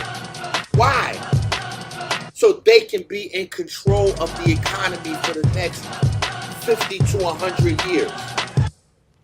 I don't have nothing to debate about. Way better than colors. Way better than colors. Of course, my work is good. It don't mean nothing. My work is good. I'm not selling celebrity. I'm selling good work. Every video view should come with a share. Every video view should come with a thumbs up. Every IG like should have a repost to it, a share to it. That's free, it don't cost nothing.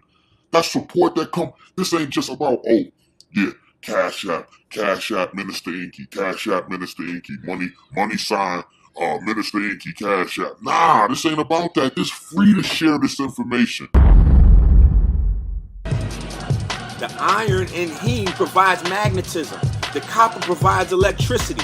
And the two of them together not only produce their own radiation, but as a unit within the pigment cell are able to attract, sustain, and transfer light from the pineal gland. Every one of your red blood cells passes through the pineal gland on average of 12 times a day. The pineal gland is the encoder sharing your current light software with your blood directly and the mitochondria through melatonin to regulate the plasma phosphorus levels which produce the light, amongst other things, similar to an encoder in a live video feed. This is what I'm trying to tell you about ATP from the electrons reduced from your food. It don't matter what type of food you're eating, the electrons are going to pass through the cytochromes, the cellular pigments, to produce ATP right? Which goes through the pump, the heart of the mitochondria, the ATPase pump, which is the heart of the mitochondria. The same way you have a big heart through the grand circulation system, right? The grand circulation, small circulation, what our ancestors left us, right? These are heme groups. So your smaller heme group, your small circulation. That's the algorithm. Damn, you know what I'm looking for? And I'm obsessed with finding this shit now. That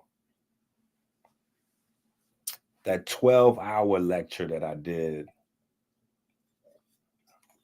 because in that 12-hour, but it's not on this hard drive. So I literally just went through all of the presentations on this hard drive. I don't have it on this hard drive, but I want to show you.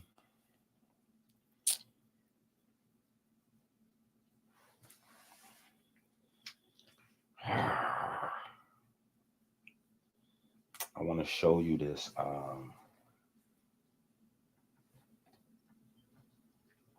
Damn, why can't I just find it fresh?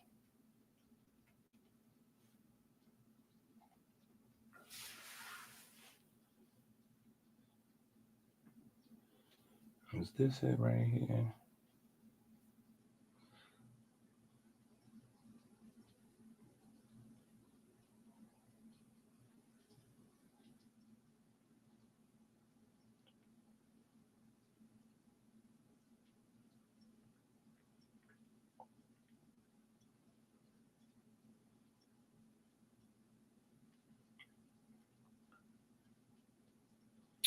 All right, this is close. Hold on, this is close.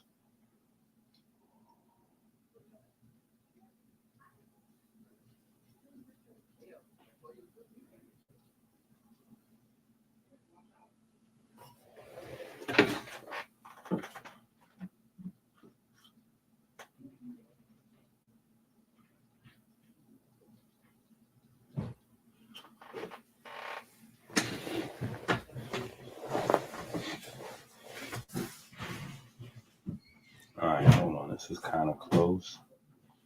This is not exactly what I was looking for, but this is at least close. We can at least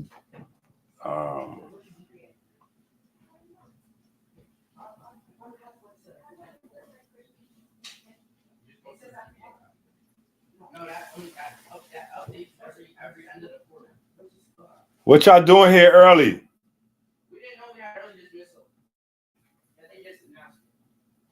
I didn't notice until half the day when I asked them why we kept leaving classes early. Oh So tomorrow is normal. Hold on. So I gotta call the little one's school. They don't got tests today, so they'll come on the bus.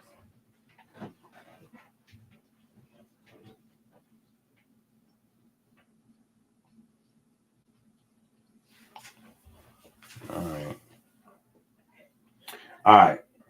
So this right here give you some idea to what we're talking about here. The brain ventricles are interconnected, elaborate cavities that traverse the brain. They are filled with CFS, to a large part produced by the choroid plexus, a secretory epithelium that reaches into the ventricles. CFS is rich in cytokines, growth factors, extracellular vesicles that glide along the vesicles, powered by bundles of motile cilia that coat the ventricle wall. This is a type of hair villi. We review the biochemical properties of the ventral part of the third ventricle, which is surrounded by the hypothalamus. Okay. Greek physicians already knew about the liquor-filled delicate cavities inside the human brain and considered them. So how did Greek physicians learn about this? Come on now, 2 + 2 is 4. How did the Greek physicians know about this? Where were they educated? How did the Greek physicians know about this?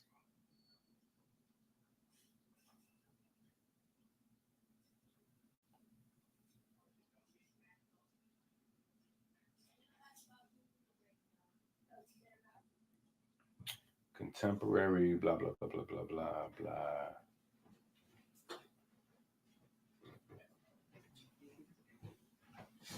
Hold on, man. This is kind of cute, but this is not it. He's all right, but he's not real. Hold on, man. Third ventricle. Yeah, let's try this. CFS producing the lateral triangle, the third ventricle. Da, da, da, da, da, da. Okay, I think we might be on to something right now. In that damn presentation, I actually had the journals that I wanted to have right now. Hold on, let's see this one.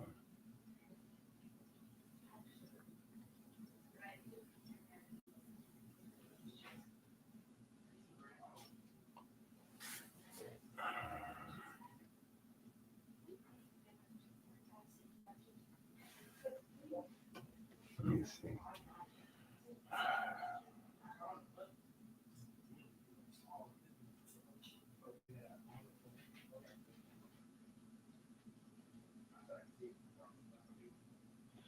That's the thing with these searches. You got to find the right search to find the right articles.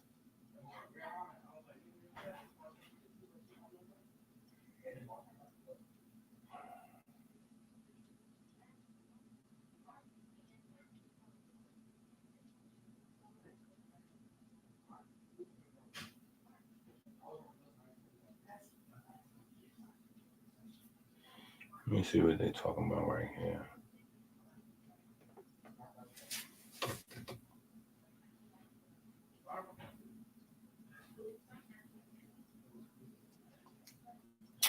I might have paid for the article I'm looking for. That might be why the reason why it's not coming up. I might have had to pay for it.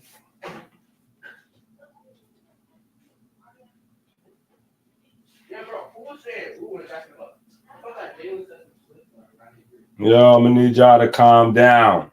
Y'all bum rushing my space. I didn't think y'all was coming in here for a little while.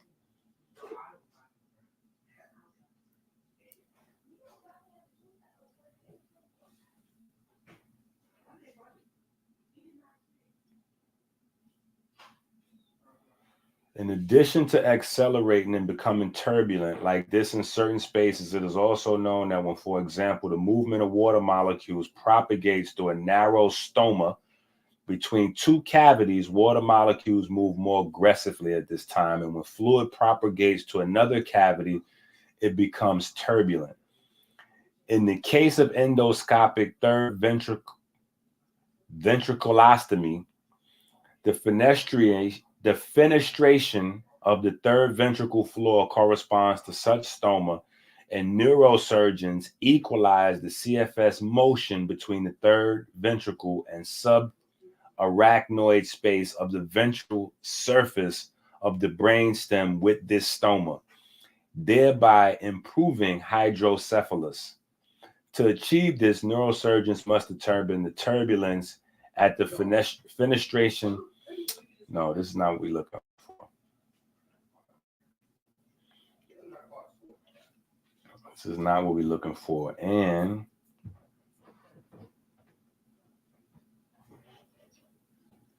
shit, this might be what we're looking for. No, this ain't what we're looking for, but this might give us some good stuff.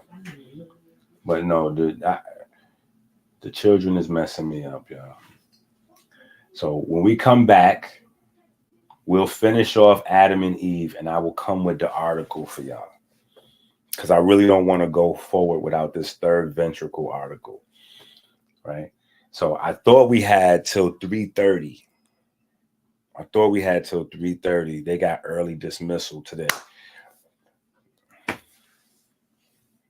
Blew up the spot. They blew up the spot.